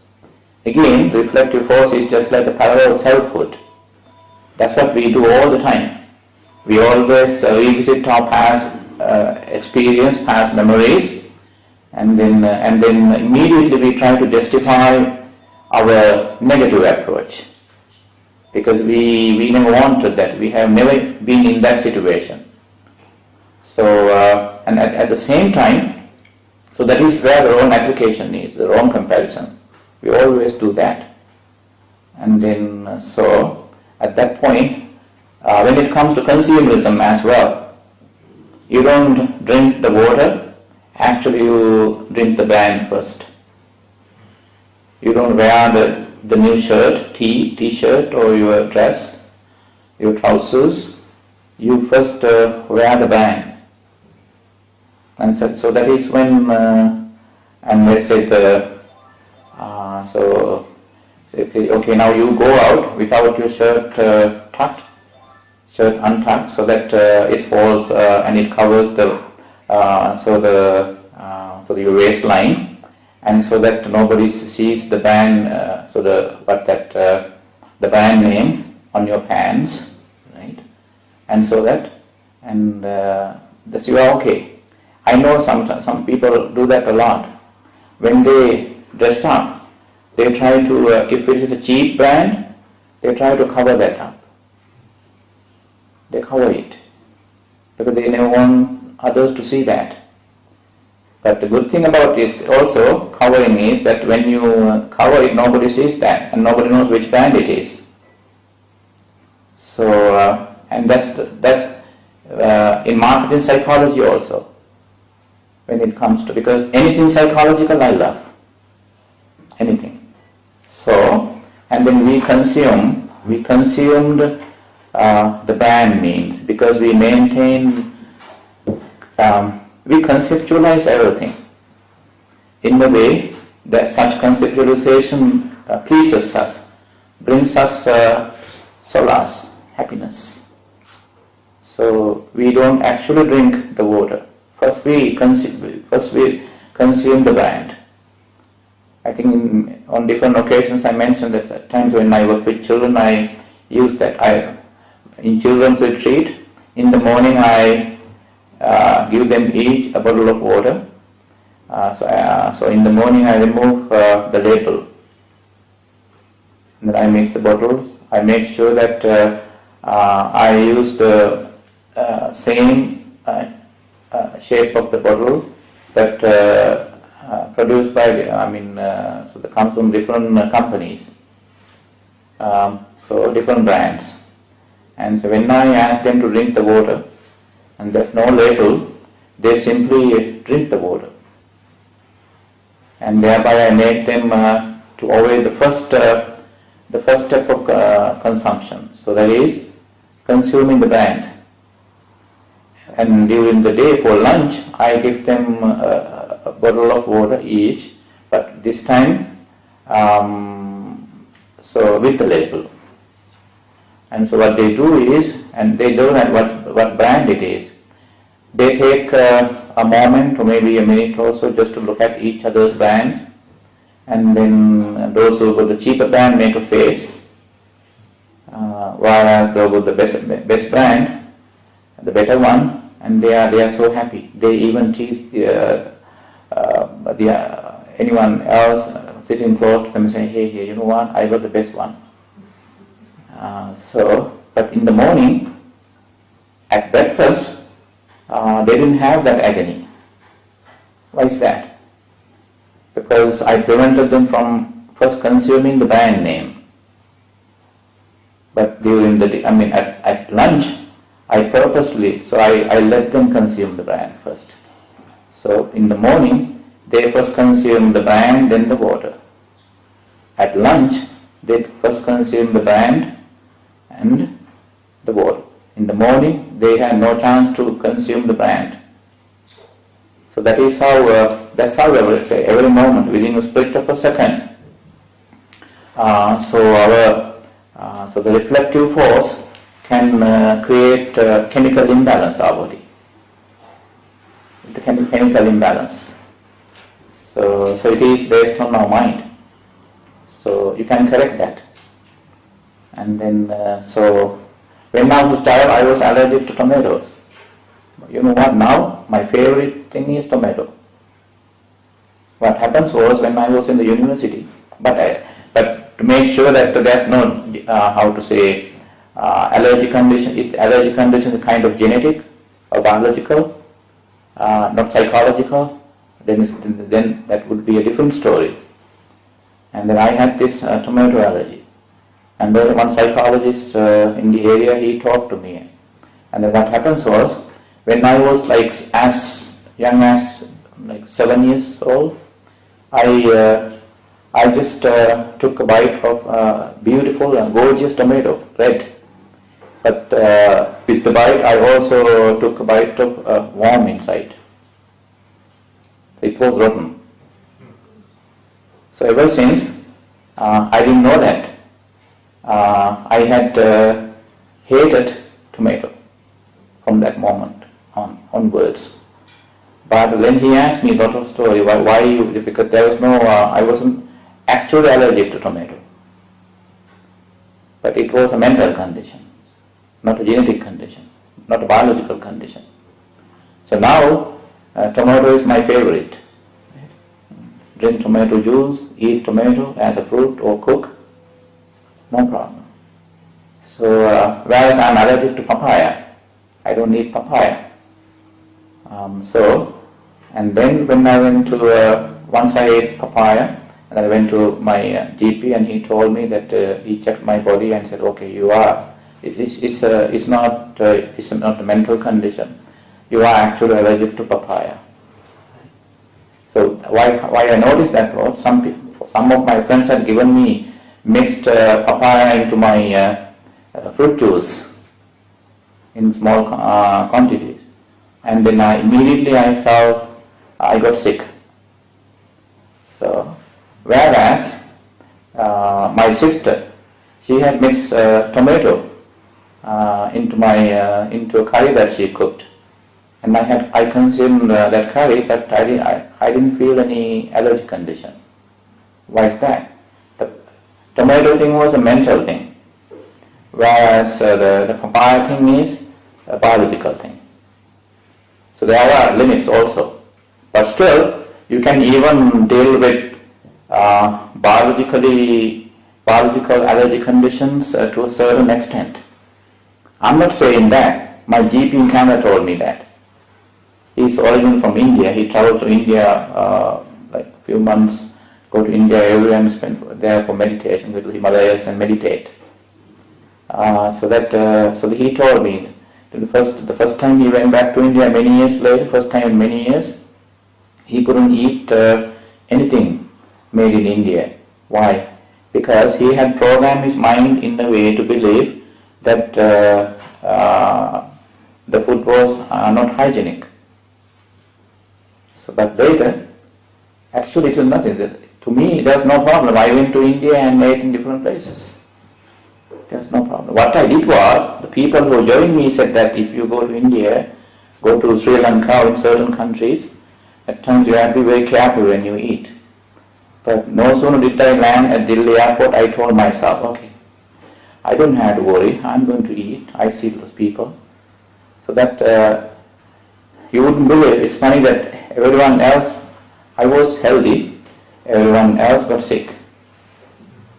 So we had a long meditation session at Bodh Gaya, and we talked about food allergy due to reflective force, negative reflective force. You always immediately you reinforce yourself through your past experience, and then so that you always, when you believe that you have eaten the wrong food, that you are in the wrong situation, actually then what happens is, even if the situation is not detrimental, harmful, but still you feel, you get frustrated, you may even fall sick. So, and then when it comes to the reflective force, there's a natural way that our body responds to situations. So that that is called stormy response. Stormy response is natural, but Buddha talks about the sunshiny response. They are antonyms, right? Storm and sunshine. In the stormy weather, it's all dark, terrible, gloomy. It's ghostly. Whereas after the storm, so you see the sunshine.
Hello everyone.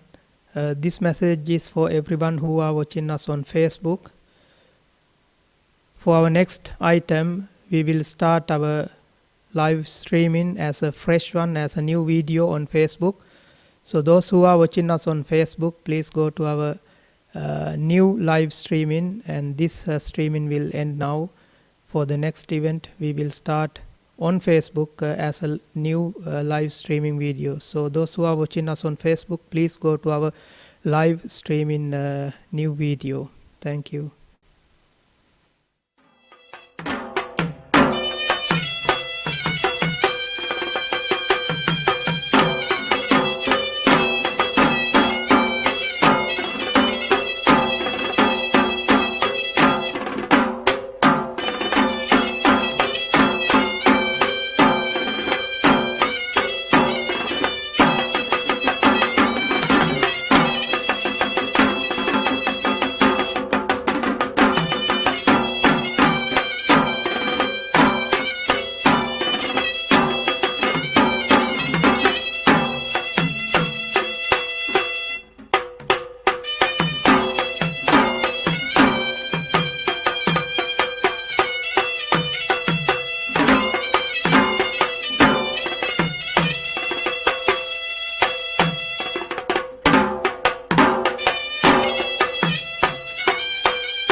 Good afternoon.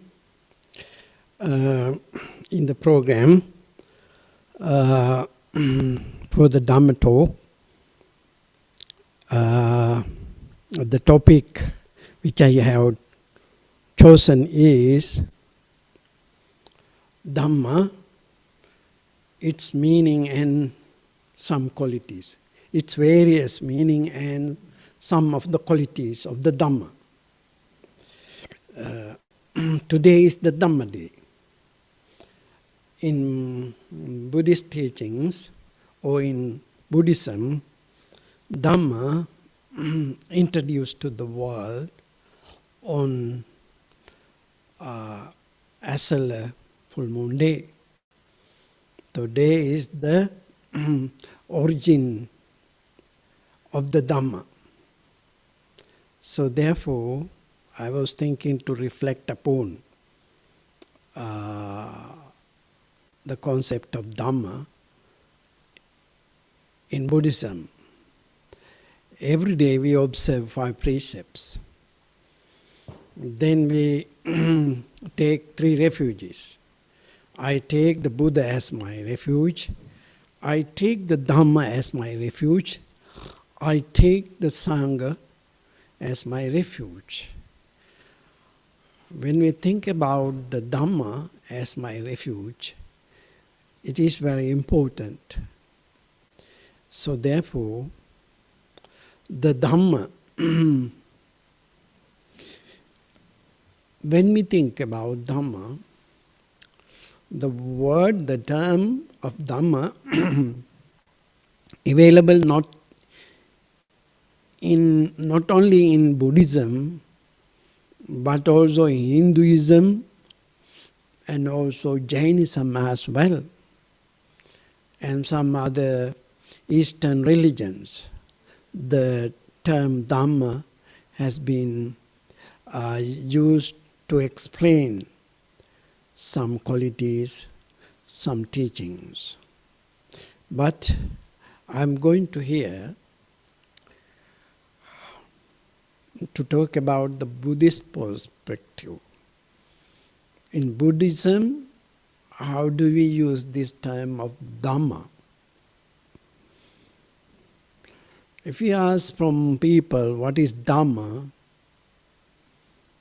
they say the Buddha's teaching. We Buddhists say Dhamma is the Buddha's teaching. But that is one part of the Dhamma.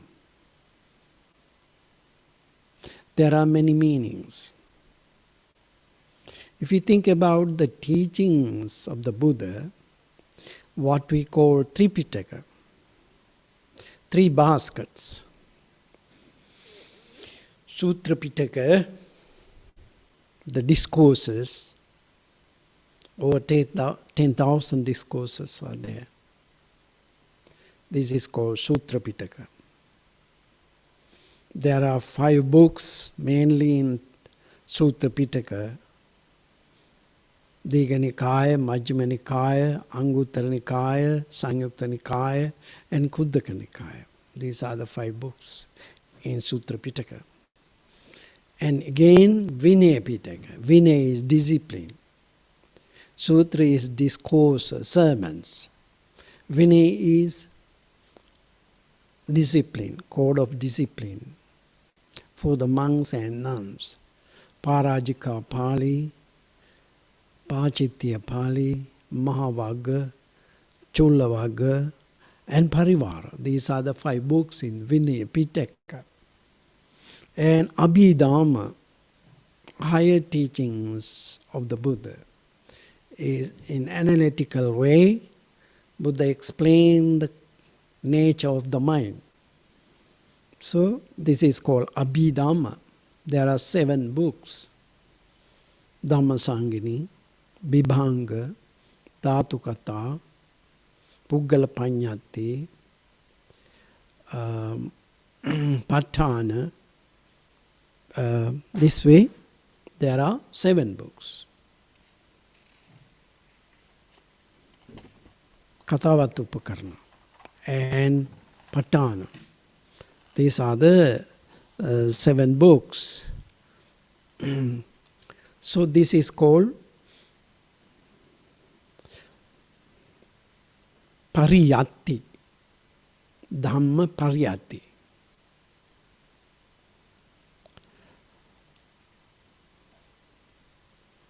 These Tripitaka are the Pariyatti.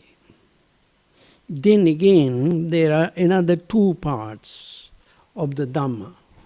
Pariyatti, Pratipatti and Patibheda. The 2 parts. So if we see again, Pariyatti, Patipatti, Patibheda. 3-fold Dhamma. So Patti means practice or conduct, behave, performance. These are the words being given in the Pitakas, what is to be done according to the Dhamma. So this is called Patipatti.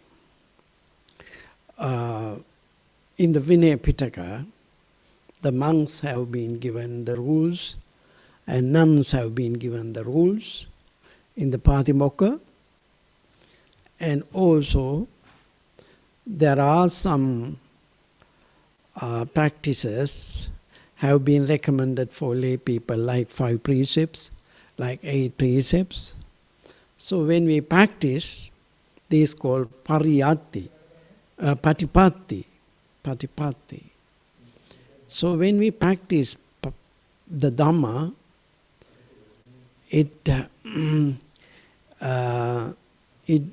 that practice help us to experience the qualities of the Dhamma. For instance, when we practice meditation, we experience peace in mind. We experience jhanas. we experience wholesome one-pointedness. So this is the way Dhamma practice, patipatti, gives us to experience Dhamma.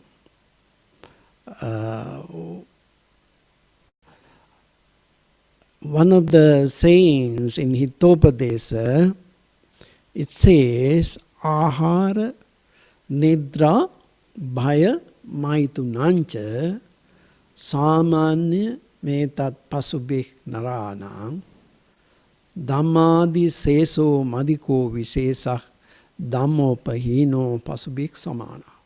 Because of the Dhamma, we can see the difference human beings and animals. It says food, sleep, fear and mating. All they are similar to human beings and animals. So what is difference? Dhammadi seso madiko visesa. Dhamma. Practicing Dhamma is the difference. Distinguish. Make us different from animal. This is in Hitopadesa. It is the reason why we practice the Dhamma. Not only that, we can develop our mind and the ultimate goals. There are so many goals. The ultimate goal is Nirvana. So, Patipatti, that is the Patipatti, Pativeda is the Nibbana. And the Navalokottara Dhamma, there are ninefold supramundane status. These ninefold supramundane status are called Pativeda. Sotapatti, path and fruition. Anagami, path and fruition. Sakadagami, path and fruition. Anagami, path and fruition. Arahant, path and fruition. And Nirvana. These are the ninefold supramundane status. O Navalokuttara Dhamma. This is the Pativeda. The ultimate is Nirvana. So therefore, when one realizes properly, then one can attain Sotapanna. At the same time, when one becomes Sotapanna, Sangyojanas, 3 types of Sangyojanas are being eradicated. Sakkaya Ditthi, personality beliefs, and skeptical doubts, Vicikicca, and wrong beliefs adhere to wrong rituals. Silabhata Paramasa. So this way,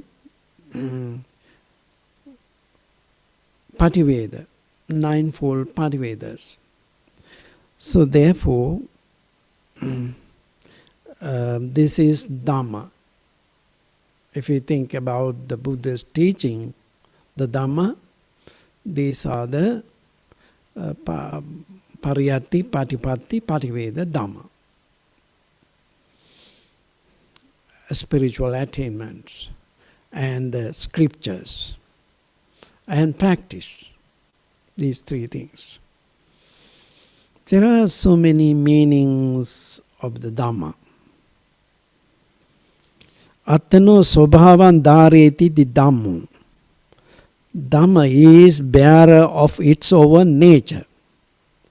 One meaning is Attano Sobhavan Dhareti di Dhammo.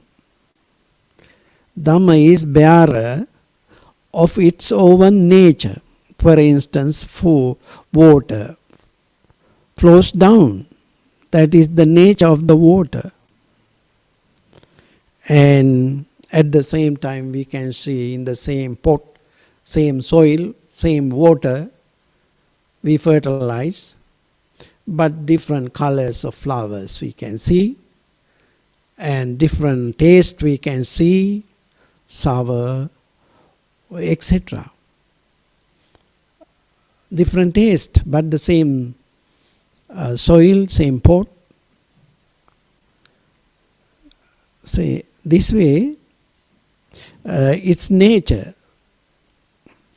It's over nature. Dhamma is that this is the way, and also the gravitation is the nature, and genetics, etc. They are the nature. Therefore, what we call Swabhava Dhamma, that is called Swabhava Dhamma. Swabhava Dhamma, Swabhavan Dhareti. That is Swabhava Dhamma. In Sinhalese we say Swabhava Dharme. That is one meaning. Swabhava Dharme is the meaning, Dhareti. Another word is Dhareti, the Dhammo. Dhara means support, hold, bear. These are the words. It bears, hold, and support. For what? It support us. Dhamma support us. Dhamma support us to not to do evil, but to do good. Dhamma supports us. And Dhamma supports us to listening to the Dhamma. We can experience, we can get many blessings. We can hear new things. We can overcome doubts. We can calm down our mind. We can develop our wisdom. And we can attain nirvana, etc. Therefore, it supports us. It helps us. The Dhamma is the helper. That is Dhareti Dhammo. Bear or hold or support. But very good definition is given in the Visuddhimagga. Chatusu apayesu patamane satta apatamane katva dhareti dham. Chatusu apayesu patamane satta. Beings, those who are falling into the four categories, four apayas, hells. They are falling into the hell. Those who are falling into the hell, Dhamma doesn't allow to falling into the hell. Dhamma hold them. Dhamma bear them. Dhamma lift them. That is one meaning. Chatusu apayesu patamane satta apatamane katva. Not allowing to fall into the upper hell.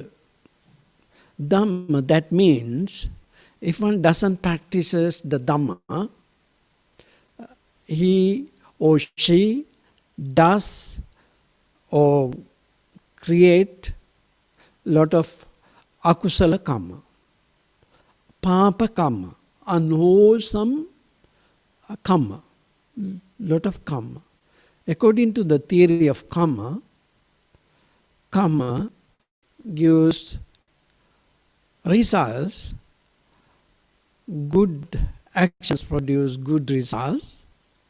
Evil actions produce evil results.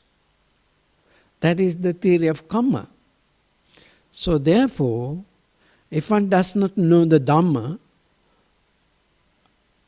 or if one knows the Dhamma, but it doesn't not practice. If one does not practice, means if one practice unwholesome actions, unwholesome karmas, if one does a lot of papa karma, a lot of unwholesome actions. If one depart from the Dhamma, if one leaves the Dhamma, there is a tendency, there is a trend to do the unwholesome, unskillful actions. So the results are go to apayas, hell. So the 4 purgatories, Nirya, Tirisana, Apaya, that means animal kingdom, ghost, evil spirits, titans, etc. Asuras are translated as titans. So these are purgatories or apayas. So Dhamma lift us, hold us, not allowed to fall into apayas. That is the commentator. Is a good answer. What is Dhamma? I explain what is Dhamma is Subhava Dhamma, and then I explain about supporter, Dharayatiti Dhammo, and the third one is Chatusu Apayesu, falling 4 apayas, not allowing falling to apayas. Help us, Dhamma. So, so many meanings are truth, means satya, law, and cause, hetu, quality, guna, emptiness, sunyata, duty, and natural conditions, the path, wholesome actions, all they are. The term, translations, words which have been given for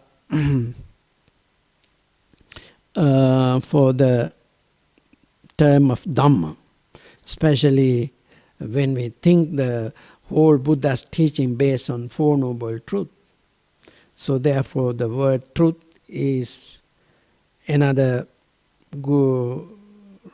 another term, another word, another meaning. So this way, and another thing is yo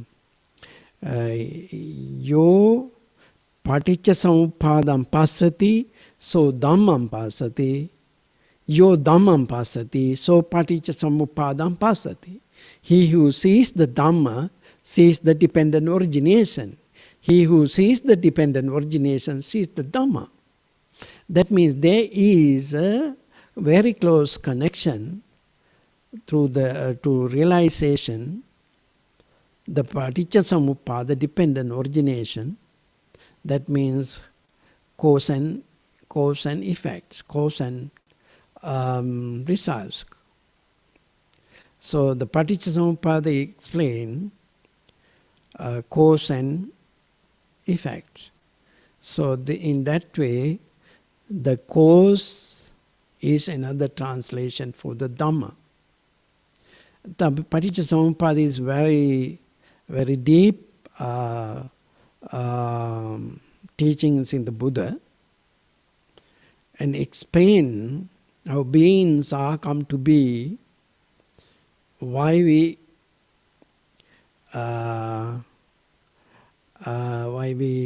live in the samsara, why we exist in the samsara, because of the paticca samuppada.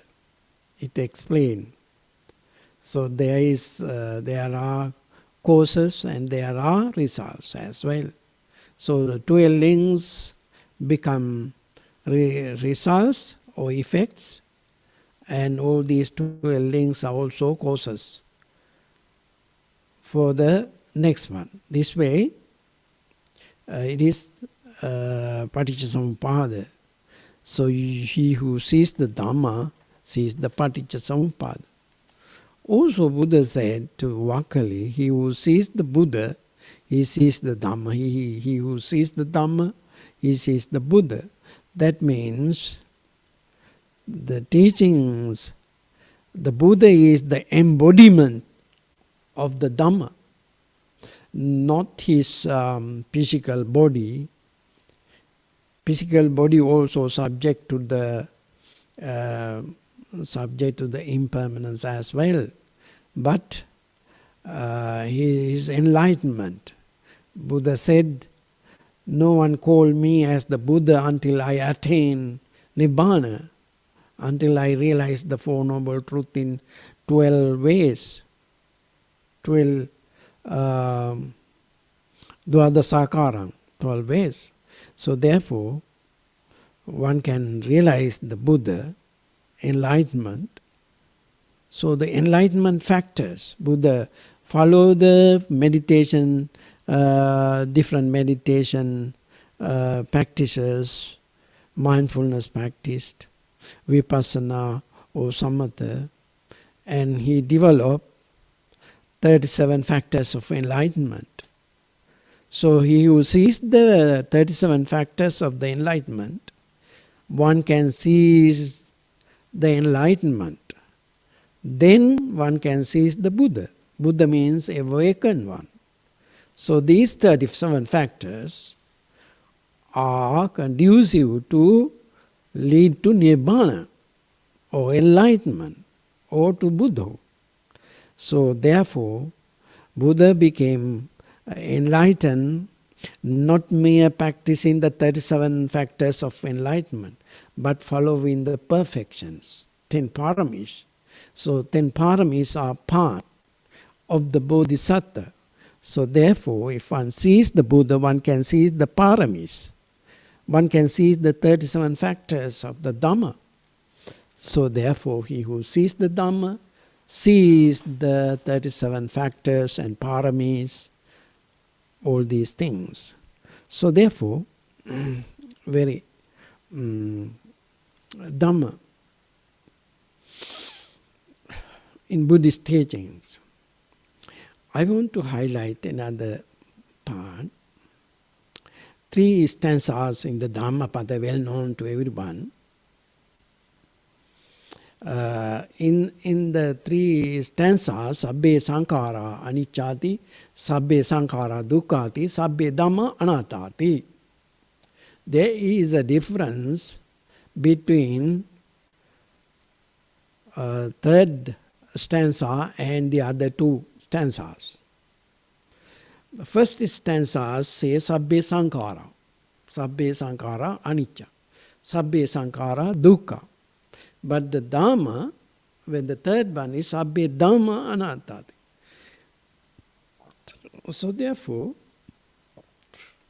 it is worthy to reflect upon what is sankhara means, all conditioned things.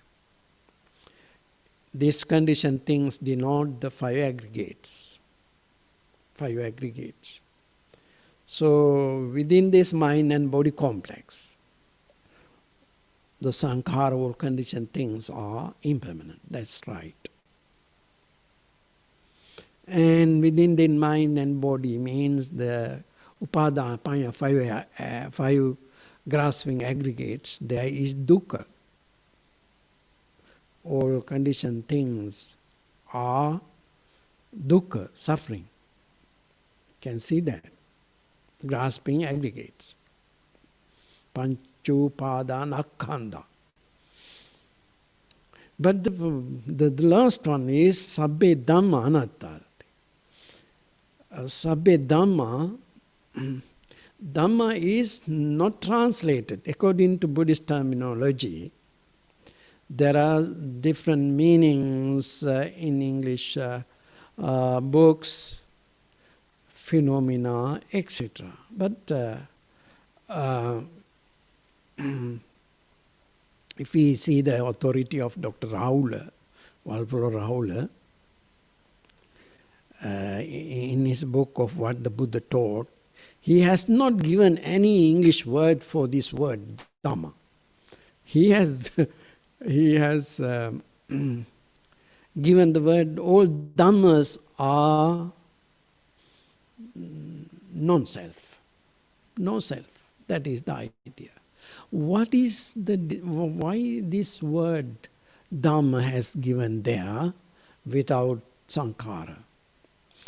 Dhamma word is wider than sankhara. We can include all these things within the sankhara except nirvana. If we want to include the nirvana to this context, we can't use the word of sankhara. Therefore, we have to use Dhamma, or the Buddha has used the Dhamma. Dhamma is beyond sankhara. Dhamma is, there are conditioned things and there are non-conditioned things in the Dhamma. So in that regards, the Buddha wanted to say, I follow the Dr. Rahul, the book. It is, even in the nirvana, there is no self. That the idea I want to say, that is called Dharma Nairatma Tava. That means non-self. Pudgala Nairatma Tava, two things are given there. Pudgala Nairatma Tava means within this mind and body complex there is no self. Even in nirvana there is no self, means Dharma Nairatma Tava. Two things explained, especially in Mahayana Buddhism, given in detail about this. So this is the way that the Dhamma words, Dhamma has given so many meanings and words. So in order to give some ideas about the meaning of the Dhamma in Buddhist teachings, I would like to take some similes. 3 similes I have chosen here. First one is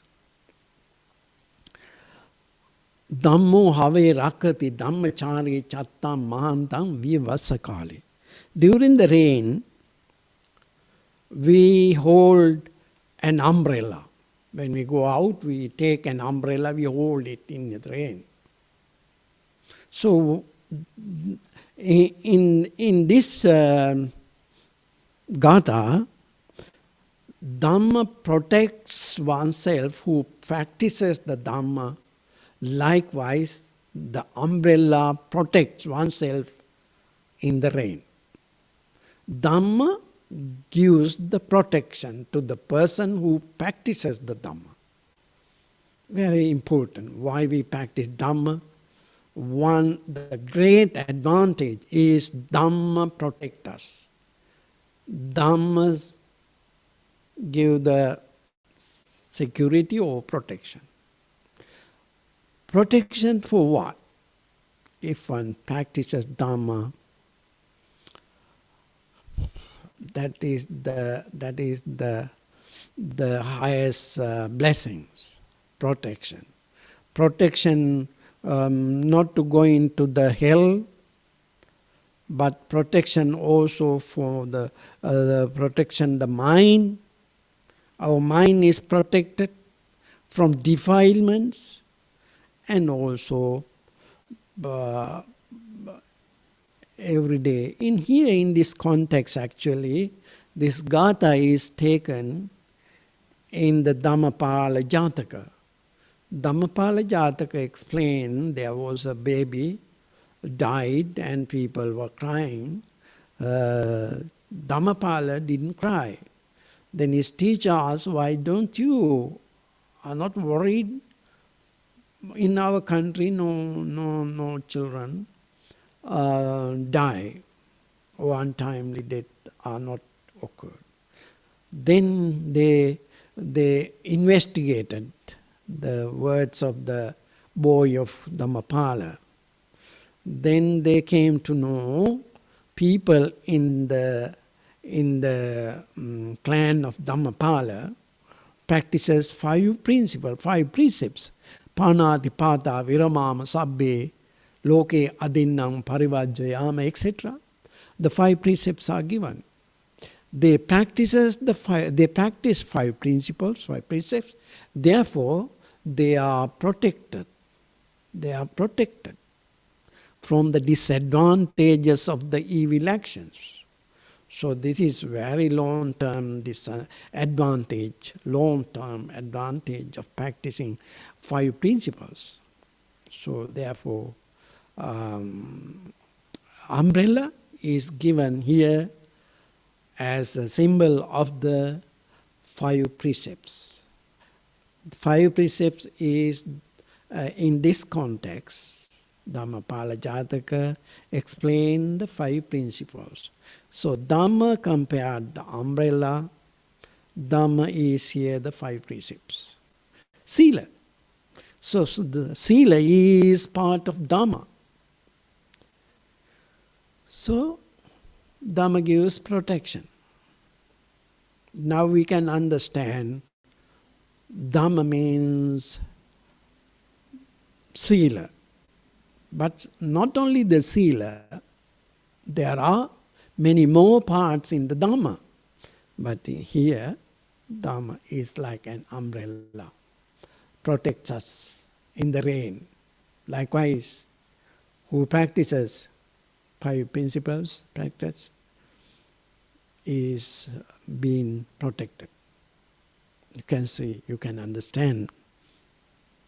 And the second simile is Dhammo Sada. Dhammo Sada means Dhamma is medicine. Dhamma is Besaja, medicine. Dhammo Sada. Osada means medicine. Dhamma compared to medicine. This is very good. There was the title for the Buddha in Far Eastern countries like in Japan, in Korea, in like that Mahayana countries, especially Buddha is respected, Buddha was respected as Bhaisajja Guru. Bhaisajja Guru means teacher, Bhaisajja means medicine, teacher of medicine. Teacher of medicine. So the prescriptions are the sutras or beautiful discourses. These are like prescriptions. So he who follow the prescriptions, Dhamma, like medicine, taking the medicine. So the Bhaisajja Guru is one of the titles of the Buddha. In Pali terms, you know, Bisakko, Sallakato. Bisakko means peerless surgeon. And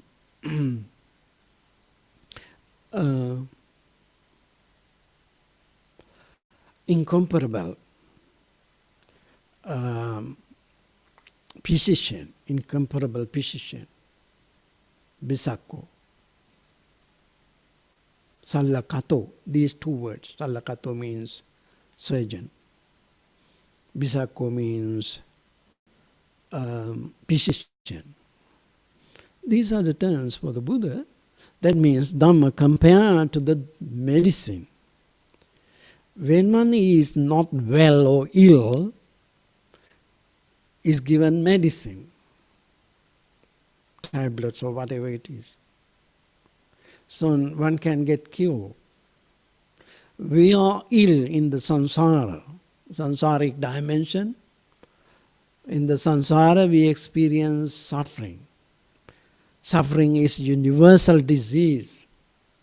So Buddha had left from his palace in order to find a solution for the suffering. Having seen these 3 signs, old age, etc., he left his palace to find a solution. His solution was the medicine. Medicine for what? For the suffering. Buddha said, I can't stop the process of aging. I can't stop the death, but I can stop the suffering. Very important teaching. I can stop the suffering, but I can't stop the process of aging or the death. So that means, how can one stop the suffering, mental suffering? To practice the Dhamma means the having taken the medicine of Dhamma, Dhammo Sada. So therefore, very important. If one follows we take Dhamma means we take, if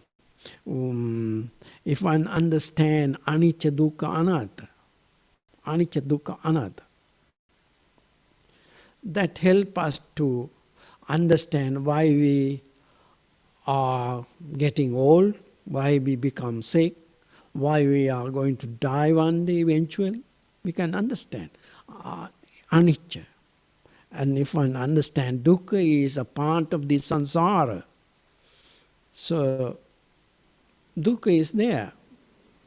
Anatta is the most difficult factor, non-self, to be experienced vipassana, meditation, to understand non-self. So this way, medicine, Dhamma is medicine. Cure means realization through wisdom. Understanding is the way to overcome the disease of suffering. In order to understand, practice the Dhamma. When practice the Dhamma, we can stop the doing unwholesome actions, and also we can enhance and we can highlight our spiritual qualities such as mindfulness, effort, concentration, etc. Faith. These are 5 spiritual faculties, 7 spiritual factors called Satta Bhujanga. They are the Chetasikas. Among the Chetasikas, these are Chetasikas. So we can cultivate, we can practice, we can develop these Chetasikas, good Chetasikas. So then one day, eventually, we are led to the nirvana goal, we attain nirvana. That is the complete cessation of suffering. That means we are mentally enlightened or healthy, fully healthy people. So Dhammosada, why we practice Dhamma, help to overcome suffering, disease of suffering. So Dhamma help us. Sansara roga, that is the roga, disease of samsara. So Four Noble Truth explain the cause of suffering and path cessation of suffering, etc. So therefore very important. The third one is, third simile. As I said, I take 3 similes or analogies. The third one is raft, kullupama. Buddha used the word kullu, means raft yatra.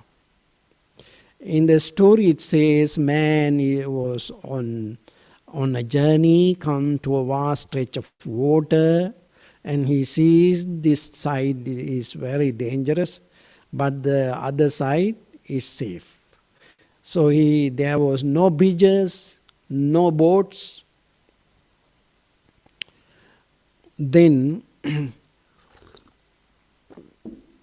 he make a little raft, taking leaves and barks and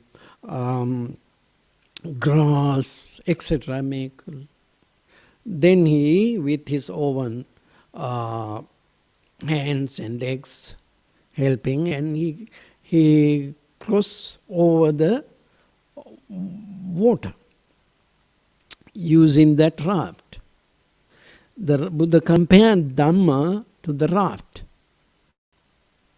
But end of the story it says, the best way, how can we perform our duty to the raft? We have to leave the raft in there, in the beach, in the shore.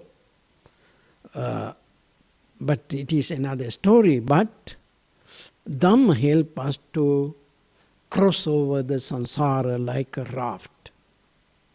That means repetition of birth and death. Sometimes people like to enjoy sensual pleasures and born in heavenly places or in a happy environment. And they like the existence.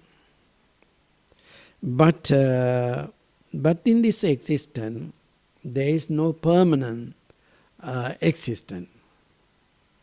This is, we experience impermanence.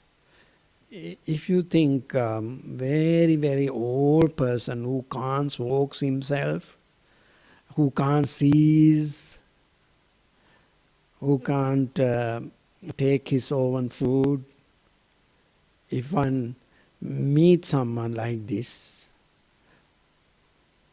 if you ask, would you like to be born again?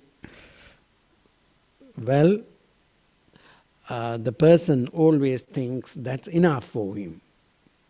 Enough staying in this life, and he want to live, want to go. Because this old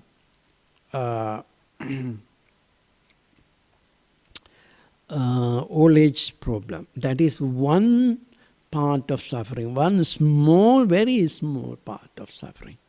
Therefore, cross over the samsara, the raft is important, Dhamma is the raft. We can think Dhamma is the bridge, Dhamma is the boat, etc. But Dhamma is the raft. So we can understand the Buddhist point of view, what is Dhamma.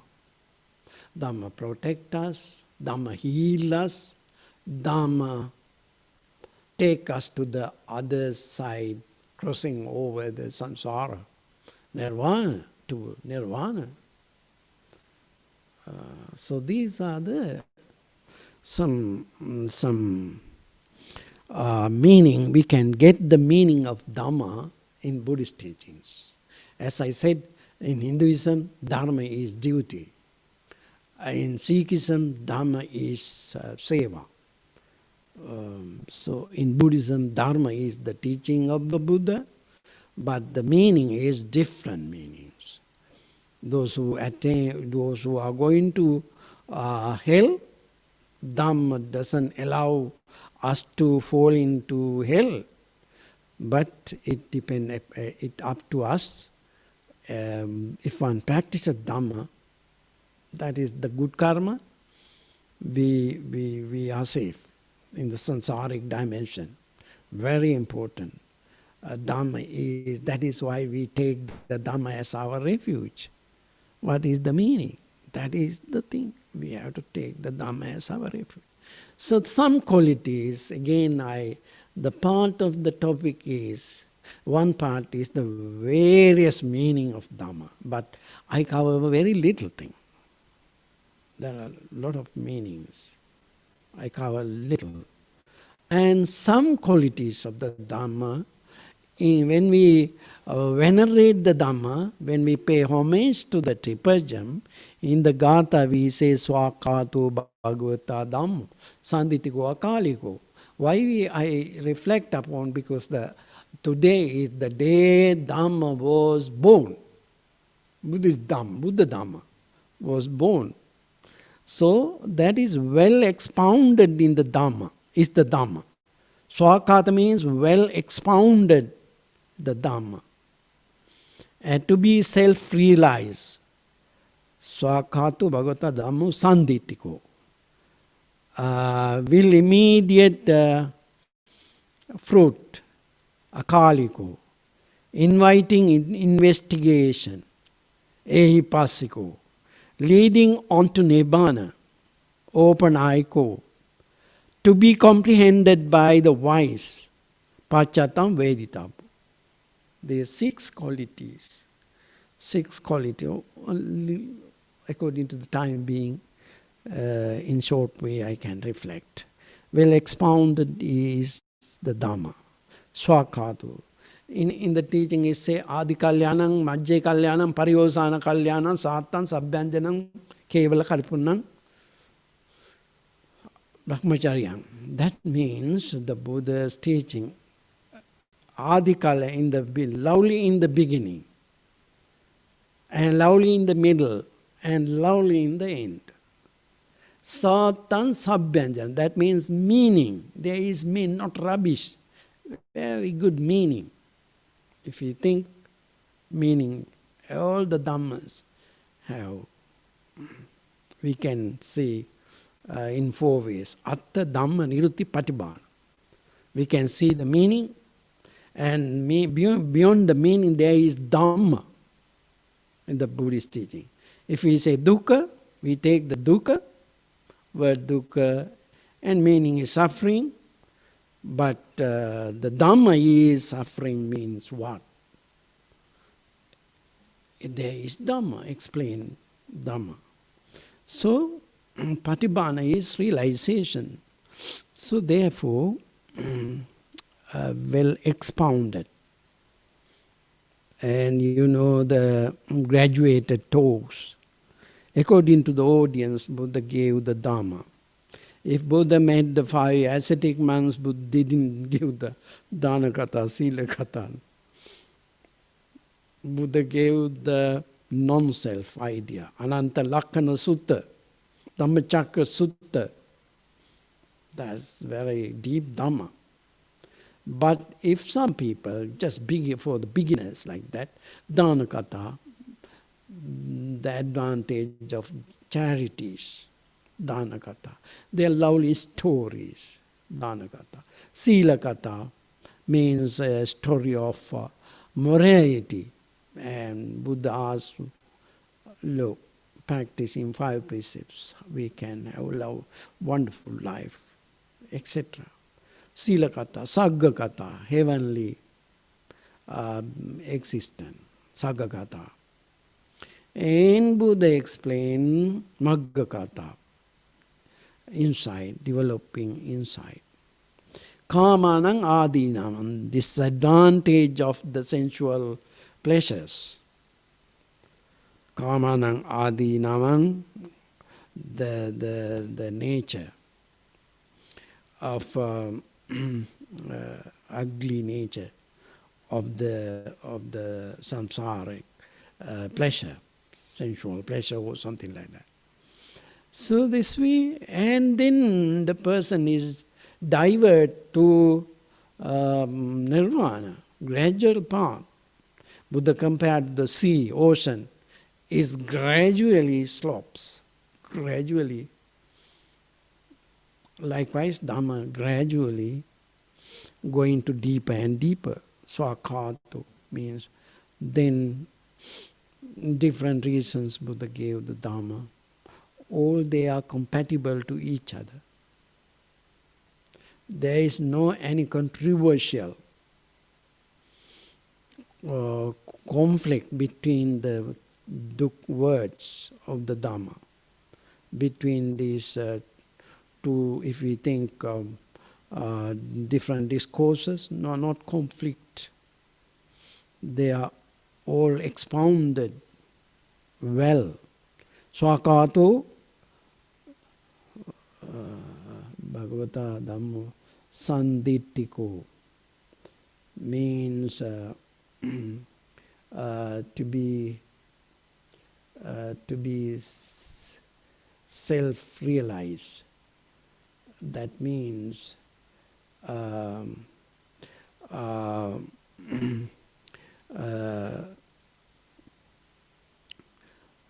are, in other way we can say, Dhamma explain the benefits, experience here and now, here and now. That means not in the future. Some people think the Dhamma, Buddhism gives the results in the next life. No, it is not. Whenever the person start to practice, the results one can sometimes it can be seen or not seen, but the results are given there. For instance, when one practices meditation, samatha, 5 hindrances disappear. Then wholesome one-pointedness arises in the mind. One can overcome the doubts, one can overcome the laziness, one can often overcome the ill will, one can overcome the sensual pleasure, sensual desire, etc. Pancha Nivarana. Exactly at the time when one practices properly, then to be realized. Sandittika. One can see, one can experience in that very life, here and now. Here and now. Immediately fruit. Immediately fruit. Immediately fruit. That is the thing I explained. Akaliku. Akaliku. That means timeless.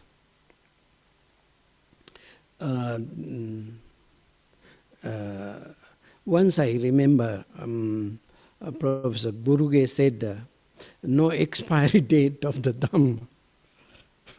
That is the way he had translated, no expiry date of the Dhamma. But I'm not fully agree with his translation. But timeless message, Buddha's teaching gave many thousands of years ago, but still Dhamma is valid for the modern day life. But it will be more benefited in future as well. This is timeless message of the Buddha. Immediately give the results. Timeless. Inviting investigation. Ehipasiko. Ehipasiko means come and have look, come and have investigate, come and. If we see something daily, if it is a common thing, we don't ask other people to come and see. We don't want to ask people to come and see the sunshine, sun rising. We ask, come and have a look. What? Sun rising. It is a simple thing. It is common, and it is in every daily we can see that. We don't ask to come and have a look. But if something is unique, very, very, very unique, we ask, come and have a look, come and investigate, come and investigate. That is Dhamma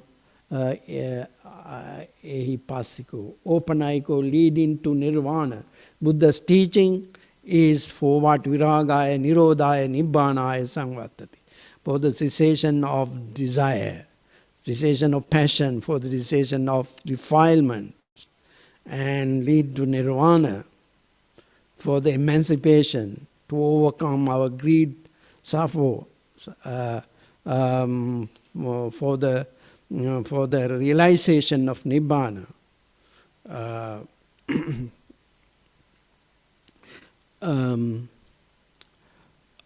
Dukkha domanassanam attangamaya, nibbanas satchikaranatthaya, in order to realize the nirvana. So it leads to nirvana, opanayiko, to be comprehended by wise.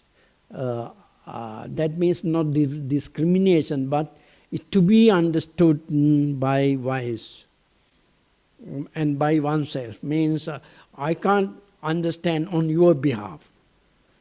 We have to be understood for our salvation. So therefore, to be understood by oneself, comprehended by the wise. Each for oneself, each for oneself. For my own liberation, I have to understand the Dhamma. So, for your liberation, you have to understand the Dhamma. Pacchattam veitabbo viññoyite. But everyone is not capable, only for wise. Buddha said, I teach the Dhamma for the wise one. That means we have to develop our wisdom, practicing bhavanamaya panya, achintamaya panya, suttamaya panya. This way we have to develop wisdom. Eventually, we can fulfill our wisdom and we can attain supreme bliss of Nibbana. So Dhamma is for the attainment of Nirvana in ultimate sense. May you all attain peace of Nibbana.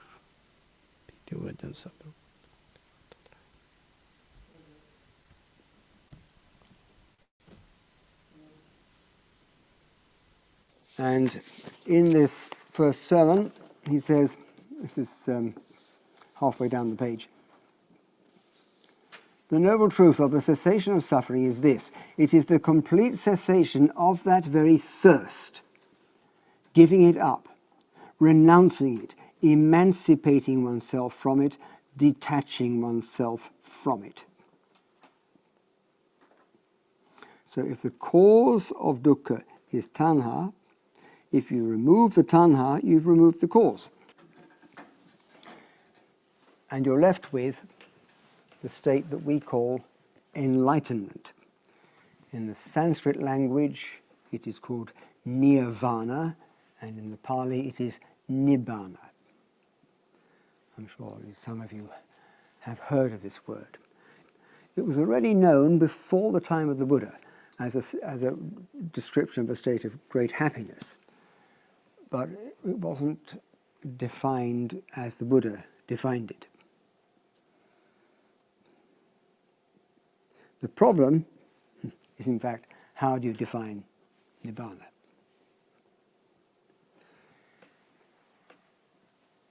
It's a state which is beyond our own experience. In fact, it's, until you attain it, it's beyond anyone's experience. And it's very difficult to describe this to someone who's never experienced it. Imagine you have never tasted sugar, and I want to give you an explanation. What does sugar taste like? I could talk to you for a year, and you still would have no idea what sugar tastes like. Once you get it on your tongue, and you experience it for yourself, now you know what sugar tastes like. But no amount of description is going to lead you there. And so, similarly, this state of nibbana is not easy to define because it is beyond our day-to-day experience. Perhaps you know the story of the king and the blind men. A king has some blind men brought into the presence of an elephant. And he says to them, I want each of you to tell me, what is this? One man puts out his hand, he touches the leg and says, oh, this is a pillar. Another one touches the ear and says, this is a fan. Another one touches the tusk and says, this is a plough. Another one touches the tail, which has a lot of hairs growing in the tip. This is a broom.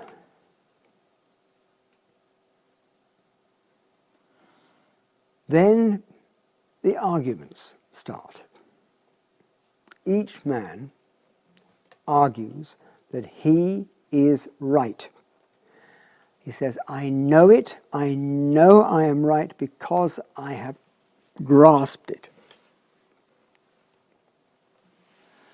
And I think this is an analogy for a lot of religious disagreement. We may think we and we alone have grasped the truth, and other teachings are therefore wrong. But it may be we have in fact grasped only a part of the truth, and other teachings have also grasped a part of the truth. No one has got hold of the whole of the truth.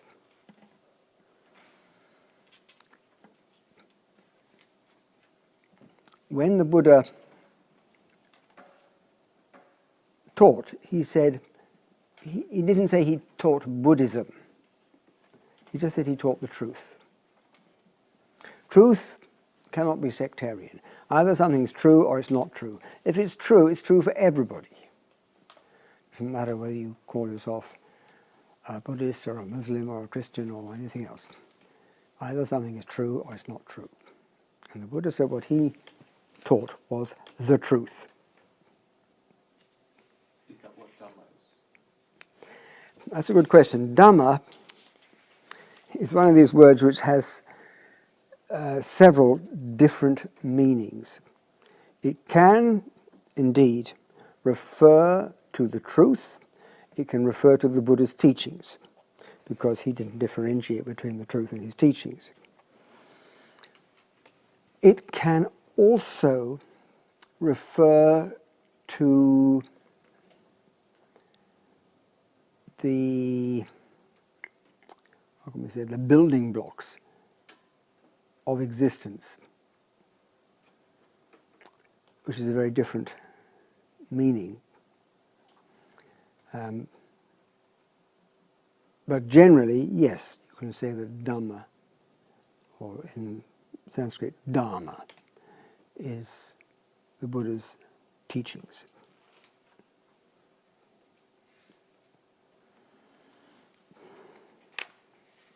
So it is easier to say what Nibbana is not. It's easier to ascribe the negatives to it. You can say it is the end of certain things. It is the end of suffering, the cessation of suffering, the end of three root defilements that we all have in our minds. They are lobha, dosa, and moha. All other negative states of mind are a mixture of these three. They are the three primary roots. You can think of them perhaps a little bit like primary colours. You mix the primary colours together and you can get any other colour. You mix these roots together, you get any other defilement in the mind. Lobha is attachment. It's like tanha. Greed, wanting, desire. Dosa is the opposite. Want to get rid of, meaning hatred, dislike, anger. Moha is ignorance, non-understanding, the lack of wisdom. You can have moha just by itself, pure ignorance. But lobha must also have moha. If there was no ignorance, there would be no lobha. Similarly, if there was no ignorance, there would be no dosa. Dosa and lobha are mutually exclusive. One is attraction, the other is aversion. So you can't have them at the same time. You have one or the other. But they both have to be accompanied by ignorance or non-understanding. So the state of Nibbana is the eradication of lobha and dosa and moha. Eradication is permanent. There's no backsliding. They cannot come back.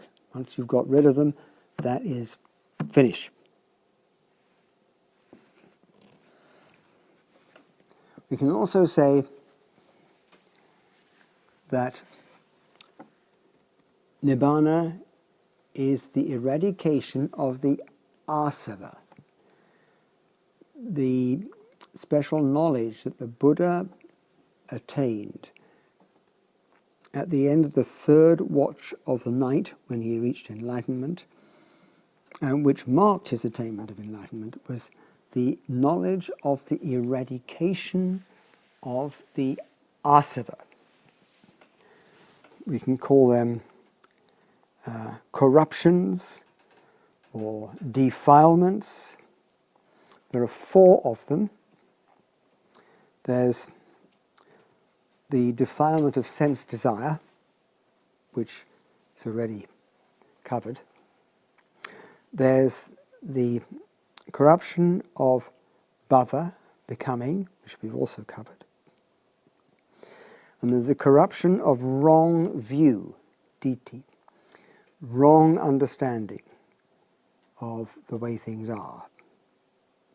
In particular, the ascribing of some quality of permanence to ourself. And then fourthly, the corruption of avidya, which is another word for moha, for ignorance. So we can say that nibbana is the eradication of these 4 asavas.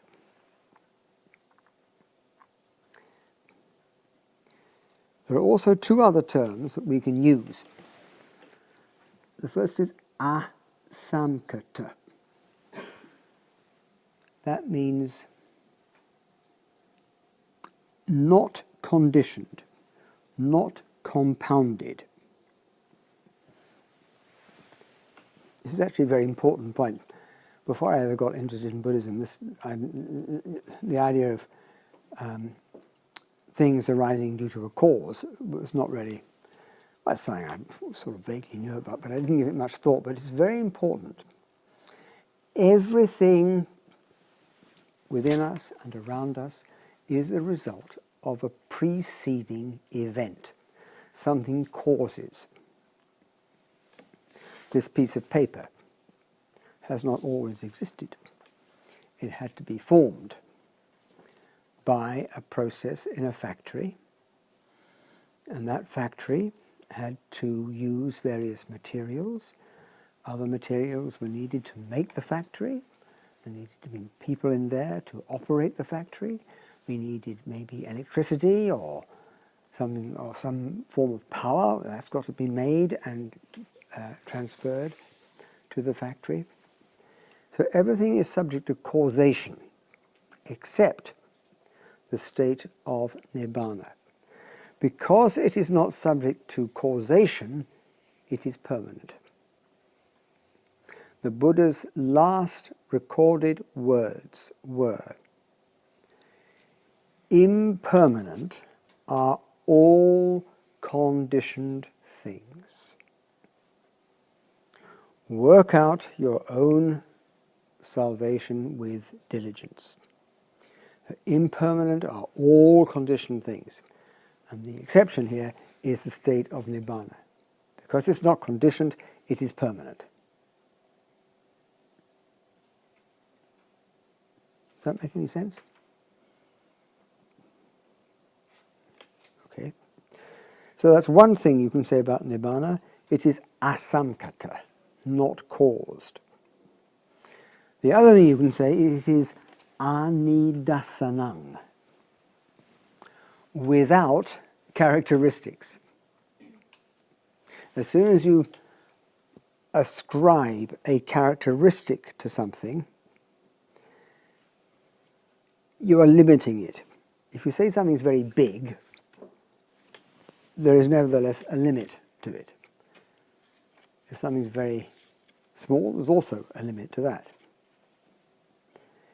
But nibbana has no limitations. And we cannot ascribe to it characteristics. There was a very highly esteemed monk, Dr. Rahula, whom I mentioned earlier. He wrote the book, What the Buddha Taught. Sadly, he died about 20 years ago. But I remember him talking here one evening, and he said he had been asked to sit on a panel of so-called religious experts from various different religions. He was there as the Buddhist representative. And there was a discussion taking place, and they were taking questions from the audience. And one question came up. What is God? And the chairman steered that question to a Christian priest. So the Christian priest stood up to answer the question. As he was standing up, Dr. Rahula said to him, "Excuse me. Anything you say about God must be wrong." Again, you cannot ascribe qualities to an unlimited characteristic. So we do have a problem to to describe Nibbana in any way that is really meaningful to us. It's beyond our own experience. We can take it on the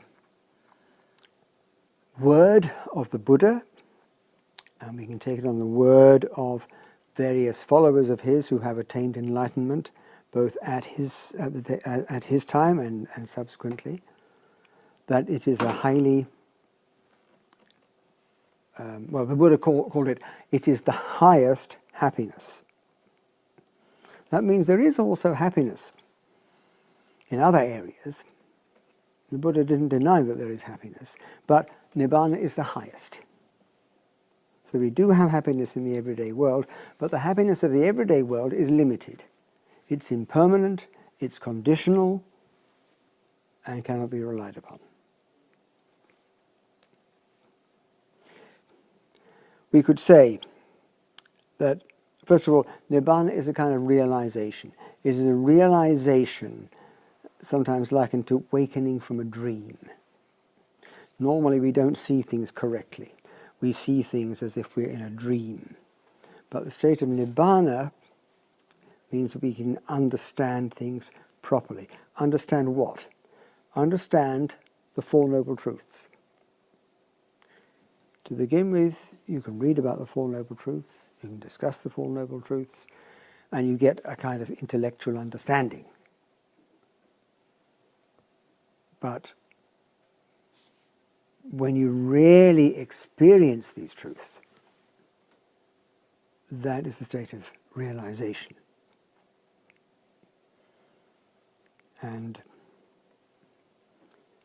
it leads, of course, to the dropping of all attachment to sense objects, to the sensory world. It doesn't mean to say you can't experience happiness from the sensory world, but you're not attached to it at all. And the Buddha often spoke about the pleasures, the delights of living in the forest. He obviously enjoyed that, but he wasn't attached to it. That's where the grasping comes in, that we are tied up with. It's also a state of liberation. It is the liberation from these qualities of lobha, dosa, and moha. It's liberation from all negative states of mind, liberation from all states of misery and unhappiness and dissatisfaction.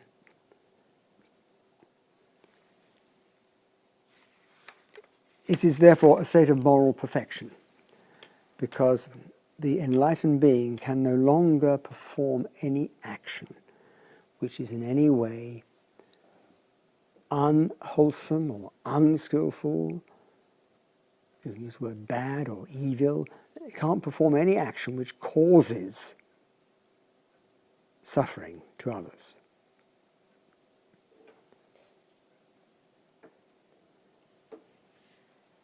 So it is the state of pure happiness. And it was attained by the Buddha at the age of 35, after his time spent with these teachers, Alarika Lama and Uddaka Ramaputta, and then he went to spend time with these ascetics, and then he struck off by himself and he reached enlightenment.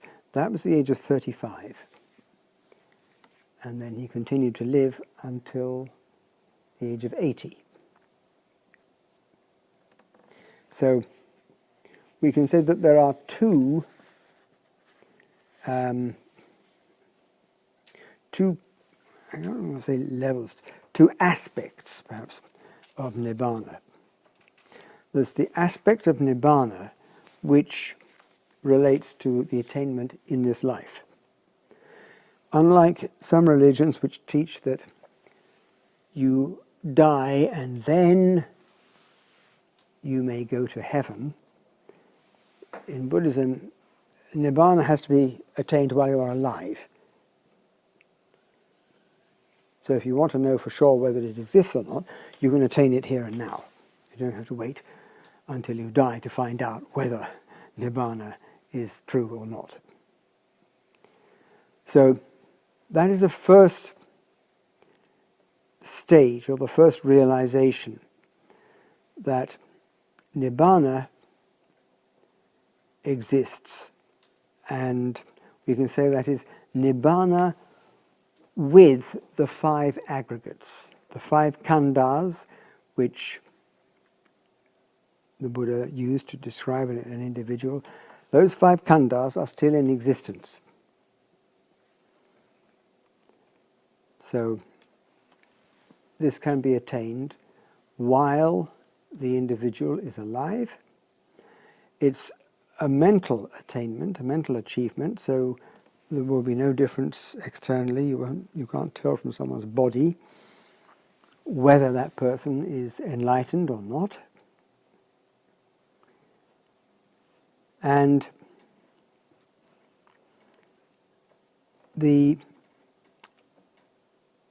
all the disciples of the Buddha who attained enlightenment while they were alive.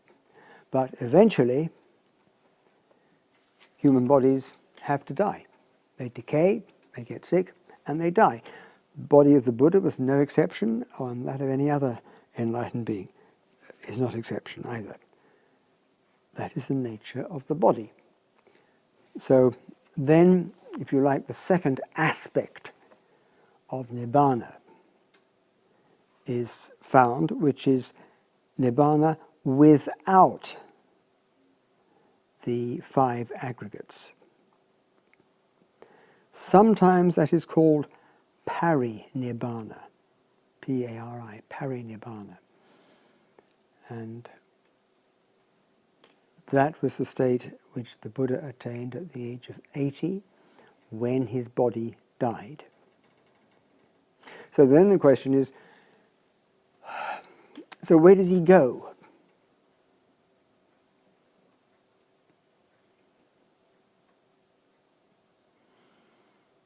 The Buddha's answer to this is to say, suppose there is a lamp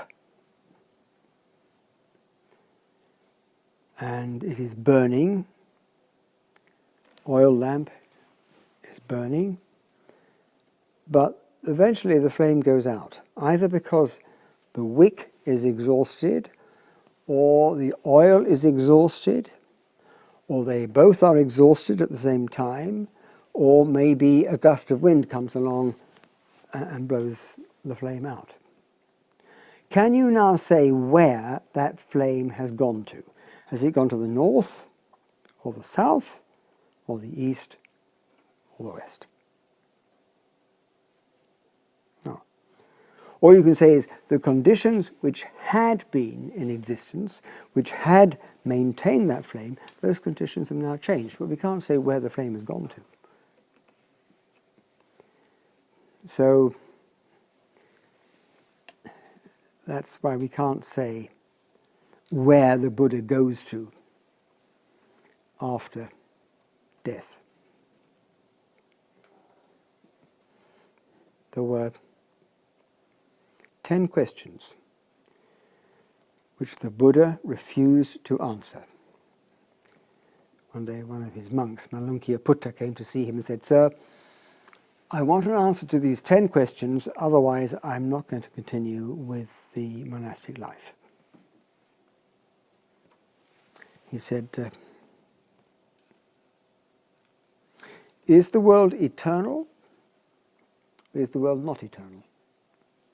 Is the world finite? Is the world not finite?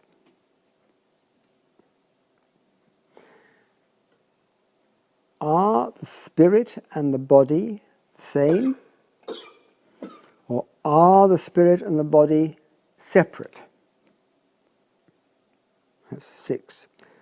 And the last 4 relate to the term used there was Tathagata, which is the word that the Buddha used always to refer to himself. Does the Tathagata exist after death? That's question 7. Question 8. Does the Tathagata not exist after death? Does the Tathagata both exist and not exist after death? does the Tathagata both not exist after death and not exist after death? And the Buddha said, something like, "You are a foolish man. You've never heard me answer these questions, and you never will hear me answering these questions because you don't need to know the answers." He gave a very famous analogy of the man shot in the arm by a poisoned arrow. Does anybody not know this little story? Okay. A man is shot in the arm by a poisoned arrow. His friends want to pull the arrow out. And the man says, "No, wait. Hold, stop. First of all, I want to know who shot this arrow. What was his name? What was his family? What was his village? And who made the arrow? What was his name, his family, and his village? And the bow. Who made the bow? And what kind of wood was used for the bow? And what kind of stringing was used for the string of the bow?" And he goes asking all these questions, and the blood, his poison enters the bloodstream, and he dies. The Buddha is making the point. We have an urgent problem. The urgent problem is we are mired in this existence of dukkha. Put all your energy, all your effort into getting out of this mess, getting out of dukkha, eradicating dukkha. Don't waste your time and energy on unnecessary investigations. So his teaching is a very focused teaching. He said, "I teach just dukkha and the ending of dukkha." Or in another place he said, "Just as the mighty ocean has the taste of salt," meaning wherever you take water out of the ocean, it's got the same salty taste, "so has this mighty Dhamma but one taste, the taste of deliverance." So the Buddha didn't want to get involved in a lot of what he thought were unnecessary, irrelevant questions. If your house is burning down, you don't need to know who designed it and who built it and all sorts of other things. That's unnecessary. Just get the fire brigade in, put the fire out. So his teaching is very much focused on dukkha and the ending of dukkha. It may well be that he knew a lot more than he taught us. One day he was walking through a forest with a party of his monks, and he picked up from the floor of the forest a handful of leaves. And he said, "Monks, which is greater, the quantity of leaves I have here in my hand, or the leaves on the trees above our heads?" And they said, "Oh, sir, the number of leaves in your hand are very few. The number of leaves on the trees above our heads are very many." And the Buddha said, "Yes, just so. What I have taught you is like the leaves here in my hand. What I know is like the leaves on the trees above our heads." Meaning, he knew an awful lot more, but he didn't teach it. But what have I taught you? I've taught you. This is the noble truth of dukkha. This is the noble truth of the cause of dukkha. This is the noble truth of the cessation of dukkha, and this is the path leading to the cessation of dukkha. So, apart from that, he's not interested to explain to us all sorts of wonderful things about where the world came from and where the world is going to and the origin of X, Y, and Z and so on and so forth. Quite unimportant from Buddha's point of view. So he's focused very much on this dukkha and its eradication.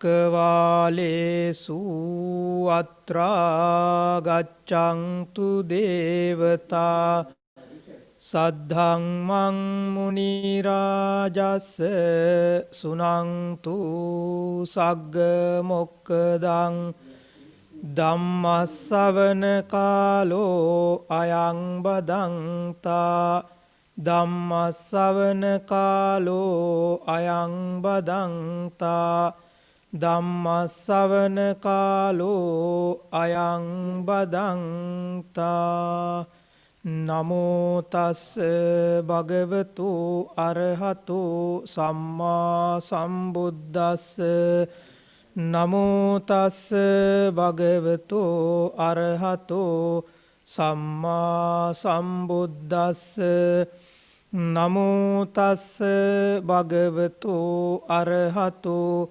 සම්මා සම්බුද්දස්ස සුතං මේතං භන්තේ මායාවී සමනෝ ගෝතමෝ ආවට්ටනින් මායං ජානාති යාය අඤ්ඤතිත්‍යානං සාවකේ ආවට්ටේති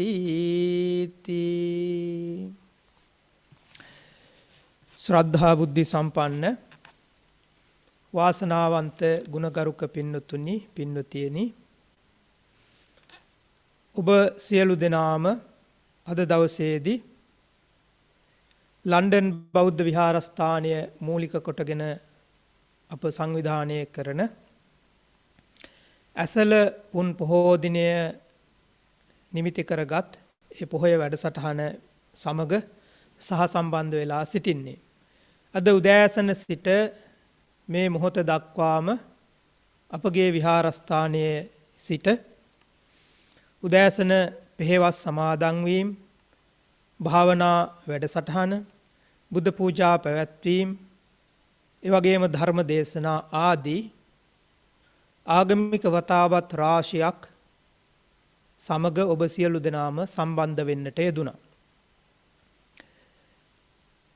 මේ වෙනකොට රට තුල සමාජය තුල පවතින මේ ව්‍යසනකාරී තත්ත්වය හේතු කොටගෙන අපේ පින්නතුන්ට අපේ දායක පින්නතුන්ට විහාරස්ථානයට පැමිණිලා මේ පොහොය වැඩසටහන සමග සම්බන්ධ වෙන්නට හැකි වුණත් අපි මේ තාක්ෂණය භාවිතා කරගෙන දැන් මාස ගණනාවක සිට වෙසක් පොසොන් සහ මේ ඇසළ පුන් පොහෝ දිනය වැඩසටහනත් මේ ආකාරයට විකාශනය කරනවා. ඉතින් අපි දන්නවා අපේ දායක පින්නතුන් බොහෝ පිරිසක් සියලු දෙනාම පාහේ නිවෙස්වල රැඳී සිටිමින් මේ සමග සජීවීව සම්බන්ධ වෙලා පෙහෙවස් සමාදන් වෙලා ධර්ම දේශනාවන්ට සවන් දීලා ඒ ආමිස ප්‍රතිපත්ති පූජාවන් සියල්ලකම නිරත වෙන බව, තමන්ගේ නිවෙස්වල බුද්ධ පූජා පැවැත්වීම ආදී කටයුතු වල පවා නිරත වෙලා ඒ පින්කම් වල නිරත වෙන බව අපි සියලු දෙනාම දන්නවා. ඉතින් ඒ නිසා අද දවසට යෙදෙන මේ ඇසළ පුර 15ක පොහොය දවස වර්ෂයේ බෞද්ධ අපිට මුණ ගැහෙන තවත් ඉතා වැදගත් වටිනා පුර 15ක පොහොය දවසක්. ඒ වගේම විශේෂයෙන් බෞද්ධ ගිහි පැවිදි අපි දෙපාර්ශ්වයටම අතිශයින් වැදගත් වන වස්සාන සමය, එහෙම නැත්නම් භික්ෂූන් වහන්සේලා, උපසපන් භික්ෂූන් වහන්සේලා වස්සාන සමය ආරම්භ කරන වස් සමාදන් වෙන පොහොය දවස ඇසළ පුර 15ක පොහොය දවස. ඉතින් ඒ සියලුම කටයුතු නොපිරිහෙලා කිසිම අතපසුවකින් තොරව අපි සියලු දෙනාම සිද්ධ කරනවා. මහා සංඝරත්නයේ ඒ විනයානුකූලව ඒ වතාවත් සිද්ධ කරන අතර ගිහි පින්නතුන් උපාසක උපාසිකා පින්නතුන් ඒවට නොයෙක් විදිහට දායක වෙලා ඒවට සිව්පසයෙන් මහා සංඝරත්නයට පස්ථාන කිරීම ආදී ඒ කටයුතු නියමාකාරයෙන් සිද්ධ කරගෙන යනවා. ඉතින් අද දවසේදී මේ අපි ලන්ඩන් බෞද්ධ විහාරස්ථානයේ අපි සිද්ධ කරන ධර්ම විජය සැමරුම එහෙම නැත්නම් ඇසල පුර 15ක පොහොය දවස සැමරුම සමග ඒ කටයුතුත් නියමාකාරයෙන් කිසිම අතපසුවකින් තොරව බාධක තිබුණත් ඒ බාධක එන්නකොට අපි ඒ බාධක මග අරගෙන අපේ අරමුණ කරා ඉලක්කය කරා යන්නට මාර්ග සොයා ගන්නවා. ඒ නිසා අපි සිළු දෙනාමත් ඒ අවශ්‍ය කරන මාර්ග සොයාගෙන ඒ කටයුතු ඉතාම හොඳින් සිද්ධ කරගෙන එනවා. ඉතින් අද දවසේදීත් ඒ සියලුම කටයුතු අදට નિયમિત කටයුතු මම මුලින් සඳහන් කරපු ආකාරයට નિયમિત වේලාවට පෙරවස් සමාදන් වීම, බුද්ධ පූජා පැවැත්වීම, ධර්ම දේශනා ආදිය සිද්ධ කරලා දැන් මේ මොහොතේදී සිංහල බසින් සිද්ධ කරන ධර්ම දේශනාවට සවන් දීලා තවත් අපේ වැඩසටහනේ අංග කිහිපයක් තිබෙනවා. ධම්මචක්ක දේශනය, ඒ වගේම වස් ආරාධනය, ඒ සියලු දේවල්ම නියමාකාරයෙන්ම සිද්ධ වෙනවා. දැන් මේ මොහොතේදී අපි බලාපොරොත්තු වෙන්නේ සිංහල ධර්ම දේශනාව පැවැත්වීමට, ඒ ධර්ම දේශනාවට සවන් දීමටයි ඔබ සියලු දෙනාම ඒක රාසී වෙන්නේ, සම්බන්ධ වෙන්නේ. මා මුලින්ම මේ ධර්ම දේශනාව සඳහා ගාථා පාඨයක් එහෙම නැත්නම් සූත්‍ර පාඨයක් මාතෘකා කරගන්නට යෙදුණා.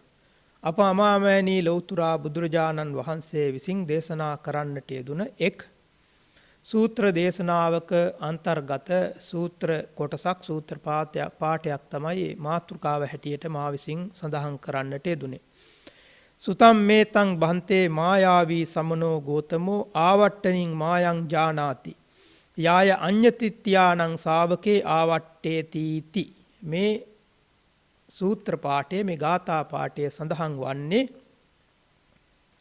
අංගුත්තර නිකායේ චතුක්ක නිපාතයේ මහා වග්ග කියන කොටසේ බද්ධිය කියලා සූත්‍ර දේශනාවක් තිබෙනවා. අන්නේ සූත්‍ර දේශනාවේ කොටසක්, ආරම්භක කොටසක් තමයි මා මාතෘකා හැටියට තබා ගන්නට යෙදුනේ. අංගුත්තර නිකායට අයිති, සූත්‍ර පිටකයේ අංගුත්තර නිකායට අයිති චතුක්ක නිපාත කියන කොටසට අයිති මහා වග්ග කියන කොටසේ එන බද්ධිය කියන සූත්‍රය.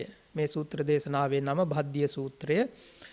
බද්ධිය සූත්‍රයේ බුදුරජාණන් වහන්සේ දේශනා කරන්නට යෙදුනේ උන්වහන්සේ විශාලා මහනුවර මහා වනය කියන ප්‍රදේශයේ කූටාගාර ශාලාවෙහි වැඩ වාසය කරන අවස්ථාවේදී බද්ධිය කියලා එක්තරා ලිච්ඡවි රජ කුමාරයෙකු අරබයා මුල් කරගෙන ඒ කුමාරයාට කරන්නට යෙදුන දේශනාව තමයි බද්ධිය සූත්‍රයේ හැටියට අපේ ත්‍රිපිටකයේ වාර්තාගත වෙලා තිබෙන්නේ. ඒ බද්ධිය සූත්‍ර දේශනාව, බද්ධිය සූත්‍රය තමයි මාතෘකාව හැටියට මේ සිංහල ධර්ම දේශනාව සඳහා යොදා ගන්නට අද දවසේදී බලාපොරොත්තු වෙන්නේ. මේක ඉතා වැදගත් සූත්‍ර දේශනාවක්. බෞද්ධ අපි කොයි කාටත්, ගිහි පැවිදි අපි හැමෝටම ඉතාම වැදගත් වෙන කාරණා රාශියක් බුදුරජාණන් වහන්සේ විසින් මේ සූත්‍ර දේශනාවේදී දේශනා කොට තිබෙනවා. ඉතින් ඒ සූත්‍රය තමයි අපි මාතෘකාව හැටියට යොදා ගන්නට යෙදුනේ. මේ සූත්‍රයේ දේශනා කරන්නට මූලික වෙච්ච හේතුව තමයි මා දැනටම සඳහන් කරපු ආකාරයට බද්ධිය කියන තරුණයා, එහෙම නැත්නම් මේ කුමාරයා ඔහු ලිච්ඡවි කියන රජ පෙළපතට, අපේ පින්නතුන් දන්නවා ඒ කාලේ බුදුරජාණන් වහන්සේගේ කාලේ විශාලා මහනුවර රජකම් කරපු ඒ රාජ්‍ය පරම්පරාවට කියන්නේ ලිච්ඡවීන් කියලා. මේ ලිච්ඡවීන් හරි දියුණු, උගත්, හරි බුද්ධිමත්, ඒ වගේම ඊටාම රාජ්‍ය පාලනයෙහි ප්‍රකට දක්ෂ පිරිසක් හැටියටයි අපි මේ සූත්‍ර දේශනාවලින්, ඓතිහාසික කාරණාවලින් දැනගන්නේ. ඉතින් ඒ දියුණු, උගත්, බුද්ධිමත් ඒ රාජ්‍ය පෙළපතට අයත් මේ බද්ධිය කියන කුමාරයා, රාජකුමාරයා දවසක් බුදුරජාණන් වහන්සේ තමන්ගේ නුවර, තමන්ගේ නගරේ මහා වනයේහි කූටාගාර ශාලාවේ වැඩ වාසය කරනවා කියලා ආරංචි වුණාට පස්සේ, දැනගත්තට පස්සේ බුදුරජාණන් වහන්සේ මුණ ගැහෙන්න යනවා. මේ මුණ ගැහෙන්න යන්න එක්තරා කාරණයක්, හේතුවක් තියෙනවා මේ බද්ධියට, බද්ධිය කුමාරයාට. මොකක්ද කාරණය? බද්ධියට ආරංචි වෙලා තියෙනවා බුදුහාමුදුරුවෝ ගැන මේ නොඑක් අය සිද්ධ කරන කතා කියන දේවල් මීට පෙර සමහරට බද්ධිය බුදුරජාණන් වහන්සේ මුණ ගැහිලා නොතිබෙන්නට ඇති. නමුත් එක එක අය කියන කරන ප්‍රකාශ මේ බද්ධිය අහලා තියෙනවා. ඒ ප්‍රකාශ අතර මෙයා අහපු එක ප්‍රකාශයක් තියෙනවා. ඒකෙන් මේ බුදුහාමුදුරන්ගේ ගුණයක්වත් හොදක්වත් නෙමෙයි කියන්නේ. ඒකෙන් කියවෙන්නේ ඒ අය කරන මේ ප්‍රකාශය සඳහන් වෙන්නේ බුදුහාමුදුරුවෝ මායාකාරයෙක් හැටියට. ඒකේ කියන විදිහට මම මේ අර කලින් සඳහන් කරපු පාළි පාඨයේ සඳහන් වෙන්නේ සුතම් මේතම් බන්තේ ස්වාමීනි මම මෙන්න මෙහෙම කාරණයක් අහලා තියෙනවා. මායාවී සමනෝ ගෝතමෝ මේ ශ්‍රමණ භවත් ගෞතමයන් වහන්සේ කියන්නේ අපේ බුදුහාමුදුරන්ට ඒගොල්ලෝ සඳහන් කරා ශ්‍රමණ භවත් ගෞතමයන් ගෞතම කියන මේ ශ්‍රමණය යා එහෙම නැත්නම් මේ පැවිද්දා මායාවී සමනෝ ගෝතමෝ මෙයා මායාකාරයෙක්. මෙයා මැජික් කාරයෙක්. මෙයා මායා දන්න කෙනෙක්. මායාව ප්‍රකට කරපු දන්න කෙනෙක් මායාකාරයෙක්. මායාවී සමනෝ ගෝතමෝ ආවට්ටනී මායං ජානාති. මෙයා ගාව තියෙනවා ආවට්ටනී මායාව. එහෙම නැත්නම් ඒක ආවර්තනී මායාව කියලා කියන්නත් පුළුවන්. ආවට්ටනී කියලා තමයි පාලියෙන් සඳහන් වෙන්නේ. ආවට්ටනී. එහෙම නැත්නම් ආවර්තනී. ආවට්ටනීය කියලා කියන්නේ වසඟ කරගන්නවා කියන එක. එතකොට මායා කියපුවාම මැජික් එහෙම නැත්නම් මායාවන් නොඑක් මායාවන් තියෙනවානේ. සමහර අයට නොතිබෙන දෙයක් මවලා පෙන්වන්න පුළුවන්. සමහර අයට ඈත තියෙන දෙයක් ළඟ තියෙනා වගේ පෙන්වන්න පුළුවන්. සමහර අයට නොඑක් වේශයෙන් පෙනී හිටින්න පුළුවන්. මායාවල මායාකරුවෝ නොඑක් දේවල් කරනවානේ. අපි කියන්නේ ඇස් බැඳුම් කියලා. මේ සාමාන්‍ය ඇහැට පේන දේවල් නැතුව වෙන දෙයක් පෙන්වන්නට ඒගොල්ලන්ට පුළුවන්. ඒ අතර ඒ කාලේ තිබ්බ ප්‍රකට එක මායා ශිල්පයක් ක්‍රමයක් තමයි මේ ආවට්ටනී මායාව කියලා කියන්නේ. ආවට්ටනී මායාව කියලා කියන්නේ මේ මායාව දන්න අයට පුළුවන් කුමක් හෝ ක්‍රමයකට අනිත් අයගේ හිත් දිනා ගන්නට. ඒක හොඳ වෙන්නට පුළුවන් නරක වෙන්නට පුළුවන් යොදා ගන්නා ක්‍රමය. අනිත් අය වසඟ කර ගන්න පුළුවන්. එහෙම නැත්නම් අනිත් අය වශී කර ගන්න පුළුවන්. අනිත් අය Tamanට ඕන හැටියට වසඟයට ගන්න පුළුවන්. අපි තව සිංහල භාෂාවෙන් කියන්නේ දපනිදා ගන්නවා කියලා. ඒගොල්ලෝ ඕන විදිහට හසුරුව ගන්න පුළුවන්, රවට්ට ගන්න පුළුවන්. මේ ආවට්ටනී මායාව දන්න අයට. ඉතින් මිනිස්සු කතා වුණා සමහර අය මේ බද්ධියට ඇහිලා තිබුණා මේ ශ්‍රමණ භවත් ගෞතමයන් වහන්සේ. එහෙම නැත්නම් මේ බුදුහාමුදුරුවෝ බුදුරජාණන් වහන්සේ මේ ගෞතමයන් වහන්සේ මේ ආවට්ටනී මායාව දන්න ආවර්තනී මායාව ප්‍රකට කරපු ප්‍රගුණ කරපු කෙනෙක්. ඔහු මේ මායාවේ ඊටාම දක්ෂයි. මේ ආවර්තනී මායාවෙන් මෙයා මොනවද කරන්නේ? ඒගොල්ලෝ කතා වුණ හැටියට ආවට්ටනී මායං ජානාති. ඔහු ආවර්තනී මායාව දන්නවා. ඒ විතරක් නෙමෙයි. යාය අඤ්ඤතිත්‍යානං ශාවකේ ආවට්ටේති. මේ ශ්‍රමණ බවත් ගෞතමයන් වහන්සේ මේ මායාව දැනගෙන මේ මායාව ඉගෙනගෙන මේ මායාව ප්‍රකට කරලා ආවර්තනී මායාව ඒකෙන් මොකද කරන්නේ? කවුද මං කියවනේ මේ මායාවෙන් කරන්නේ? අනිත් අය වසඟ කරගන්න පුළුවන්, වශී කරගන්න පුළුවන්, අල්ල ගන්න පුළුවන්, දපනිදා ගන්න පුළුවන්, රවට්ට ගන්න පුළුවන්. එතකොට ශ්‍රමණ බවත් ගෞතමයන් වහන්සේ මේ මායාවෙන් මොකද කරන්නේ? අඤ්ඤතිත්‍යානං ශාවකේ ආවට්ටේති. මේ අන්‍ය තීර්ථකයෝ ඉන්නවානේ. දැන් බුදුරජාණන් වහන්සේ එහෙම නැත්නම් ඒගොල්ලෝ කියපු හැටියට ශ්‍රමණ බවත් ගෞතමයන් වහන්සේ කීවේ ඒ කාලේ සමාජයේ දඹදිව හිටපු එක්තරා ශාස්ත්‍රූවරයෙක්. එතකොට බුදුහාමුදුරුවෝ මේ විදිහට ශාස්ත්‍රූවරයෙක් හැටියට ධර්ම දේශනා කරනකොට ගෝල පිරිස් හදාගෙන ගෝලියෝ බිහි වෙලා ඉන්නකොට භික්ෂු භික්ෂුණී උපාසක උපාසිකා කියලා සිව්වනක් පිරිසක් මේ අනුගාමිකයන් හැටියට ඉන්නකොට තවත් තීර්ථකයෝ එහෙම නැත්නම් තවත් ශාස්ත්‍රූවරු තවත් ආගමික නායකයිනුත් ඒ කාලේ හිටියා බුදුරජාණන් වහන්සේට සමගාමීවව. ඒ කියන්නේ එකටම එක කාලේ ජීවත් වෙච්ච අය හිටියා. ඉතින් මේගොල්ලෝ කරපු චෝදනාව තමයි මේ ආවර්තනී. ඒ අතරින් බුදුහාමුදුරුවෝ නැත්තම් ශ්‍රමණ බවත් ගෞතමයන් වහන්සේ ආවර්තනී මායාව දන්නවා. මේ මායාවෙන් අඤ්ඤතිත්‍යානං ශාවකේ ආවට්ටේති. මේ අන්‍ය තීර්ථකයන්ගේ ශ්‍රාවකයෝ ඉන්නවානේ. බුදුහාමුදුරන්ගේ ශ්‍රාවකයෝ නොවන අනිත් අයගේ ශ්‍රාවකයෝ, අනිත් අයගේ ගෝලියෝ, එහෙම නැත්නම් ශිෂ්‍යයෝ, ඒ අයගේ අනුගාමිකයෝ, ඒ අය පසුපස්සේ යන අය, ඒ අය කියන දේ අහන අය, නැත්නම් ඒ අයගේ පිරිස ඉන්නවනේ. ඉතින් බුදුහාමුදුරුවෝ මේ ආවර්තනී මායාවෙන් ඒ අනිත් අයගේ ගෝල පිරිස දැහැ ගන්නවා. නැත්නම් වසඟ කර ගන්නවා. එහෙම නැත්නම් මුලා කර ගන්නවා. රවට්ට ගන්නවා. එහෙම කර ගන්නවා කියලා තමයි මේ කතාව පැතිරිලා තිබේ. ඒක තමයි මේ බද්ධියත් ඇහුවේ ආරංචි උනේ. බුදුහාමුදුරුවෝ එහෙම නැත්නම් ශ්‍රමණ බවත් ගෞතමයන් වහන්සේ මායාකාරයෙක්ය ඔහු ආවර්තනී මායාව කියන මේ අනිත්‍යය වසඟ කරගන්නා මායාවෙහි කෙලපැමිණි දක්ෂයෙක්ය. මේ ආවර්තනී මායාව උපයෝගී කරගෙන බුදුරජාණන් වහන්සේ අන් ශ්‍රාවකයින් එහෙම නැත්නම් අන්‍ය තීර්ථකයින්ගේ ශ්‍රාවකයින් තමන්ගේ පැත්තට තමන්ගේ කණ්ඩායමට තමන්ගේ ගොඩට නම්වා ගන්නවා වසඟ කර ගන්නවා. එහෙම නැත්නම් ඒගොල්ලෝ හරව ගන්නවා තමන්ගේ ගොඩට. අපි ඉංග්‍රීසියෙන් කියන්නේ කන්වර්ට් කරනවා කියලා. ඉතින් ඒ විදිහට වෙනත් ආගමික ශාස්ත්‍රවරුන්ගේ ගෝලයෝ දැහ ගන්නවා අල්ල ගන්නවා. මේ අල්ලගන්නේ කොහොමද? මායාවෙන්. මොකද්ද මේ මායාව? ආවර්තනී මායාව. මෙන්න මෙහෙම කතාවක් මේ බද්දියට ආරංචි වෙලා තිබ්බා බුදුහාමුදුරුවෝ ගැන. එයා අහලා තිබ්බා. ඉතින් මේක මේ බද්දිය බුදුහාමුදුරුවෝ මුණ ගැහෙනු අවස්ථාවේදී මුහුණට මුහුණලා මේ දෙන්න බුදුහාමුදුරුවෝ මුණ ගැහුණාම බද්දිය කෙලින්ම මේක මුහුණටම ඇහුවා. ඇහුවා බුදුරජාණන් වහන්සේ බන්තේ ස්වාමීනි මම මෙහෙම කතාවක් අහලා තියෙනවා. ඊට පස්සේ අහලා බුදුහාමුදුරන්ගෙන් ඇහුවා බද්දිය මෙන්න මේකයි කතාව. ඒක තමයි අර මං මුලින් කියපු මේ ආවර්තනී මායාව දන්වා කියන කතාව. එහෙම අහලා බුදුහාමුදුරන්ගෙන් බද්දිය ඇහුවා මේ කතාව පතුරන අය මේ කතාව කියන අය මේ කටකතාව කියන අය බුදුහාමුදුරනේ ඇත්තක්ද මේ කියන්නේ? ඇත්තටම බුදුහාමුදුරෝ ඔබ වහන්සේ මේ මායාව දන්නවද? මේ මායාවෙන් අනිත් අයගේ ගෝල පිරිස් තමන්ගේ ගෝලියම් බවට පත් කර ගන්නවද? අනිත් අයගේ ගෝලීන් අන්‍ය තීර්ථකයන්ගේ ශ්‍රාවකයන් වසඟ කර ගන්නවද? රවට්ට ගන්නවද? නැත්නම් තමන්ගේ බෞද්ධයන් අපි කියමුකෝ අද කාලේ හැටියට නම් බෞද්ධයන් බවට පෙරලා ගන්නවද?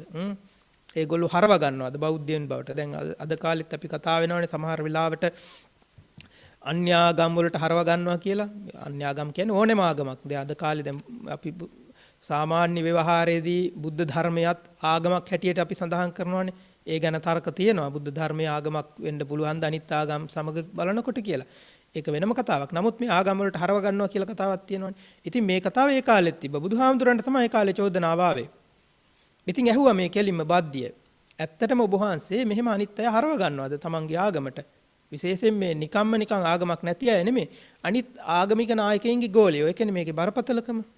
ඒගොල්ලෝ මේ වෙනකොටත් වෙන ශාස්ත්‍රවරයෙක්ගේ වෙන තීර්ථකයෙක්ගේ වෙන ආගමික නායකයෙක්ගේ අනුගාමිකයින් වෙලා තියෙන්නේ. ඉතින් එහෙම අය මේ මායාවක් පෙන්ලා තමන්ගේ පැත්තට හරවා ගන්නවා නම් තමන්ගේ ආගමට නම්ව ගන්නවා නම් ඒක ටිකක් සදාචාර සම්පන්න නෑනේ. ඉතින් මේක බද්දිය ඇහුවා ඇත්තද මේ කතාව? මේ මිනිස්සු මෙහෙම කියනවා. මේ කියන මිනිස්සු බුදුහාමුදුරනේ ඇත්තක්ද කියන්නේ? එහෙම නැත්නම් මේගොල්ලෝ බොරුවක්ද කියන්නේ? එහෙම බොරුවක් නම් එහෙම නොකරනවා නම් ඔබ වහන්සේ එහෙම ඒගොල්ලන්ට එහෙම කියන එක හරිද? ඒගොල්ලෝ එහෙම කියන එක වටිනවද? මට බද්දිය කිව්වා බද්දිය බුද්ධිමත් කෙනෙක් බද්දිය කිව්වා මම කැමති නෑ එහෙම බොරුවක් ප්‍රචාරය කරන්න බොරුවක් පිළිගන්න. මම වැරදිලා හරි මේ කතාව පිළිගත්තොත් බුදුහාමුදුරනේ මම ඇත්තක්ද පිළිගන්නේ බොරුවක්ද? මම මේ කතාව ඇහුවොත් මේක හරි කියලා පිළිගත්තොත් කියලා කැලිම මූණටම බුදුහාමුදුරන්ගෙන් ඇහුවා. ඇහුවට පස්සේ බුදුහාමුදුරෝ බද්දියට පිළිතුරු දුන්නා. බුදුහාමුදුරුවෝ කිව්වා බද්දිය ඔබ ඇසූ පමණින් කිසිම දෙයක් පිළිගන්න එපා. මා අනුස්ස වේන. කිසිම දෙයක් ඇසූ පමණින් පිළිගන්න අවශ්‍ය නැහැ. අහන හැම දෙයක්ම සමහර වෙලට හරි වෙන්නත් පුළුවන් වැරදි වෙන්නත් පුළුවන්. මා අනුස්ස වේන. කිසිම දෙයක් ඇසූ පමණින් පිළිගත යුතු නැහැ බද්දිය. දැන් මේ බුදුහාමුදුරුවෝ එකක් විතර නෙමෙයි ඇසූ පමණින් ආදී කාරණා 10ක් සඳහන් කරන්නට යෙදුණා. මේ කාරණා 10 අපේ බෞද්ධ සමාජයේ ඊටාම ප්‍රකට කාරණා 10ක්. මා අනුස්සවේන මා පරම්පරාය මා ඉතිකිරාය මා පිටක සම්පදානේන ආදී වශයෙන් පාලි පාඨයන්ගෙන් සඳහන් කරන මේ කාරණා 10 ගොඩාක් ප්‍රකටයි. ඒ ප්‍රකට ඇත්තටම මේ සූත්‍රයේ කියන මේ මං මාතෘකා කරගත්ත සූත්‍රයේ සඳහන් කාරණා හැටියට නෙමෙයි. මේ කාරණා 10 ඒ හැටියටම මේ විදිහටම සූත්‍ර කීපයක සඳහන් වෙනවා. ඒ අතරින්ම අපි කවුරුත් දන්න සූත්‍රය තමයි කාලාම සූත්‍රය. බුදුහාමුදුරුවෝ කේසපුත්ත කාලාමයින් ඇවිදින් ඇහුවානේ ප්‍රශ්නයක් බුදුහාමුදුරන්ගෙන් මේ අපේ නගරයට එක එක අය ඇවිදලා එක එක ධර්ම කියනවා. තමන්ගේ එක තමයි හරි අනිත් අයගේ වැරදි කියනවා. එතකොට අපි කොහොමද මේ එකක් තෝරගන්නේ? අපි කොහොමද හරි එක තෝරගන්නේ? අපි නැත්තම් මොකක්ද අහන්න ඕනේ? ඇත්තටම කියලා බුදුහාමුදුරන්ගෙන් අහපුවාම බුදුහාමුදුරුවෝ මේ කාලාම අයට දේශනා කරානේ කරුණු 10ක්. ඒක කාලාම සූත්‍රයේ හැටියට ත්‍රිපිටකයේ සූත්‍ර පිටකයේ වාර්තා වෙලා තියෙනවා. ඉතින් මේ කාලාම සූත්‍රයේ සඳහන් වෙන කරුණු 10 කියපුවම බෞද්ධ සියලුම දෙනා පහේ දන්නවා මේ කාරණා 10. මේ කාරණා 10ක් සඳහන් කරන්නට දුනා. ඒ කාරණා 10 මැනලා බලන්න පුළුවන්. එහෙම නැත්නම් නිර්ණායක 10ක්. මේ නිර්ණායක 10ට අනුව කෙනෙකුට පුළුවන් බුද්ධිමත්ව දෙයක් හරිද වැරදිද මොකද්ද පිළිගන්න ඕනේ මොකද්ද කරන්න ඕනේ නැත්තේ මොකද්ද කියලා තෝරා බේරා ගන්න. මේ කාරණා 10 මේ බද්ධිය සූත්‍රෙත් පින්නතුනි ඒ විදිහටම එනවා. බුදුහාඳුරෝ මේ බද්ධියටත් අර කාලාමීන්ට දේශනා කළ කාරණා 10ම ඒ විදිහටම දේශනා කරනවා. සමහරට මේක කාලාම සූත්‍රයට එහෙම නැත්නම් කාලාම අයට දේශනා කරපු ධර්මයට පස්සේ කියපු එකක් වෙන්නත් පුළුවන්. ඊට පෙර කියපු දේශනා කරපු එකක් වෙන්නත් පුළුවන්. කෙසේ වෙතත් ඒ කරුණු 10 ඒ විදිහටම මේ බද්ධියටත් දේශනා කරනවා. මේ කරුණු 10 මම කියපු ආකාරයට බෞද්ධ අපි කවුරුත් දන්නා. බෞද්ධ විතරක් නෙමෙයි පින්නතුනි. අබෞද්ධ අයත් මේ කාරණා 10 ඊටාම ප්‍රකටයි. ලෝකේ බුද්ධිමතුන් අතර ඒ වගේම පොතපත කියවන අය අතර ආගම දහම නොඑක් ආගමිකයන් අතර විතරක් නෙමෙයි කිසියම් ආගමක් පිළිගන්නේ නැති අය පවා මේ කාරණා 10 බොහෝම අගය කරනවා. අපේ බුද්ධ ධර්මයේ බුදුරජාණන් වහන්සේගේ බුද්ධ දේශනාවේ තියෙන බොහෝම ප්‍රජාතන්ත්‍රවාදී සත්‍යවාදී නිදහස් චින්තනයකට මඟ පාදන ඉගැන්වීමක් හැටියට බොහෝ අය අගය කරනවා. සමහර අය ඉන්නවා කිසිම ආගමක් පිළිගන්නේ නැහැ. නමුත් මේ කාරණා හරි අගය කරනවා. මේ කාලාම සූත්‍රයේ බුදුහාමුදුරු මෙහෙම කිව්වා. මම කීවට මේක පිළිගන්න එපා. කවුරුවත් කීවට පිළිගන්න එපා කියලා නිදහස් චින්තනයේට කෙනෙකුට තමා විසින්ම අවබෝධ කරගන්න යමක් තමා විසින්ම තීරණය කරගන්නේ කොහොමද කියන එක බුදුහාමුදුරු බොහෝම සාර්ථක විදිහට මේ කාරණා 10න් පෙන්ලා තියෙනවා. ඒ නිසා මේක බෞද්ධ අබෞද්ධ ඒ වගේම ආගම් පිළිගන්න ආගම් නොපිළිගන්න සමහර ආගම් නොපිළිගන්න අපි ඉන්නවනේ ලෝකේ. නිරාගමිකය එහෙම නැත්නම් ආගමක් පිළිගන්නේ නැති ඒ අය පවා මේ කාරණා නමුත් සමහරලාට කතා කරනකොට උපුටා දක්වනවා මෙහෙම බුද්ධ ධර්මයේ මෙහෙම සූත්‍රයක් තියෙනවා මේ සූත්‍රයේ මෙහෙම දේශනා කරලා තියෙනවා කියලා. සමහර විට මේ එහෙම කීවට බුදුහාමුදුරන්ට සමහරට ගෞරවයකුත් නැහැ එහෙම නැති වෙන්න පුළුවන්. නමුත් මේක කාටවත් ප්‍රතික්ෂේප කරන්න බෑ. ඒ තරම් සත්‍යවාදී කාරණා 10ක්. ඉතින් මේ කාරණා 10 බුදුහාමුදුරුවෝ බද්ධියටත් ඒ විදිහටම දේශනා කරනවා. අපි ටිකක් මතක් කරගමු. අපි හැමෝම දන්නවා වුණත් මේ කාරණා තමන් කියපු විදිහට මේ කාලාම සූත්‍රයේ හැටියට ප්‍රකට වුණත් අපි ටිකක් මතක් කරගමු මේ මොහොතේදීත්. මොකද මේ සූත්‍රයේත් ඒ විදිහට මේ කාරණා 10 සඳහන් වෙලා තිබෙන නිසා. මා අනුස්ස වේන බුදුහාමුදුරුවෝ බද්ධියට දේශනා කරනවා බද්ධිය කිසිම දෙයක් ඇසූ පමණින් පිළිගන්න එපා. අහන දේ හරි වෙන්නත් පුළුවන් වැරදි වෙන්නත් පුළුවන්. ඒ නිසා ඇසූ පමණින් විතරක් ඇහුව පමණින්ම අපිට ඇහෙන කොච්චර දේවල් තියෙනවද? එක එක අය කියන දේවල් තියෙනවා. මේ මා අනුස්ස වේන කියන එකෙන් මේකේ වාචාර්ථය මේ වචනේ මේ ප්‍රකාශයාර්ථය අනුස්සවන සවන කියලා කියන්නේ අහනවා කියන එකනේ. මා අනුස්ස වේන ඇසූ පමණින් පිළිගන්න එපා මා කියලා කියන්නේ එපා. ඒතකොට මා අනුස්ස වේන ඇසූ පමණින් පිළිගන්න එපා. ඉතින් ඒ කාලේ දැන් මේ බද්ධියේගේ ප්‍රශ්නේ නම් බද්ධිය මේක අහපු දෙයක් නේ. බුදුහාමුදුරුවෝ ගැන කවුරු හරි කියපු දෙයක්. ඉතින් ඒ නිසා බද්ධිය මේක අහපු දෙයක්. ඇසූ පමණින් පිළිගන්න එපා. මේ ඇසූ විතරක් නෙමෙයි. දැන් අද කාලෙට මේක අපි ගලපගත්තොත් එහෙම අපි අහනවා සමහර ඒවා. දැන් ඉස්සර නම් කටකතා වලින් ඇහුවේ. දැන් මේක බද්ධිය විසින් ඇහුවේ කවුරු හරි මිනිස්සු කතා වෙනවා කියනවා. නැත්තම් බද්ධියට ඇදින් කියන්න ඇති. දැන් අද කාලේ නම් එහෙම නෙමෙයි. අපිට මුණ ගැහිලා කියනවා විතරක් නෙමෙයි. අපිට ඇහෙන මාර්ග ඕන තියෙනවනේ. මේ මාධ්‍ය දියුණුයි, ලෝකයේ දියුණුයි, තාක්ෂණයේ දියුණුයි. ඔබ මේ ධර්මය අහන්නෙත් මේ මාධ්‍යයෙන් මුණ ගැහිලා නෙමෙයි. මේ කවුරුත් මට මෙතන පේන්න නැහැ. ඔබට මං පේන්න නැහැ. නමුත් අපි මුණ ගස්සනවා මේ මාධ්‍යයෙන්. මේ නැත්නම් මේ තාක්ෂණයෙන්. ඒ නිසා අද කාලේ හැටියට බැලුවොත් එහෙම අපිට ඇහෙන මාර්ග ඕන තරම් තියෙනවා. මාධ්‍යයෙන් වෙන්න පුළුවන්. ඒ වගේම විද්‍යුත් මාධ්‍යයෙන් වෙන්න පුළුවන්. මුද්‍රිත මාධ්‍යයෙන් වෙන්න පුළුවන්. අහනවා ඒ විතරක් නෙමෙයි අපි කියවනේවා. ඒකටත් මේකට අයිති අද කාලේ හැටියට බැලුවොත් එහෙම. මා අනුස්ස වේනි කියන එකට අපි කියවන පොතපතෙන් කියවනේවා. ඒ වගේම අපි එක එක මාධ්‍යයන් වලින් කියවනේවා. ඒවත් මේකට අයිති. ඒවත් අපි ඇසූ දේවල් හැටියට තමයි ගණන් ගන්නෙ. ඒ නිසා ඒ පමණින්ම අපි යමක් පිළිගත යුතු නැහැ. ඒක හරි වෙන්නත් පුළුවන්. හරිනම් ඒ අදාළ විදිහට හිතලා බලලා මේ කාරණා 10 අහපුවම අපිට තේරෙනවා කොහොමද අපි යමක් පිළිගන්නේ කියලා. ඉතින් හරිනම් පිළිගන්න පුළුවන්. වැරදි නම් ඇසූ පමණින් පමණක් යමක් පිළිගත යුතු නැහැ. මා අනුස්ස වේන. එතකොට බුදුහාමුදුරු දේශනා කරන්නේ ඇසූ පමණින් කිසිම දෙයක් හරි වැරදි කියලා පිළිගන්න තීරණය කරන්න ඉක්මන් විය යුතු නැහැ. සමහරට ඒක හරි වෙන්නත් පුළුවන්. ඒක තමන්ගේ බුද්ධියෙන් තේරුම් ගන්න ඕනේ. හරිද කියලා. නමුත් ඇහුව පමණින්ම හරි මේක නම් හරි තමයි කියලා පිළිගන්න ඒක සුදුසු නැහැ. ඒක බුද්ධි ගෝචර නැහැ. ඒක බුද්ධිමත් අයගේ ලක්ෂණයක් නොවේ. ඒ නිසා මා අනුස්ස වේන අද කාලේ හැටියට අහන අපි දකින ඒ වගේම අපි කියවන එතකොට අපිට සංනිවේදනය වෙන මේ හැම දෙයක්ම මා අනුස්ස වේන කියන කාරණයට දාන්න පුළුවන්. ඉතින් ඒ විදිහට බලපුවාම බුද්ධිමත් නැහැ, බුද්ධි ගෝචර නැහැ, බුද්ධිමතාගේ ලක්ෂණයක් නෙමෙයි. ඇසූ පමණින් යමක් හරිය කියලා එක හෙලා තීරණය කරන එක හෝ පිළිගන්න එක. ඉතින් බුදුහාමුදුරුවෝ දේශනා කරනවා ඇසූ පමණින් කිසිම දෙයක් පිළිගන්න එපා. ඒ විතරක් නෙමෙයි. මා පරම්පරාවෙන් ආපු පමණින්. දැන් අපි හැමෝටම එක එක්කෙනා ගත්තාම පරම්පරාවක් තියෙනවානේ. අපේ අම්මලා තාත්තලා, ඒ වගේම අපේ ආච්චිලා සීයලා, අත්තලා මුත්තලා, කිත්තලා කිරිකිත්තලා මේ විදිහට නොයේ පරම්පරාව අපි කියනවානේ. සිංහල නම් අපි ලංකාවේ නම් අපි කියන්නේ හත්මුතු පරම්පරාව කියලා. අපේ පරම්පරාවේ අහවල් පරම්පරාවේ අපි අපේ අයගේ සිරිතක් අපේ පවුලේ ට්‍රැඩිෂන් එකක් සම්ප්‍රදායක් තමයි මේක කියලා. එහෙම තියෙන සම්ප්‍රදායෙන් එන දේවල්. නමුත් සම්ප්‍රදායෙන් පරම්පරාවෙන් ආවා කියලාම අපේ මව්පියෝ, අපේ දෙමව්පියෝ, අපේ ආදි මුතුන් මිත්තන් මේක කළාය කියලාම ඒ පමණින් එක හරි වෙන්න පුළුවන්. හරි නම් ප්‍රශ්නයක් නැහැ. හැබැයි ඒ පමණින්ම ඒක එහෙමයි කියලා හරි හෝ වැරදි හැම දෙයක්ම පිළිගත යුතු නැහැ. බුදුහාමුදුරුවෝ දේශනා කරන එක. ඒක ඔබට අයිතිය තියෙනවා. ඒක ප්‍රතික්ෂේප කරන්නත් අයිතිය තියෙනවා. ඒක පිළිගන්නත් අයිතිය තියෙනවා. හැබැයි පරම්පරාව නිසාම, පරපුරෙන් ආව නිසාම අතීතයේ සිට ඔබේ පවුලේ අය, ඔබේ ඥාතීන්, ඔබේ මුතුන් මිත්තන්, ඔබේ රටවැසියන් වෙන්න පුළුවන්. එහෙම නැත්නම් අපි පොදුවේ අපි ගමුකෝ මනුෂ්‍ය වර්ගයා හැටියට, මානව වර්ගයා හැටියට මේ මානව වර්ගයාගේ ඉතිහාසය අවුරුදු අපි දන්නේ නම් 1000යි 2000යි ලක්ෂ ගාණක් ඉතිහාසය ඈතට යනවා කියලා දැන් හොයාගෙන තියෙනවනේ. ඒ අපි හැමෝමයි එන්නේ එකම මනුෂ්‍ය වර්ගයාගෙන්. ඉතින් ඒ මනුෂ්‍ය වර්ගයා ඒගොල්ලෝ ඒ කාලේ කළාය කියලා හැම දෙයක්ම හරි කියලා අපි අද වෙනකොටත් පිළිගත යුතු නැහැ. ඒක එකම කාරණේ නෙමෙයි. මේක හරි වෙන්නත් පුළුවන්, වැරදි වෙන්නත් පුළුවන්. ඉතින් ඒ නිසා බුද්ධි ගෝචර නැහැ ඒ විදිහට පිළිගන්න. මා පරම්පරාවේ පරපුරෙන්ම ආව පමණින්ම යමක් පිළිගත යුතු නැහැ. පිළිගන්නට අවශ්‍ය නැහැ. මා ඉතිකිරාය මේක මෙහෙමයි කියලා විශ්වාසයක්. ඉතිකිරාය මේක මෙහෙ විදිහයි. යමක් කියපුවාම හරි, යමක් අහපුවාම හරි, යමක් කියවපුවාම හරි අද කාලේ විදිහට නම් මේක මේ විදිහට වෙන්න පුළුවන් කියලා, මේක මේ විදිහයි කියලා. එහෙම පිළිගන්නත් අවශ්‍ය නැහැ. දැන් අපි යමක් සමහරට කියපුවාම නැත්තම් දකපුවාම අහපුවාම පේන්න පුළුවන් මේ විදිහයි කියලා.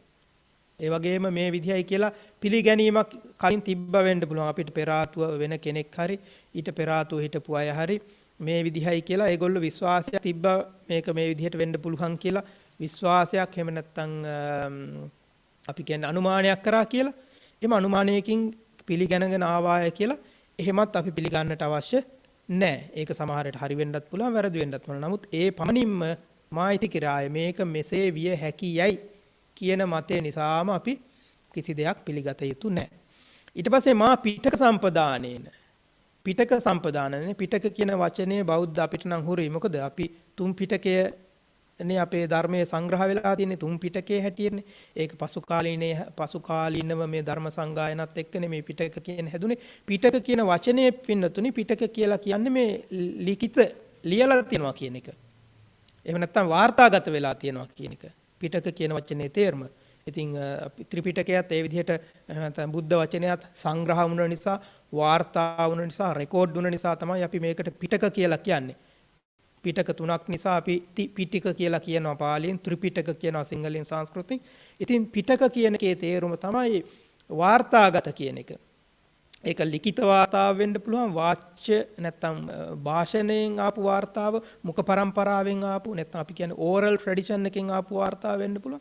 ඒ වාර්තාගත වූ පමණින්ම, ලිඛිත ලියලා තිබ්බ පමණින්ම, කොහේ හරි වාර්තා වෙලා තිබූ පමණින්ම අපි යමක් පිළිගත යුතුත් නැහැ. එහෙම නැත්නම් අපේ පැරණි පොත්පත්වල, අපේ පැරණි සම්ප්‍රදායික ග්‍රන්ථවල, අපේ ආගමික ග්‍රන්ථ වෙන්න පුළුවන්. එහෙම නැත්නම් වෙනත් විෂයන් වල ඉතිහාසය පිළිබඳව ලියවිච්ච ග්‍රන්ථ වෙන්න පුළුවන්.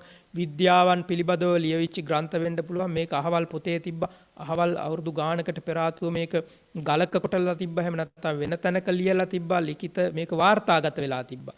වාර්තාගත වූ පමණින්ම පිළිගත යුතු නැහැ. ඒක හරි වෙන්නත් පුළුවන්, වැරදි වෙන්නත් පුළුවන්. නමුත් ඒක එකම නිර්ණායකය, එකම හේතුව කරගන්න එපා යමක් පිළිගන්න. වාර්තාගත වූ පමණින්ම මා පිටක සම්පදානේන. එහෙම පිළිගන්නත් එපා. ඊටත් වැඩිය ඔබේ බුද්ධිය පාවිච්චි කරන්න. අවසානයේට අපි එනවා ඒකට. මා තක්ක හේතු. තර්කයෙන් යමක් ඔප්පු කරන්න පුළුවන්. දැන් තර්ක කරන්න භාෂාවක දක්ෂ කෙනෙකුට පුළුවන් තර්ක කරන්න තව කෙනෙක් එක්ක. තර්කයෙන් සමහර විට අසත්‍ය දෙයක් සත්‍ය හැටියට ඔප්පු කරන්නත් පුළුවන් තර්කයේහි දක්ෂ කෙනාට. එහෙම කරන අය ඉන්නවනේ සමහර. භාෂාව දන්නවා නම් හොඳට කතා කරන්න පුළුවන් නම් අපි කියන්නේ සිංහලෙන් කියන්නේ මුකරිගම. නැත්නම් කට හොඳට කට හයිය නැත්නම් වචනේ හොඳට භාෂාව ප්‍රගුණ කරපු කෙනෙකුට හොඳට කතා කරන්න පුළුවන් කෙනෙකුට තර්ක කරලා තව කෙනෙක්ගේ දෙයක් නැති වැරදි කියලා දෙයක් ඔප්පු කරන්න පුළුවන් තර්කයෙන්. හැබැයි ඒ ඔප්පු කරන දේ හරි වෙන්නත් පුළුවන් වැරදි වෙන්නත් පුළුවන්. ඒ නිසා තර්කයට එකඟ වූ පමණින්ම යමක් පිළිගත යුතු නැහැ. ඒකත් බුද්ධිමත් නැහැ. තර්කයෙන් සමහරට ඒක හරි වෙන්නත් පුළුවන් වැරදි වෙන්නත් පුළුවන්. ඒ නිසා මා තක්ක හේතු තර්කයට එකඟ වූ පමණින්ම. මොකද තර්කයේ දක්ෂ කෙනාට පුළුවන් නැති දෙයක් ඇති දෙයක් හැටියට ඔප්පු කරන්න තර්කයෙන්. වැරදි දෙයක් හරි දෙයක් හැටියට පෙන්වන්න පුළුවන්. ඒ නිසා තර්කයට එකඟ වූ පමණින්ම යමක් පිළිගැනීම බුද්ධිමත් නැහැ. ඒ නිසා මා තක්ක හේතු තර්කයට එකඟ වූ පමණින් පිළිගන්නත් එපා. මා ණය හේතු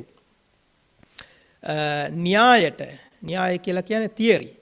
න්‍යායන් ඔය න්‍යායන් තියෙනවනේ අද කාලේ දැන් නූතන අපි ලෝකයේ මේ වැඩිපුරම පිළිගන්නේ ඉගෙන ගන්න බටහිර විද්‍යාවනේ. බටහිරින් ඇතිවෙච්ච මේ බටහිර විද්‍යාව වේවා ගණිතය වේවා වෙනත් විෂයන් වේවා තියරීස් එහෙම නැත්නම් න්‍යායන් තියෙනවනේ එක එක ඒ තියරි හඳුන්වා දුන්නයිගේ නම් වලින් ප්‍රකට තියරීස් තියෙනවා න්‍යායන් තියෙනවා. ඉතින් ඒ විදිහට පෙර අපර දෙදි ඕනෑම රටක ඕනෑම විෂයක නොඑක් න්‍යායන් තියෙනවා. මේ න්‍යායන් වලට න්‍යායයි ආපමණින්ම පිළිගත යුතු නැහැ. මොකද දන්නවද?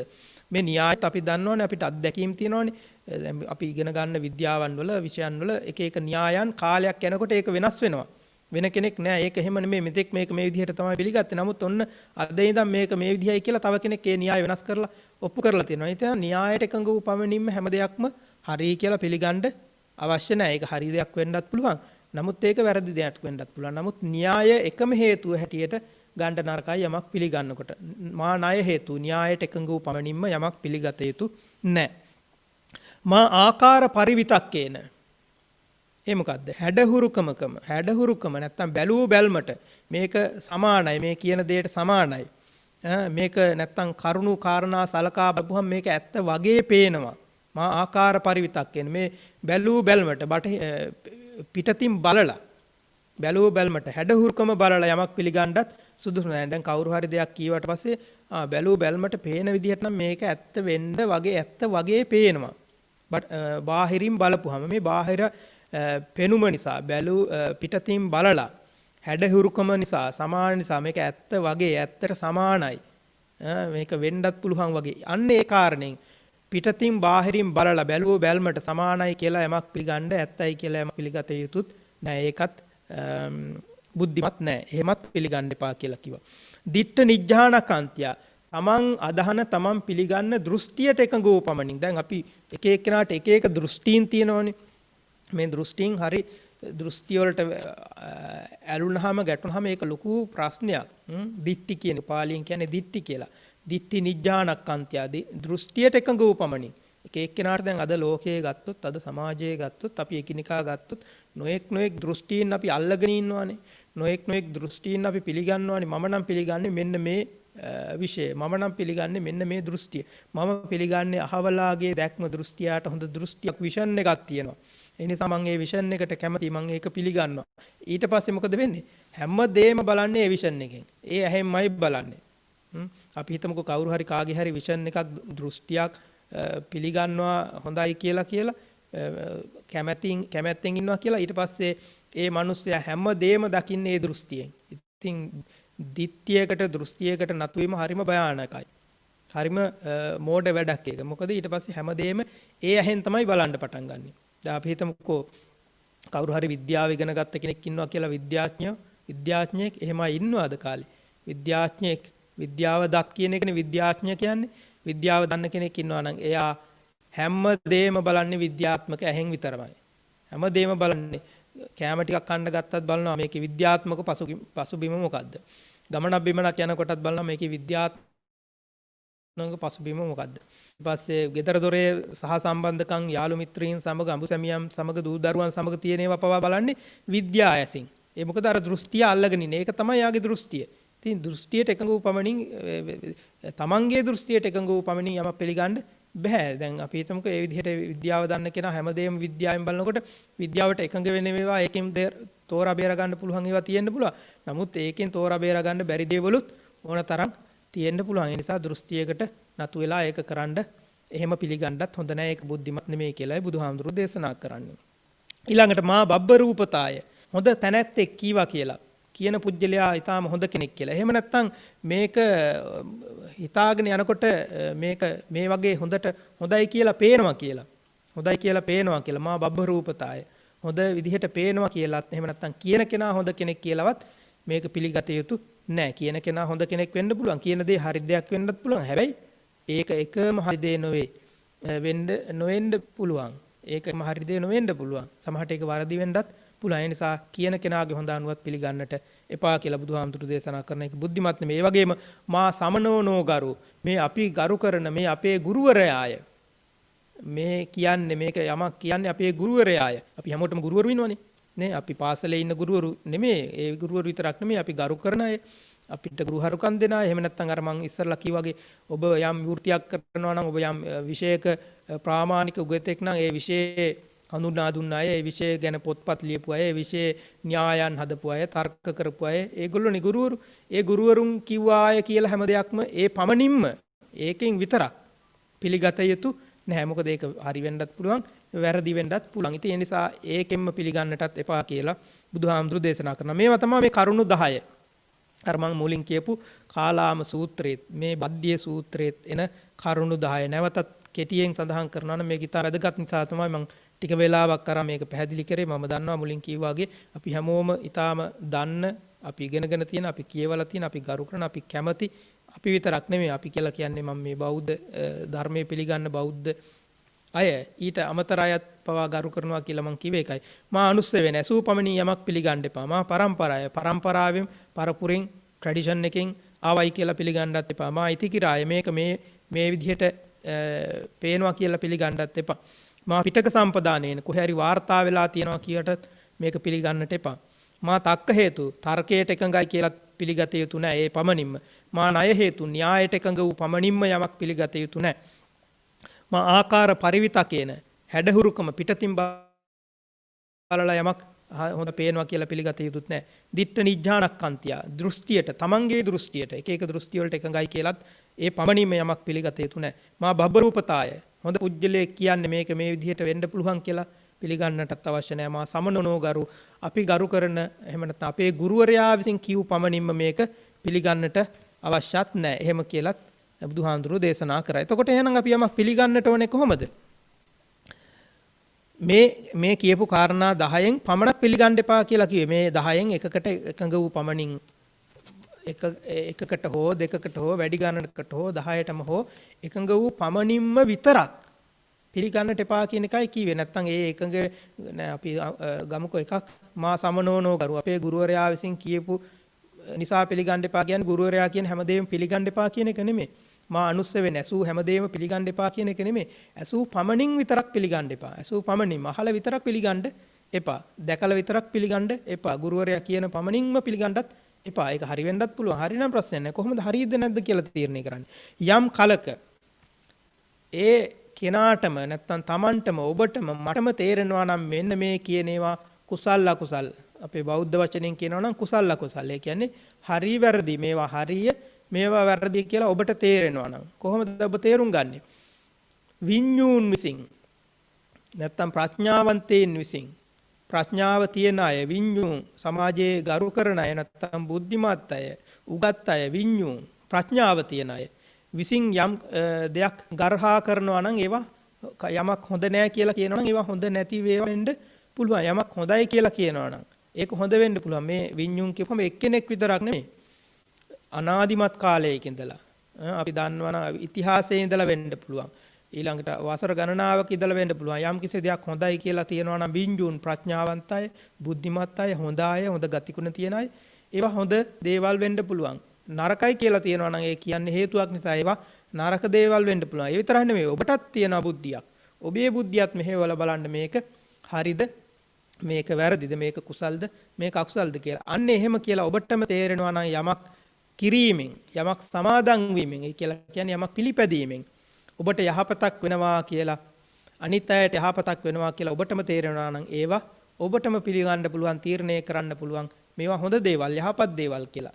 යමක් කිරීමෙන් යමක් සමාදන් වීමෙන් යමක් පිළිපැදීමෙන් නරකක් වෙනවා නම් ඒ යමක් පිළිපදිනකොට අනිත් අය ගර්හා කරනවා නම් හොඳ නැහැ කියනවා නම් නරක මිනිහෙක් හැටියට නම් කරනවා නම් ඒවා නරක දේවල් හැටියට ඔබටම ඔබේ බුද්ධියෙන් තීරණය කරන්න පුළුවන්. ඒකට අර කරුණු අර නිර්ණායක 10න් එකක් නිසාවත් 10ම නිසාවත් විතරක් නෙමෙයි.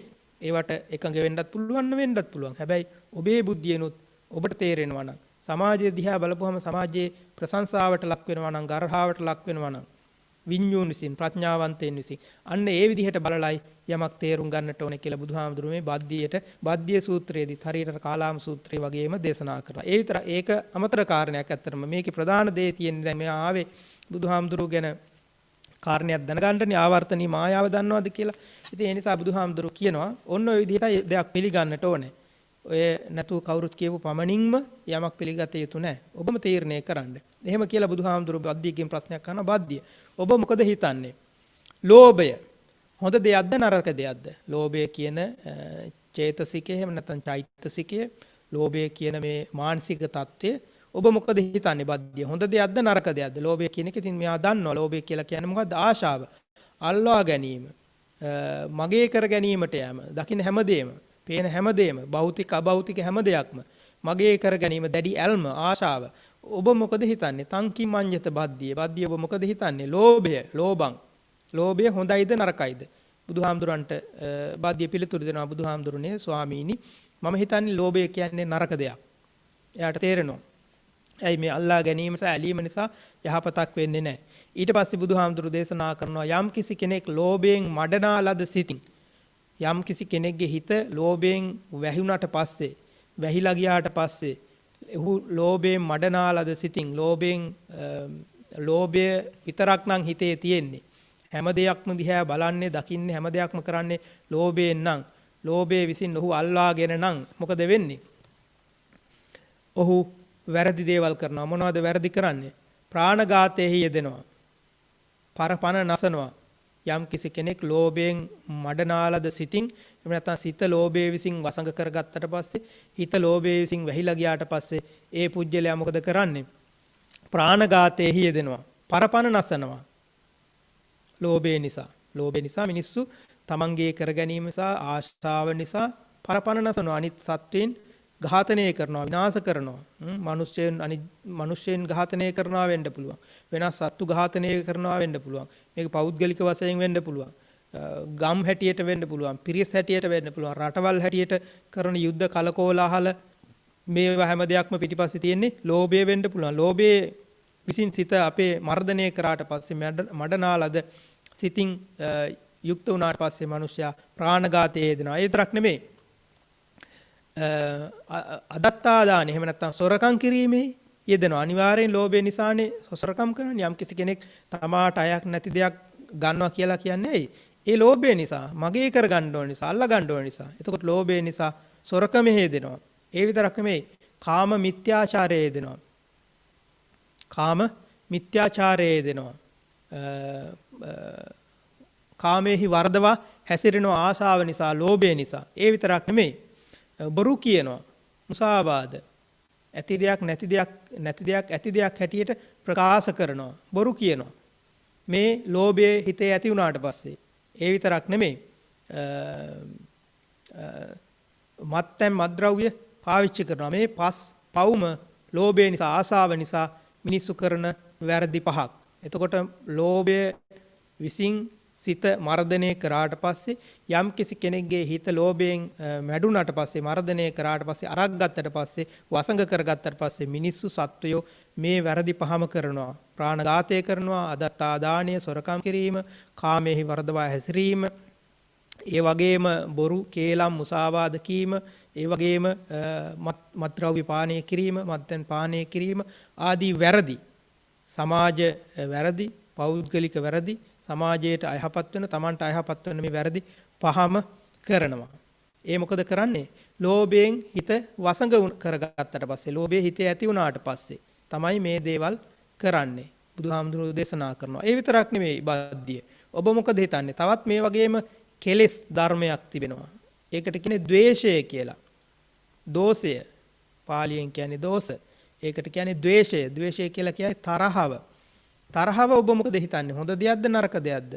බුදුහාමුදුරනේ තරහව කියන්නේ නරක දෙයක්. බද්ධිය උත්තර දෙනවා. එතකොට තරහ නිසා ද්වේෂය හිතේ ඇති වුණාට පස්සේ මිනිස්සු මොකද කරන්නේ? ඒත් වැරදි දේවල් කරනවා. මොනවද? ඒත් අර පස්පවුම කරනවා, ප්‍රාණඝාතය කරනවා. ප්‍රාණඝාතය කරන්න තව කෙනෙක්ගේ පරපණ නසන්නේ ඇයි?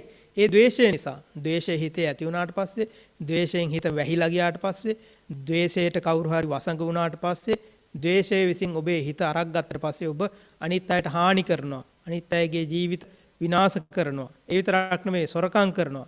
කාමයේහි වරදවා හැසිරෙනවා.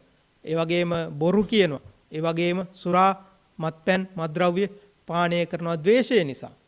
ද්වේෂය මුල් කරගෙන. එතකොට ද්වේෂය හිතේ ඇති වුණාට පස්සෙත් මේ දේවල් මේ විදිහටම කරනවා. ඒ නිසා ද්වේෂය කියලා කියන්නේත් හොඳ දෙයක් නෙවෙයි. ද්වේෂය ඇති වුණාට පස්සේ මිනිස්සු කරන්නේ මේක තමයි. ඒ විතරක් නෙමෙයි. තවත් මේ වගේම කෙලෙස් ධර්මයක් තියෙනවා. ඒකට මොකද්ද කියන්නේ? මෝහය. මෝහය. මෝහය කියලා කියන්නේ මුලා බව, මෝඩ බවට පත්වීම, අඥාන බව, අබුද්ධිමත් බව, බුද්ධිය නැතිකම, අවබෝධය නැතිකම, මෝහය. මෝහය ඔබ මොකද හිතන්නේ? බද්ධිය. බුදුහාමුදුරුවෝ අහනවා, හොඳ දෙයක්ද නරක දෙයක්ද? බද්ධිය කියනවා බුදුහාමුදුරනේ මෝහය කියන්නේ නරක දෙයක්, හොඳ දෙයක් නෙමෙයි. මෝහය හිතේ ඇති වුණාට පස්සේ මිනිස්සු මොකද කරන්නේ? ඒත් වැරදි කරනවා. ඒත් අර පස්පහුම කරනවා. මොකද හරි දේ මොකද්ද, වැරදි දේ මොකද්ද කියලා තේරෙන්නේ නැහැ. කිසිම බුද්ධියක්, කිසිම අවබෝධයක් නැහැ. කිසිම ප්‍රඥාවක්, ප්‍රඥාවන්ත බවක් නැහැ. ඒ නිසා හිතන්න, මෝහයේ තියෙන කෙනාගේ මෝහය හිතේ ඇති වුණාට පස්සේ හිතන්න තේරෙන්නේ නැහැ. මම මේ කරන වැඩේ හොඳ දෙයක්ද නරක දෙයක්ද? මම මේ කියන වචනය හොඳ දෙයක්ද නරක දෙයක්ද? මම මේ ජීවත් වෙන විදිය හරිද වැරදිද කියලා තේරෙන්නේ නැහැ. කවුරු හරි දෙයක් කීවත් ඕක වැරදි කියලා පිළිගන්න කැමැත්තක් නැහැ. හිතේ මෝහය ඇති වෙලා, හිතේ මුලා බව ඇති වෙලා, හිත මෝහයේ විසින් වසඟ කරගෙන අරක්ගෙන මෝහයෙන් මඩනාලද සිතින් ඉන්න පුජ්‍යලයා මේ පස්පවුම කරනවා, වැරදි පහම කරනවා. මේ පහේම නිරත වෙනවා. මොකද කවදාවත් මේ මෝහය ඇති වුණාට පස්සේ, මෝහය කියලා කියන්නේ මුලා බව, මෝඩ බව, හරි දේ වැරදි දේ තේරුම් ගන්න බැරි බව, අඥාන බව ඇති වුණාට පස්සේ ඔහුට කවදාවත්, ඒ පුජ්‍යලයාට කවදාවත් හිතෙන්නේ නැහැ මම මේ කරන්නේ වැරද්දක් කියලා. Tamanට හිතෙන්නේ මොකක්ද? ඒ දේ කරනවා. ඒක හරිද වැරදිද? ඒකෙන් හොඳ ප්‍රතිඵලයක් තියනවද? නරක ප්‍රතිඵලයක් තියනවද? මේකෙන් යහපතක් වෙනවද? අයහපතක් වෙනවද? මේකෙන් සමාජයට හොඳයිද? මට හොඳයිද? මගේ පවුලට හොඳයිද? රටට හොඳයිද? එහෙම බලන්නේ නැහැ. ඒ වගේම මේකෙන් මට මොන නරක විපාක ඇති වෙයිද? මම මේ පව කරලා කොච්චර රහසින් කළත් මං කරන්නේ මේ පවක්, මේකෙන් මට නරක විපාකයක් ඇති වෙයිද? මගේ මේ භවයේ, පෙර භවයේ, මේ ඊළඟ භවයේ නරක වෙයිද? අයහපත් වෙයිද? ඊට පස්සේ මම මේවා කරලා අහුවුනොත් මට හිරේ විලංගුවේ වැටෙන්න සිද්ධ වෙයිද? මට මිනිස්සු ගර්හා කරයිද, නිඳා කරයිද මම මේ විදිහට ජීවත් වෙනවා කියලා? ඒ කිසි දෙයක් හිතන්න අවබෝධයක් නැහැ. ඇයි ඒ? මෝහයේ විසින් හිත අරක්ගෙන, මෝහයේ විසින් හිත මුලා කරලා. ඉතින් ඒ නිසා මෝහය ඇති වුණාට පස්සේ බුදුහාමුදුරුවෝ දේශනා කරන මිනිස්සු මේ වැරදි පහම සිද්ධ කරනවා. ඉතින් ඒ නිසා මෝහයත් නරක දෙයක්. ඒ වගේම තවත් ක්ලේශයක් තියෙනවා. බද්ධියකින් බුදුහාමුදුරුවෝ විමසනවා, බද්ධිය ඔබ හිතන්නේ මොකද්ද? සාරම්භ. ඒකට කියන පාලි වචනේ සාරම්භ. සාරම්භ කියන එක අපිට සිංහලෙන් කියන්න පුළුවන්. ඒක අපි ඒකට කියන්නේ එකට එක කිරීම කියලා සිංහලෙන් අපි කියන්නේ. එහෙම නැත්නම් තවත් කෙනෙක් කරපු දෙයකට විරුද්ධව, ප්‍රතිවිරුද්ධව යමක් කරනවා. අපි එකට එක කරනවා කියලා කියන්නේ. එකට එක කියනවා, එකට එක කරනවා කියලා. ඒ කියන්නේ තවත් කෙනෙක් මර්ධනය කරන්න, තවත් කෙනෙක් කරපු දෙයකට ප්‍රතික්‍රියා දක්වීමක් හැටියට කරන දේවල් එකට එක කිරීම. පාලියෙන් කියන්නේ සාරම්භ කියලා. මේ සාරම්භ කියලා කියන්නේත්, සාරම්භය කියලා කියන්නේත් අපේ හිතේ තිබෙන ක්ලේශ ධර්මයක්.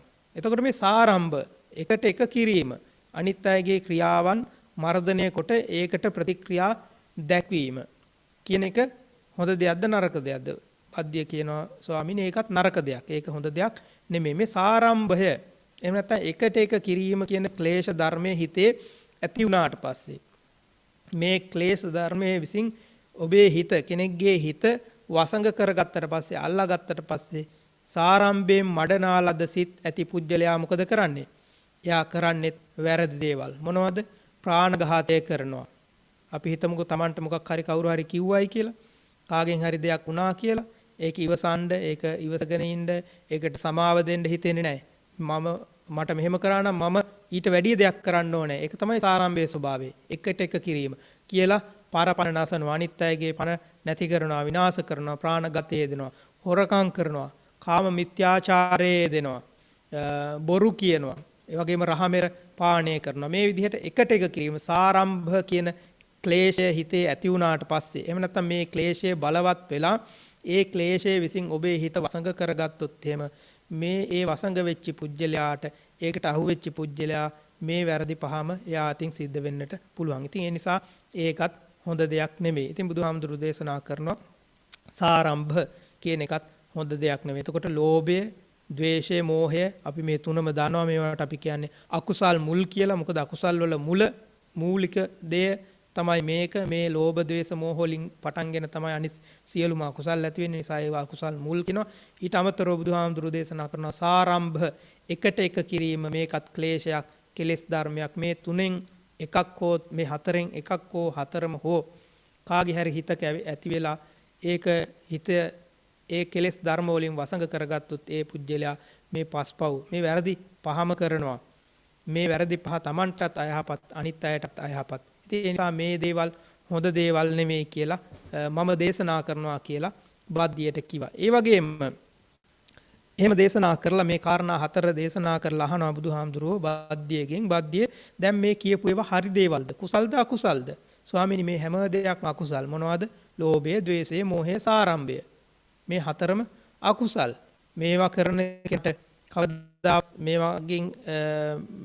මේ වගේ මේ දේවල් හිතේ ඇති වෙලා අර කියපු අයහපත් දේවල් අකුසල් කරනවා නම් ඒක හිත පිණිස පවතිනවද? අහිත පිණිස පවතිනවද? අහිත පිණිස පවතින්නේ.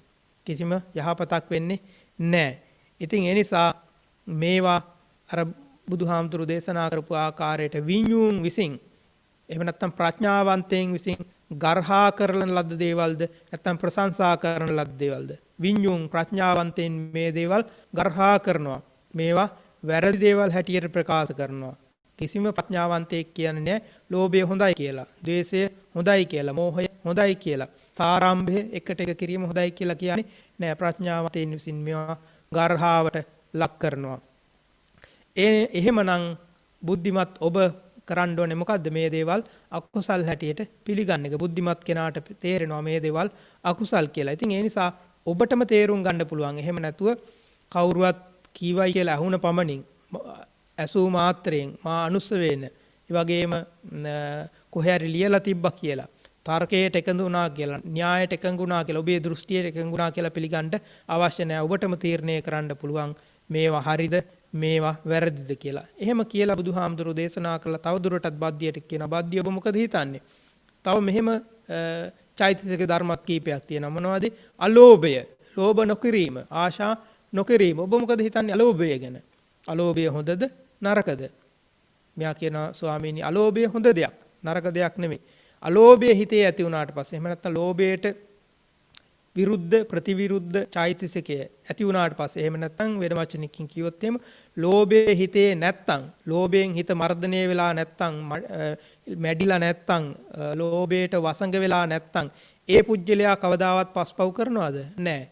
ලෝභයක් නැත්නම් තව කෙනෙක් නසන්න, තව කෙනෙක් නසලා එයාගේ වස්තුව අයිති කරගන්න, තව පිරිසක් විනාශ කරලා එයාගේ වස්තුව අයිති කරගන්න අවශ්‍ය නැහැ. බොරු කියන්න අවශ්‍ය නැහැ. හොරකම් කරන්න අවශ්‍ය නැහැ. කාමෙහි වර්ධවා හැසිරෙන්න එහෙම කරන්නේ නැහැ අලෝභය තියෙන කෙනා. එහෙම නැත්නම් ලෝභය හිතේ නැත්නම්.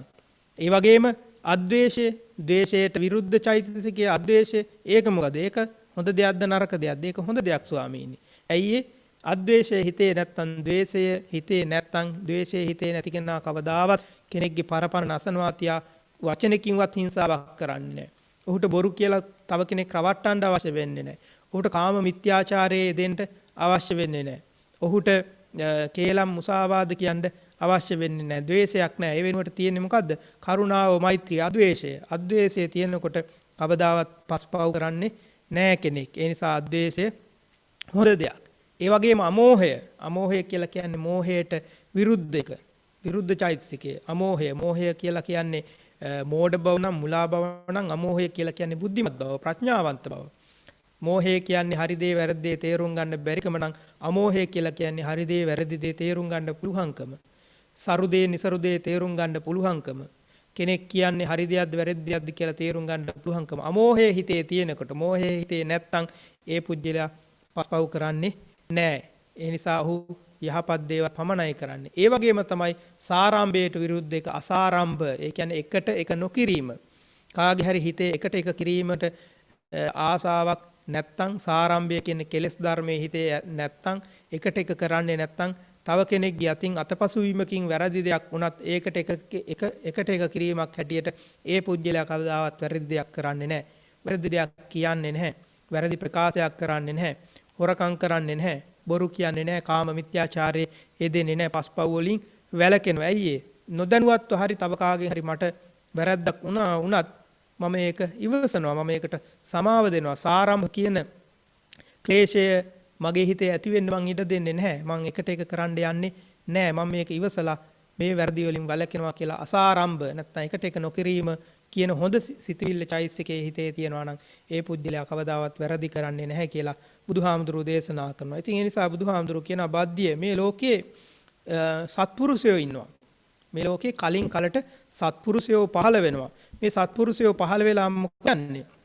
ඒගොල්ලෝ කියන්නේ මෙන්න මේක තමයි. ලෝභය හොඳ නැහැ, ද්වේෂය හොඳ නැහැ, මෝහය හොඳ නැහැ, සාරම්භය හොඳ නැහැ. මේ වගේ වැළකෙන්න. ලෝභය වෙනුවට අලෝභය ඇති කරගන්න, ලෝභය දුරු කරන්න. ද්වේෂය වෙනුවට අද්වේෂය ඇති කරගන්න, ද්වේෂය දුරු කරන්න, මෛත්‍රිය ඇති කරගන්න. මෝහය වෙනුවට ප්‍රඥාව ඇති කරගන්න. ඒ වගේම එකට එක් කිරීම සාරම්භය වෙනුවට ඒක නැති කරලා අසාරම්භය එකට එක නොකිරීම අනිත් කෙනා කරන දෙයක් ඉවසන්න පුරුදු වෙන්න. ඉතින් සත්පුරුෂයෝ කලින් කලට ලෝකේ පහළ වෙලා මෙන්න මේ දේවල් ලෝකයට දේශනා කරනවා.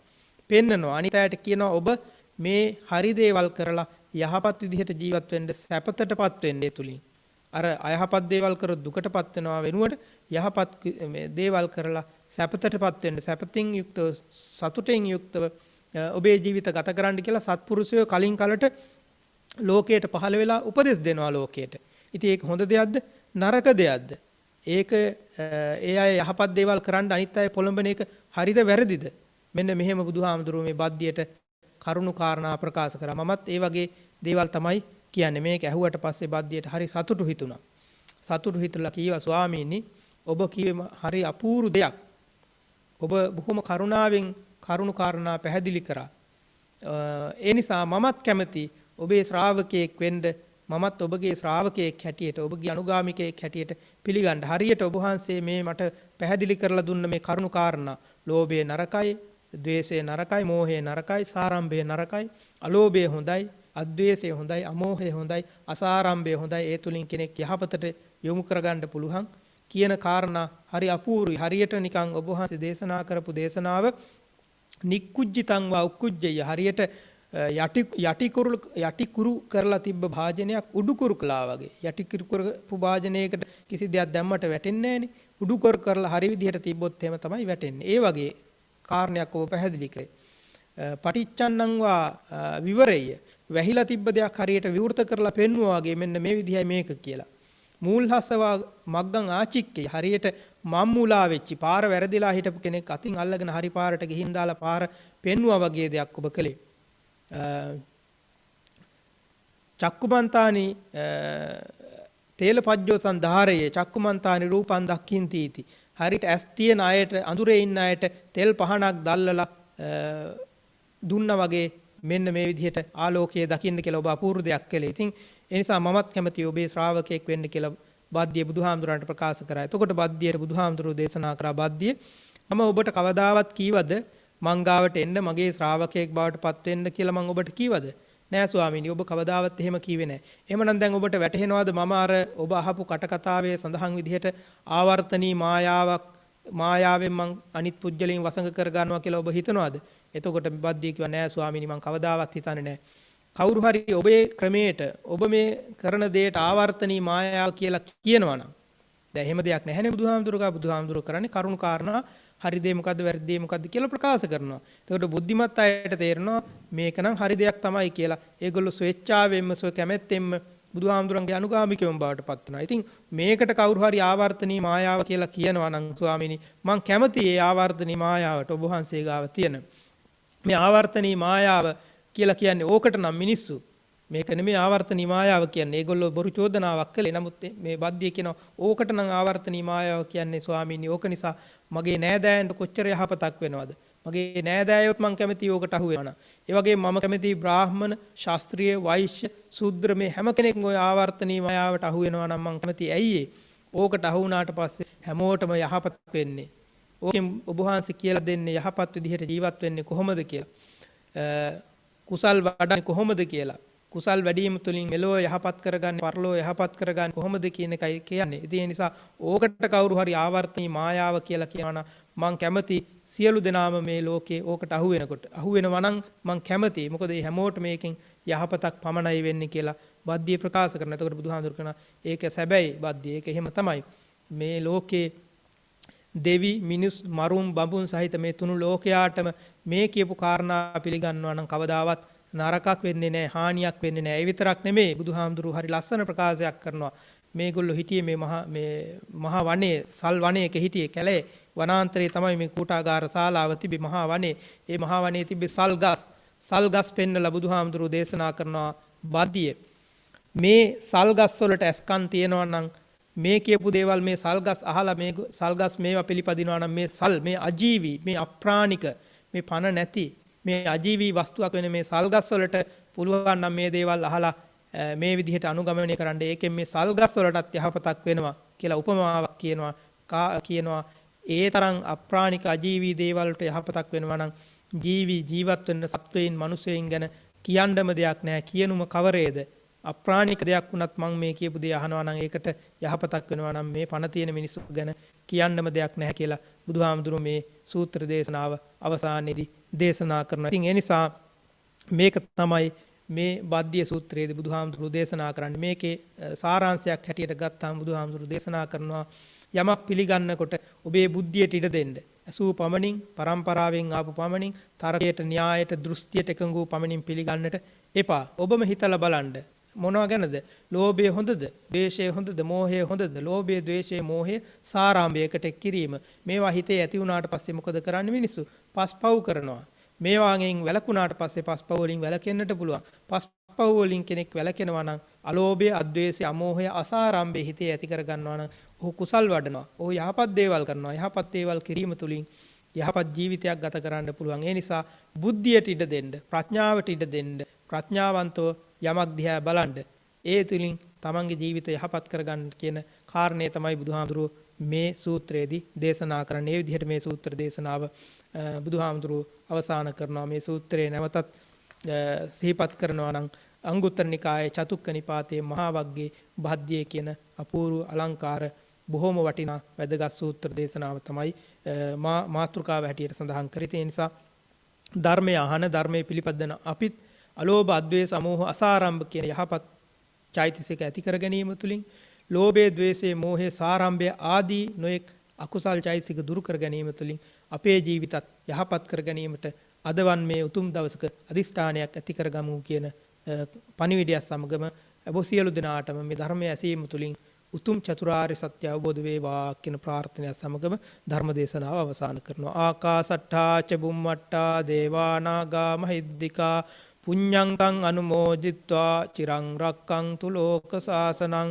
චිරං රක්ඛන්තු දේශනං චිරං රක්ඛන්තු ත්වං සදා.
We are here to do the chanting.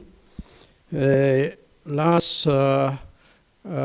several months since the January, we did chanting Ratana Sutta. Today, the ESALA full moon day, as a part of the celebration, we do the chanting of the first sermon of the Buddha, Dhammacakka Sutta.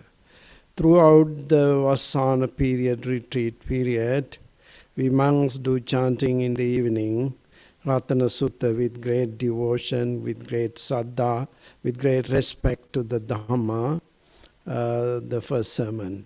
So we would like to invite you join listening to this Dhammacakka Sutta. You can develop very good saddha within yourself, and you can venerate the Dhamma listening to this chanting. So we are going to start now.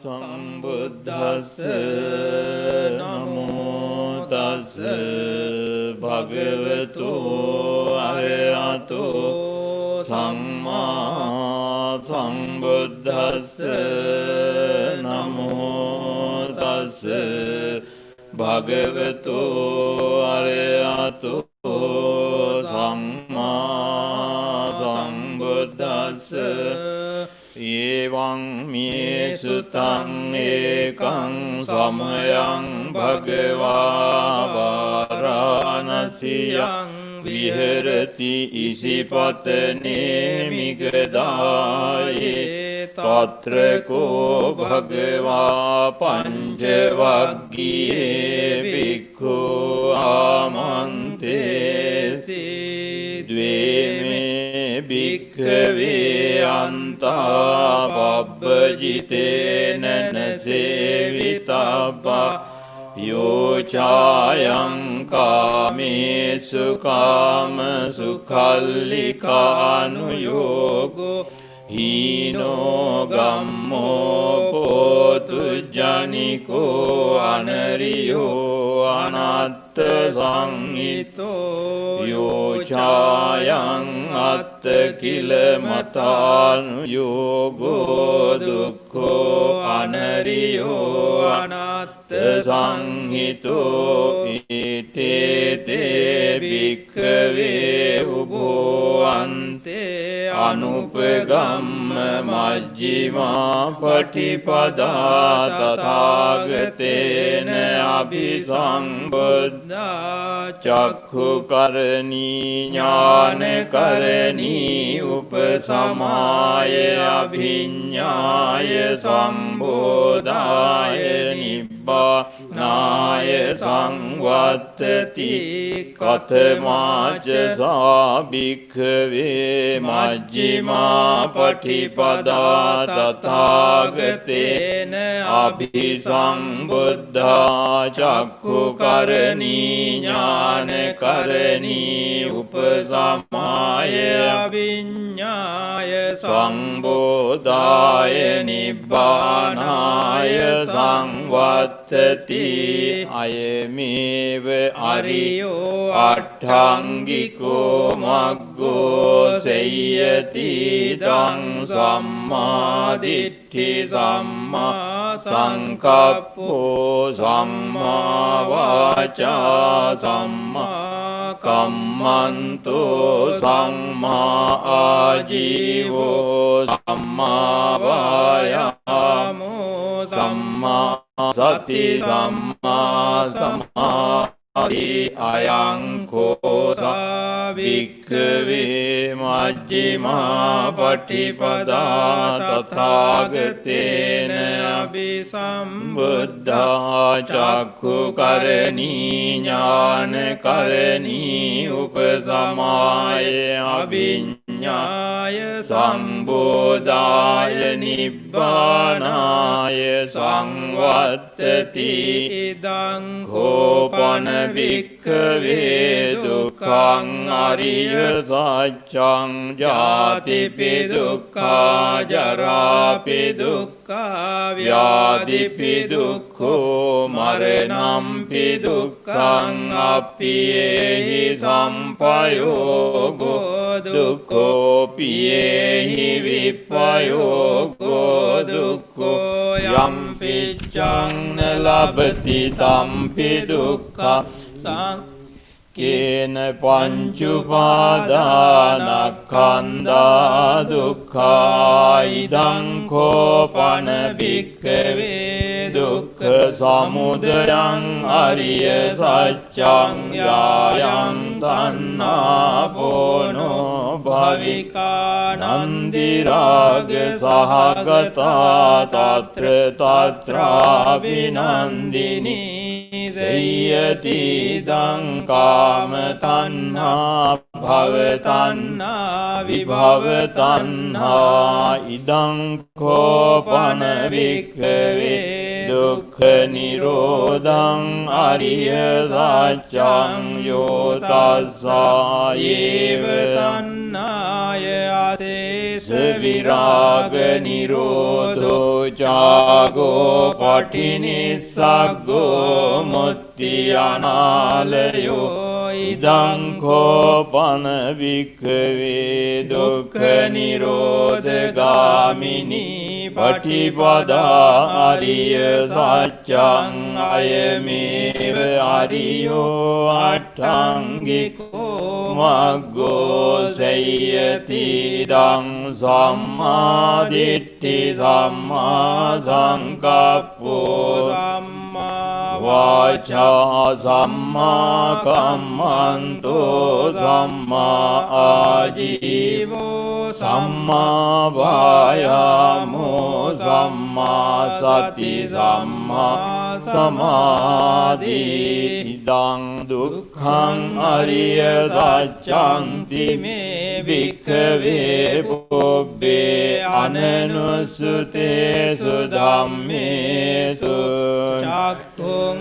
උදපාදි ඥානං උදපාදි පඤ්ඤා උදපාදි විද්‍යා උදපාදි ආලෝකෝ උදපාදි තං කෝපනිදං දුක්ඛං අරිය සත්‍යං පරිඤ්ඤයන්ති මේ භික්ඛවේ පුබ්බේ අනනුසුතේසු ධම්මේසු චක්ඛුං උදපාදි ඥානං උදපාදි පඤ්ඤා උදපාදි විද්‍යා උදපාදි ආලෝකෝ උදපාදි තං කෝපනිදං දුක්ඛං අරිය සත්‍යං පරිඤ්ඤාතන්ති මේ භික්ඛවේ පුබ්බේ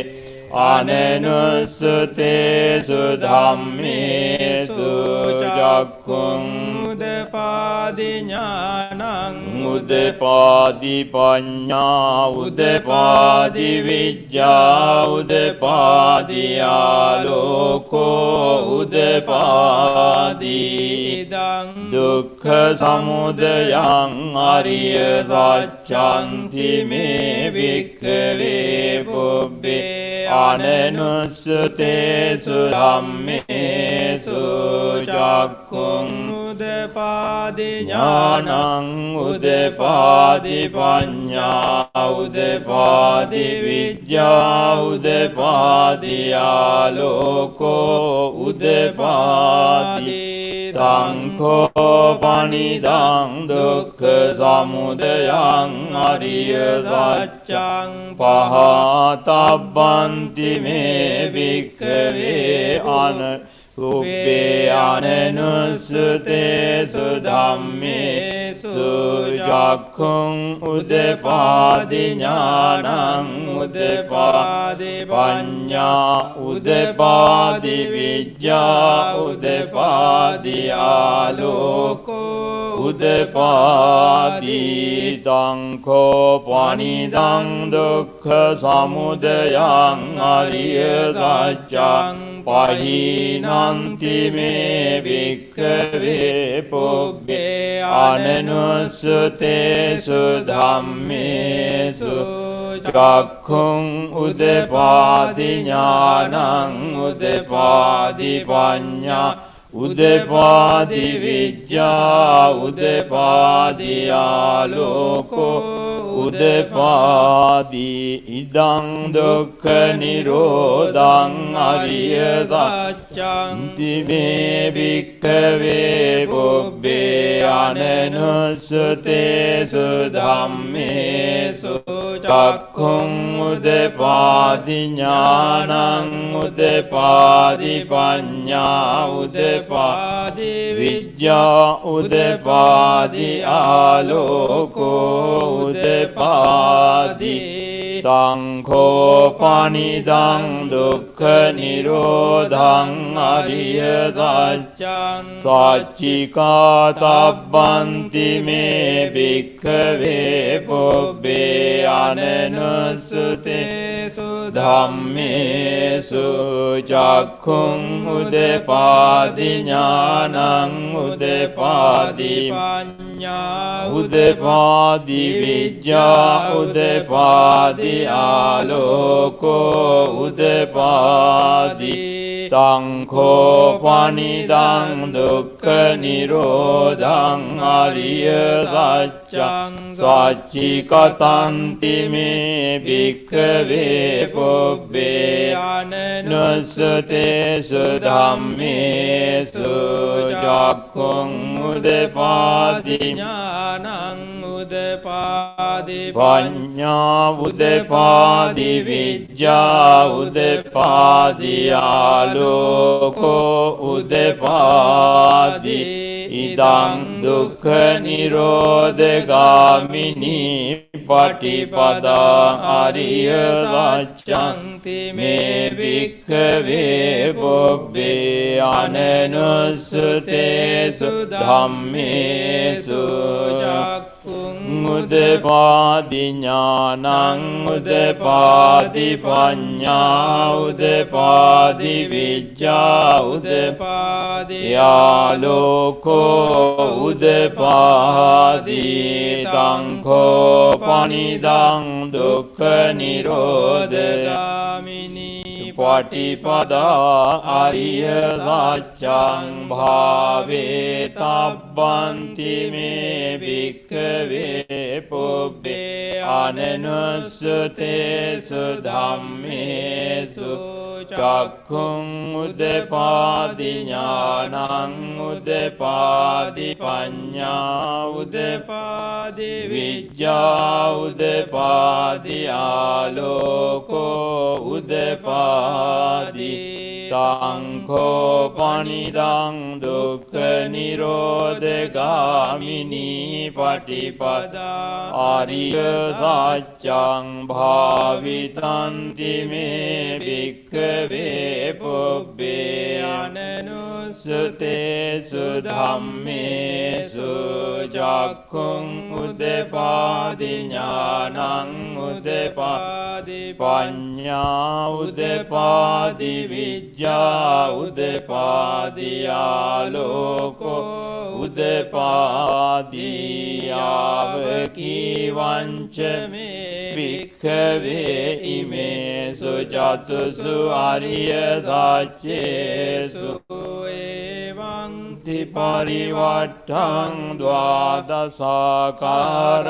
යථා භූතං ඥාන දස්සනං නසු විසුද්ධං අහෝසි නේවතාවං භික්ඛවේ සදේවකේ ලෝකේ සමාරකේ සබ්‍රහ්මකේ සස්සමනක් බ්‍රාහ්මනියා පජාය දේව manussāය anuttarang sammā sambuddhiṃ abhisambuddho paccanyāsiṃ yathoca ko me bhikkhave chatusu ariya saccesu evaṃ ti parivattaṃ dvādasākāraṃ yatha bhutaṃ jnāna dassanaṃ suvisuddhaṃ ahosi ataṃ bhikkhave sadevake loke samarake sabrahmake sasamanak brahmaniya pajaya sadeva manussāya anuttarang sammā sambuddhiṃ abhisambuddho paccanyāsiṃ jnānaṃ ca paname asanaṃ udapādiya koppāme ceto vimutti ayamanti jati natti dāni punabhavoti idama voca bhagavāt pancavaggiyā bhikkho bhagavato bhāsitaṃ abhinandanti imasmiñ ca panaveyyā karanasmiñ bhanjamāne āyasmato kondaññassa virajaṃ vitamalaṃ dhammacakkhum udapādiyaṃ kiñcit samudaya dhammaṃ sabbhaṃ taṃ nirodha dhammaṃ ti pavatti te ca pana bhagavata dhammacakke bhummādeva sadda manussāvesaṃ etaṃ bhagavata varanasiyaṃ isipatane migadāye anuttaraṃ dhammacakkaṃ pavatti taṃ appativattiyaṃ samanena vā brahmanena vā devena vā mārena vā brahmana vā kenaciva lokasmiṃ ti pummānaṃ devānaṃ saddhaṃ satvā catum mahārājikā devā sadda manussāvesaṃ etaṃ bhagavata varanasiyaṃ isipatane migadāye anuttaraṃ dhammacakkaṃ pavatti taṃ appativattiyaṃ samanena vā brahmanena vā devena vā mārena vā brahmana vā kenaciva lokasmiṃ ti jātaṃ mahārājikānaṃ devānaṃ saddhaṃ sutvā tāvatiṃ sā devā sadda manussāvesaṃ etaṃ bhagavata varanasiyaṃ isipatane migadāye anuttaraṃ dhammacakka pavatti taṃ appativattiyaṃ samanena vā brahmanena vā devena vā mārena vā brahmana vā kenaciva lokasmiṃ ti තාවතින්සානං දේවානං සද්දං සුත්වා යාමා දේවා සද්ද මනුස්සා වේසුං ඒතං භගවතා වාරාණසියං ඉසිපතනේ මිගදායේ අනුත්තරං ධම්මජග්ගං පවත්තිතං අප්පතිවත්තියං සමනේන බ්‍රාහ්මනේන වා දේවේන වා මාරේන බ්‍රහ්මනා වා කේන චිවා ලෝකස්මින් යාමානං දේවානං සද්දං සුත්වා තුසිතා දේවා සද්ද මනුස්සා වේසුං තුසිතානං දේවානං සද්දං සුත්වා නිම්මාන රති දේවා සද්ද මනුස්සා වේසුං නිම්මාන රතිනං දේවානං සද්දං සුත්වා පරිනිම්මිත වසවත්තිනෝ දේවා සද්ද මනුස්සා වේසුං පරිනිම්මිත වසවත්තිනං දේවානං සද්දං සුත්වා බ්‍රහ්ම පාරිසජ්ජා දේවා සද්ද මනුස්සා වේසුං බ්‍රහ්ම පාරිසජ්ජානං නං සද්දං සුත්වා බ්‍රහ්ම පුරෝහිතා දේවා සද්ද මනුස්සා වේසුං බ්‍රහ්ම පුරෝහිතානං දේවානං සද්දං සුත්වා මහා බ්‍රහ්මා දේවා සද්ද මනුස්සා වේසුං මහා බ්‍රහ්මානං දේවානං සද්දං සුත්වා පරිත්තාවා දේවා සද්ද මනුස්සා වේසුං පරිත්තාභානං දේවානං සද්දං සුත්වා අප්පමාන භාදේවා සද්ද මනුස්සා වේසුං අප්පමාන භානං දේවානං සද්දං සුත්වා ආභස්සරා දේවා සද්ද මනුස්සා වේසුං ආභස්සරාණං දේවානං සද්දං සුත්වා පරිත්ත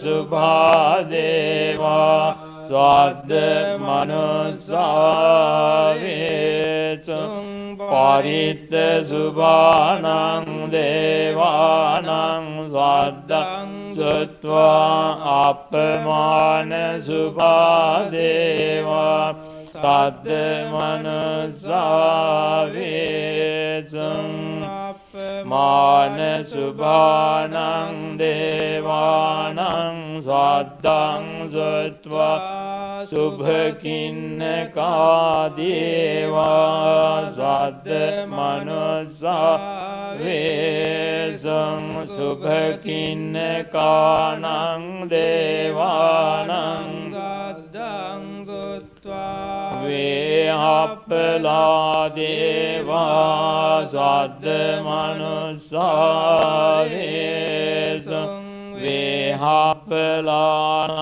දේවානං සද්දං සුත්වා අවිහා දේවා සද්ද මනුස්සා වේසුං අවියානං දේවානං සද්දං සුත්වා අතප්පා දේවා සද්ද මනුස්සා වේසුං Atappanang Devanang Saddang Sutva Sudasa Deva Sadde Manusa Vesam Sudasanang Devanang Saddang Sutva Sudasi Deva Sadde Manusa Vesam Sudasinang Devanang Saddang Sutva Akanitaka Deva Sadde Manusa Vesam Etang Bhagavata Varanasi Isipatane Migadai Anutterang Dhammacakkhang Pavatitang Appativattiyang Samanena va Brahmanena va Devena va Marena va Brahmana va Kena Chiva Lokasmin Itiyatena kanena tena muhutena yave brahma loka Saddo abbukkanchi ayancha dasasasi lokadatu sankampi sampakampi sampavedi appamanocha ularungo bhaso loke paturaosi atikamma devana Devanubhavanti Ateko Bhagava Udanang Udanesi Anyasi Vatebo Kondanyo Anyasi Vatebo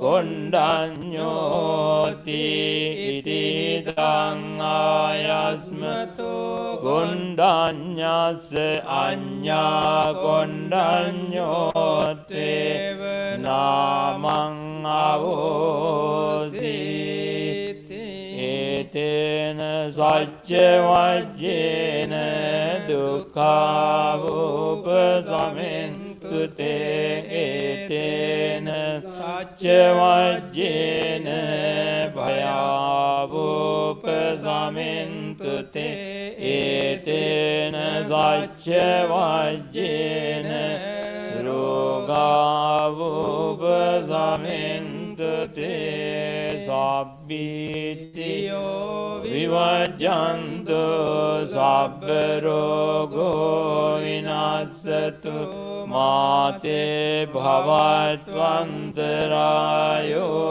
Sukhidi Yuko Bhava Bhavatu Sabba Mangalang Rakhantu Sabba Devata Sabba Buddhanubhavena Sada Sati Tute Bhavatu Sabba Mangalang Rakhantu Sabba Devata Sabba Dhammanubhavena Sada Sati Bhavantu Te Bhavetu Sabba Mangalang Rakhantu Sabba Devata Sabba Sanghanubhavena Sada Sati Bhavantu Te.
families කීයක් ඉන්නවද?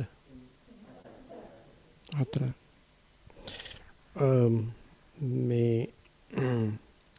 පින්වත් පිරිස ඊටම බරපතල ශාසනික කාර්යයකට මේ සම්බන්ධ වෙන්නේ. ඒ ශාසනයේ උගන්වන ලබන මේ උතුම් පූජාවකට මේ සම්බන්ධ වෙනවා. වස් කාලය අදින් ආරම්භ වෙනවා. ඉතින් වස් වැසීම සඳහා ආරාධනාව කිරීමට මේ පවුල් 4 මේ අවුරුද්දේ බාරගත්ත බොහෝ ඕනෑකමකින් බොහෝ උනන්දුවකින් කාලෙක ඉඳලා මේ අදහස් කරගෙන ඔබ හැමදෙනාම අතිශය බාරදූර අතිශයින් උතුම් ශ්‍රේෂ්ඨ පුණ්‍ය කර්මයකට අමතක නොවන ජීවිතයේ සෑමදාම සිහිපත් කරන වාරයක් පාසා පින් සිද්ධ වෙන උතුම් මහා පින්කමක් මේ ආරම්භ කරන මොහොතේ ඔබ හැම දිනාට මේ අවස්ථාවේදී පළමුවෙන්ම අපි පංචශීලයේ පිහිටවනවා. ඊට පස්සේ ආරාධනාව කරාට පස්සේ අපි පූජාව පවත්වලා පින් අනුමෝදනාව සිද්ධ කරනවා. පළමුවෙන්ම you are here to invite to the monks at the London Buddhist Vihara to do a formal invitation following the Theravada tradition. Monks observe rain retreat on the full moon day of ESALA. So our dayakas for families have accepted this responsibility to invite the monks at the Vihara to observe the rainy retreat. With their respect, they have come with the formal, the pirikaras have preparing. Now would you say sadhu, sadhu, sadhu 3 times? Namo tassa 3 times, please.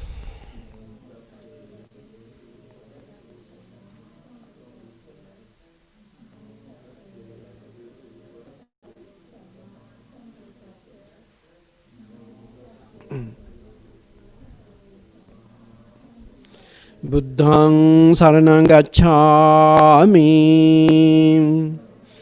Dhammang saranang gacchami,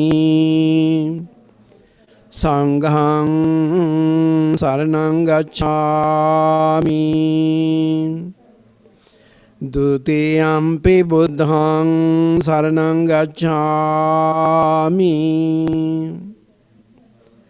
Dutiyampi Dhammang saranang gacchami, Dutiyampi Sanghang saranang gacchami, Tatiyampi Buddhang saranang gacchami, Tatiyampi Dhammang saranang gacchami, Tatiyampi Sanghang saranang gacchami, Panatipata veramani sikkhapadam samadhiyami, Adinadana veramani sikkhapadam samadhiyami, Kamesu miccācara veramani sikkhapadam samadhiyami, Musavada veramani sikkhapadam samadhiyami, සුරාමේරය මජ්ජපමාදාඨානා වේරමණී සික්ඛාපදං සමාදියාමි.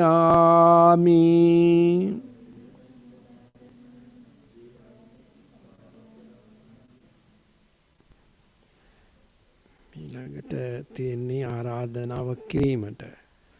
තින් දායක පින්නතුන්ගෙන් කවුරු හරි මේ ආරාධනාව කරන්න මේ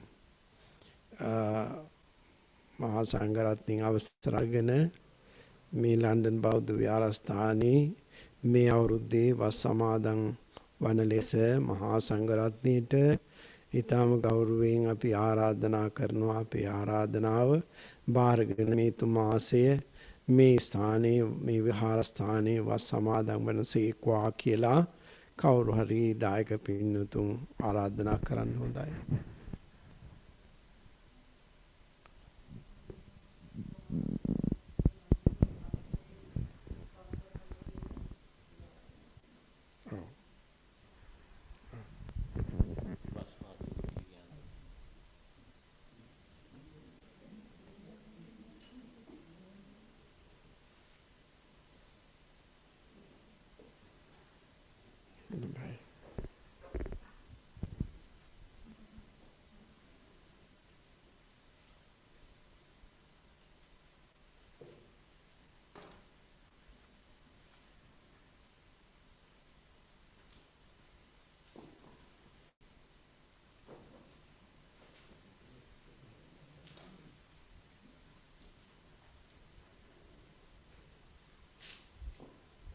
දැන් වාඩි වෙන කට්ටිය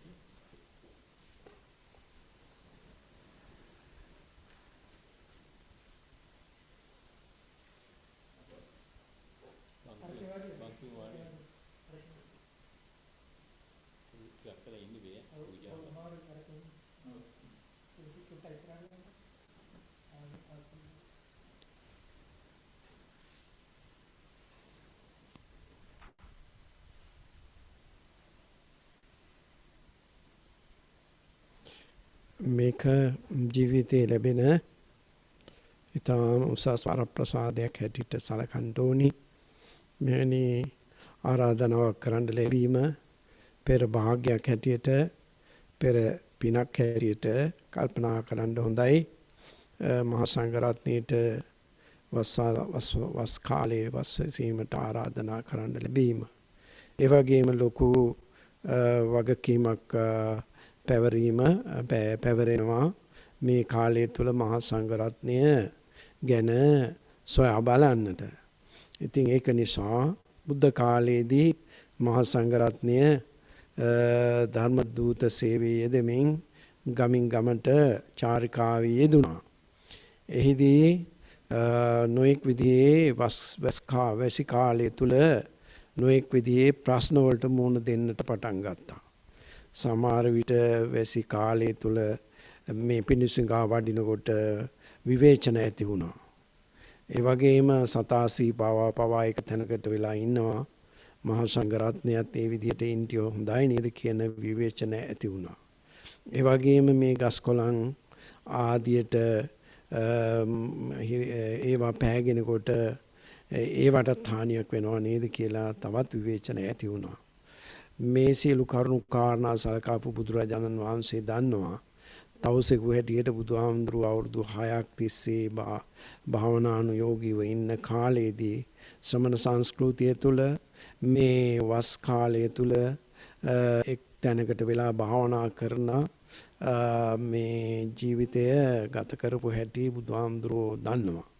ඉතින් ඒකේ වටිනාකම බුදුහාමුදුරුවෝ දැනගෙන භික්ෂුන් වහන්සේලාගේද මෙලොව පරලොව දෙකට යහපත පිණිස ඒ වගේම ගිහි පින්නතුන්ගේ ආධ්‍යාත්මික දියුණුව පිණිස ඒ භික්ෂුන් වහන්සේලාගෙන් බණ භාවනා ආදී ඉගෙනගෙන කටයුතු කිරීමට සුදුසු වන පරිදි එක්තරා කාල පරිච්ඡේදයක් හැටියට වස් කාලය බුදුහාමුදුරුවෝ දැක්කා.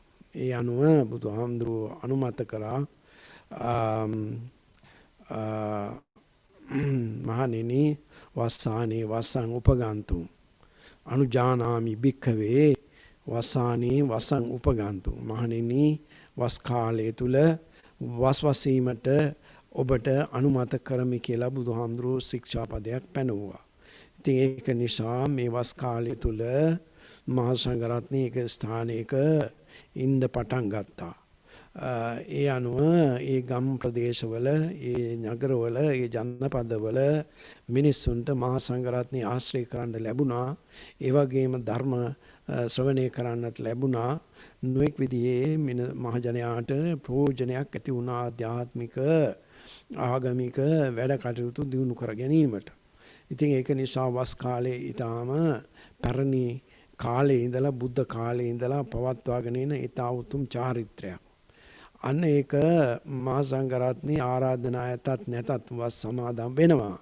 නමුත් ඒක චාරිත්‍රානුකූලව දායක පිරිසක් අවශ්‍යයි මහා සංඝරත්නයේට.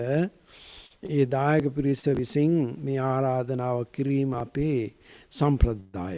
ඒ සම්ප්‍රදාය ඊටම දීර්ඝ කාලයක් තුල ලංකාව තුලත් තෙරවාදී භික්ෂුන් වහන්සේලා කොහේ හිටියත් ඒ සම්ප්‍රදාය දායක පින්නතුන් පැවැත්වුවා. මහා සංඝරත්නයටත් ඒ ආරාධනාව ලැබුණා. ඒ අනුව අපි දෙපිරිසටම ඊටම වටිනා කාලයක් මේ ඇති වෙන්නේ. මේ කාලය තුලදී හැමදාම පිරි දේශනා කිරීම, ධර්ම දේශනා කිරීම, භාවනා කිරීම, ධර්ම සාකච්ඡා කිරීම, වන්දනාමාන කිරීම, බුද්ධ පූජා පැවැත්වීම ආදී අනේක විද බෝධි පූජා පැවැත්වීම ආදී අනේක විද පින්කම් හැමදාම සිද්ධ වෙනවා එක එක කරුණු කාරණා. ඒ නිසා විශාල පින්කම් මාලාවකට මුරපුරන දවසක් හැටියට වස් කාල සීමාව පටන් ගන්න අතර පවත්වාගෙන යන අතර මේ කාලය තුල කෙරෙන්නා වූ සියලුම පින්වල ආශිර්වාදය ඔබ සෑම දෙනා වෙතමත් ලැබෙනවා. ඒ නිසා මේ ඔබ හිටියත් නැතත් මේ කාල පරිච්ඡේදය තුල මහා සංඝරත්නයේ මුල්ලික වෙලා මේ ස්ථානයේ කරන සියලු පින්කම් වල ආශිර්වාදය ඔබ සැමටත් ඔබගේ පවුල් වල සැමටත් ආත්පත් වෙනවා. මූලික වෙච්ච පිරිස හැටියට. අන්න ඒක නිසා අද දවසේ මේ කොරෝනා ප්‍රශ්නය නිසා ඔබ සීමා සහිත පිරිසක් අපට කැඳව ගන්නට අවසර තිබෙන්නේ. ඒ අනුව ඔබ සෑම දෙනා මේ මිනීම අපේ ඊටාම උසස් කොට සලකන දායක පින්තුව අපට ජීවත් වෙන්න බෑ. ඒ නිසා දායක පිරිසක් අප ළඟ ඉන්නවා, අප වටා ඉන්නවා කියලා අපට සතුටු වෙන්නට පුළුවන්. මේ වස් කාල සූළු සීමාව තුළ මහා සංඝරත්නයේ කරන මේ ආගමික කටයුතු සියල්ලගේම දායකව හැටියට ඔබ මෙහි හිටියත් අනෙකුත් දායක පිරිසද මේකට සහභාගී වෙනවා, සම්මාදම් වෙනවා. ඒ නිසා අපි සියලු දායක දායිකාවන්ටත් සේවයක් වෙන පරිදි ඔබ හැම දෙනාම මූලික වෙලා කරන්නා වූ මේ ආරාධනාවෙන් ආරම්භ වෙනා වූ මේ පින්කම් වල ආශිර්වාදය ඔබ සෑම විටම ලැබේවා කියලා මූලික වශයෙන් ප්‍රාර්ථනා කරලා පූජාවේ කටයුතු පවත්වනවා.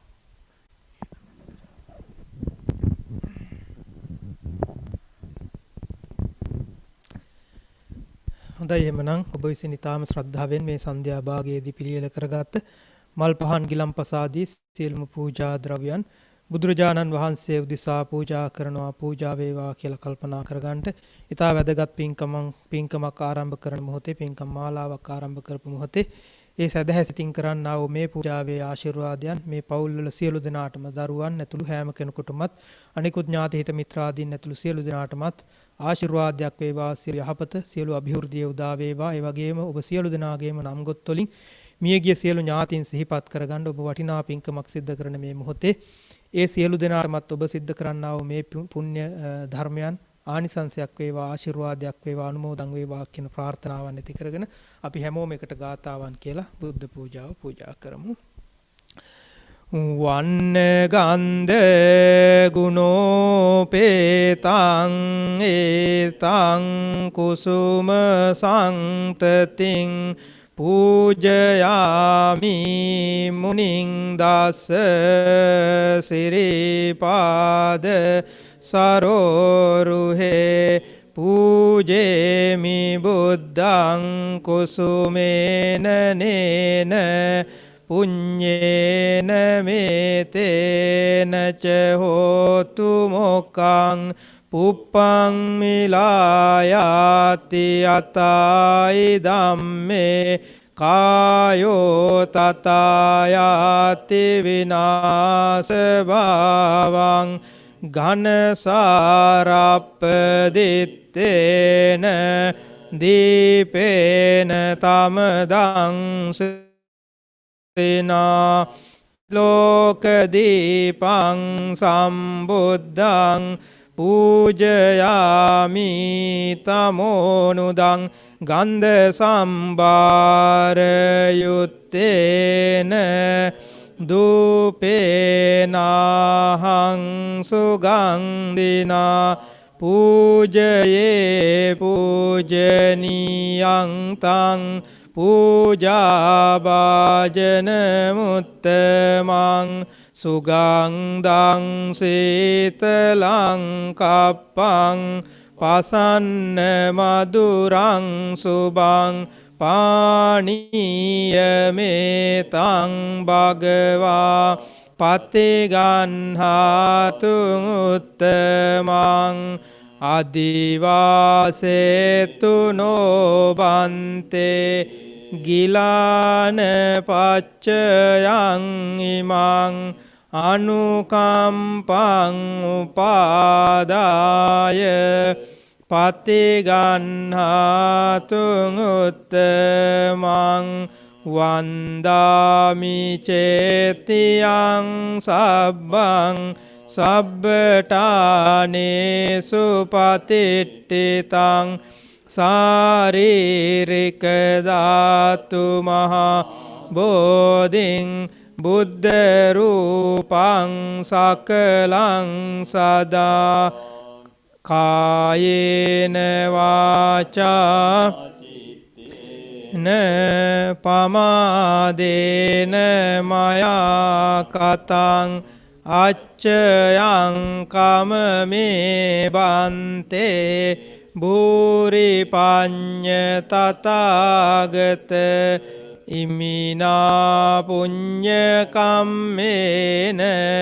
mame bala samagamo satang samagamo hotu yava nibbana pattiya. Sadhu, sadhu, sadhu.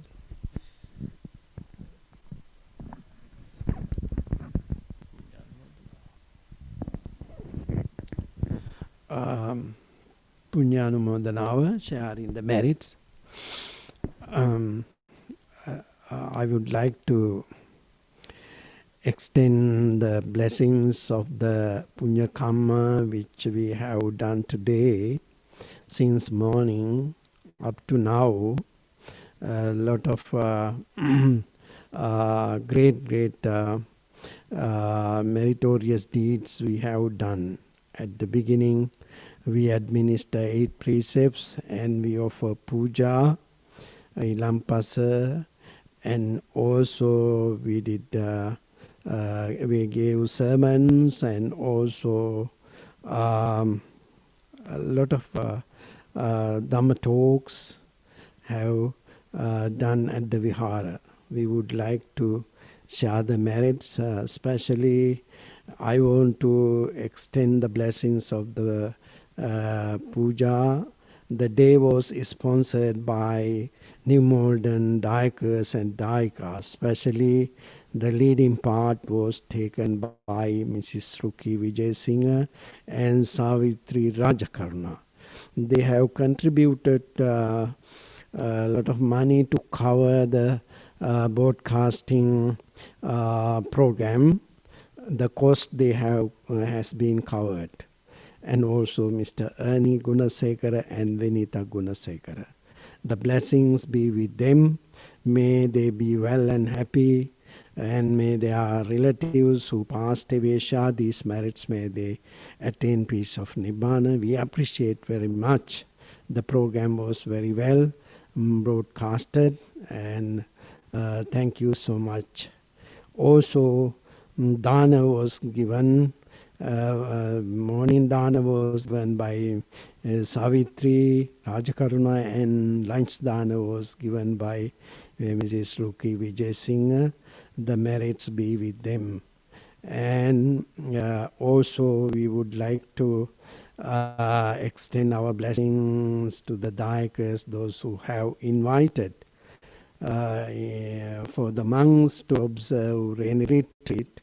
Is a great punya karma. Vasana invitation itself is a great punya karma. We would like to share the merits with the families and their children. May you all be well and happy. May no harm come to you. May no difficulties come to you. May you have good health and also protection from all dangers, especially during the period. A lot of troubles we have faced, especially due to Corona, COVID-19 disease has been spreaded in all over the world. But so far we have been protected through the blessings of the Buddha and all the Devas. May you be well and happy. May no any harm come to you from this disease. We wish blessings be with you forever. And departed your relatives share these merits. May they attain peace of Nibbana. අද දවසේ මේ පුණ්‍ය කර්මය ඊටාම උසස් පුණ්‍ය කර්මයේ ආශිර්වාදය ප්‍රාර්ථනා කරලා ඔබ සෑම දිනාටමත් ඔබ සෑම දිනාගේ පවුල්වල දූ දරුවන් මෙහි නොසිටියත් ඒ සෑම දිනාටත් අපට දානමාන පූජා කරපු අද දවසේ දායක පින්නතුන්ටත් ඒ වගේම මේ මහා පුණ්‍ය මේ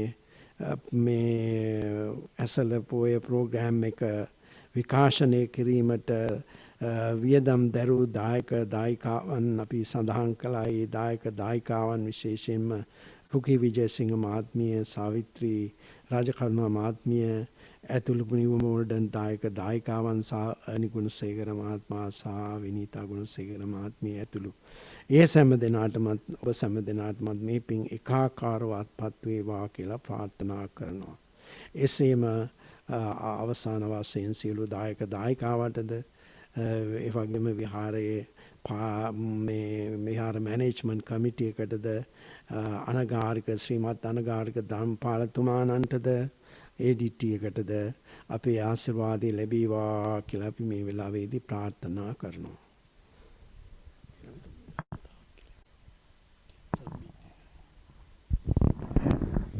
හොඳයි මහා සංඝරත්නය දැන් මේ පින්නතුන්ට ආශිර්වාද කරනවා පිළිගතාව. සබ්බීතියෝ විවජ්ජන්තු සබ්බ රෝගෝ විනාශතු මාතේ භවත්වන්තරායෝ සුඛී දීඝා යුකෝ භවතු සබ්බ මංගලං රක්ඛන්තු දේවතා සබ්බ බුද්ධානුභාවේන සදා සොත්ති භවන්තු තේ භවතු සබ්බ රක්ඛන්තු සබ්බ දේවතා සබ්බ ධම්මානුභාවේන සදා සොත්ති භවන්තු තේ භවතු සබ්බ මංග රක්ඛන්තු සබ්බ දේවතා සබ්බ අනුභාවේන සදා සොත්ති භවන්තු තේ අභිවාදන සීලිස්ස නිච්ඡං වද්ධාපචායින් චත්තාරෝ ධම්මා වඩ්ඩන්ති ආයුවන්නෝ සුඛං ආයුරාරෝග්‍ය සම්පatti සග්ග සම්පatti අතෝ නිබ්බාන සම්පatti මිනාති සමිජ්ජතු.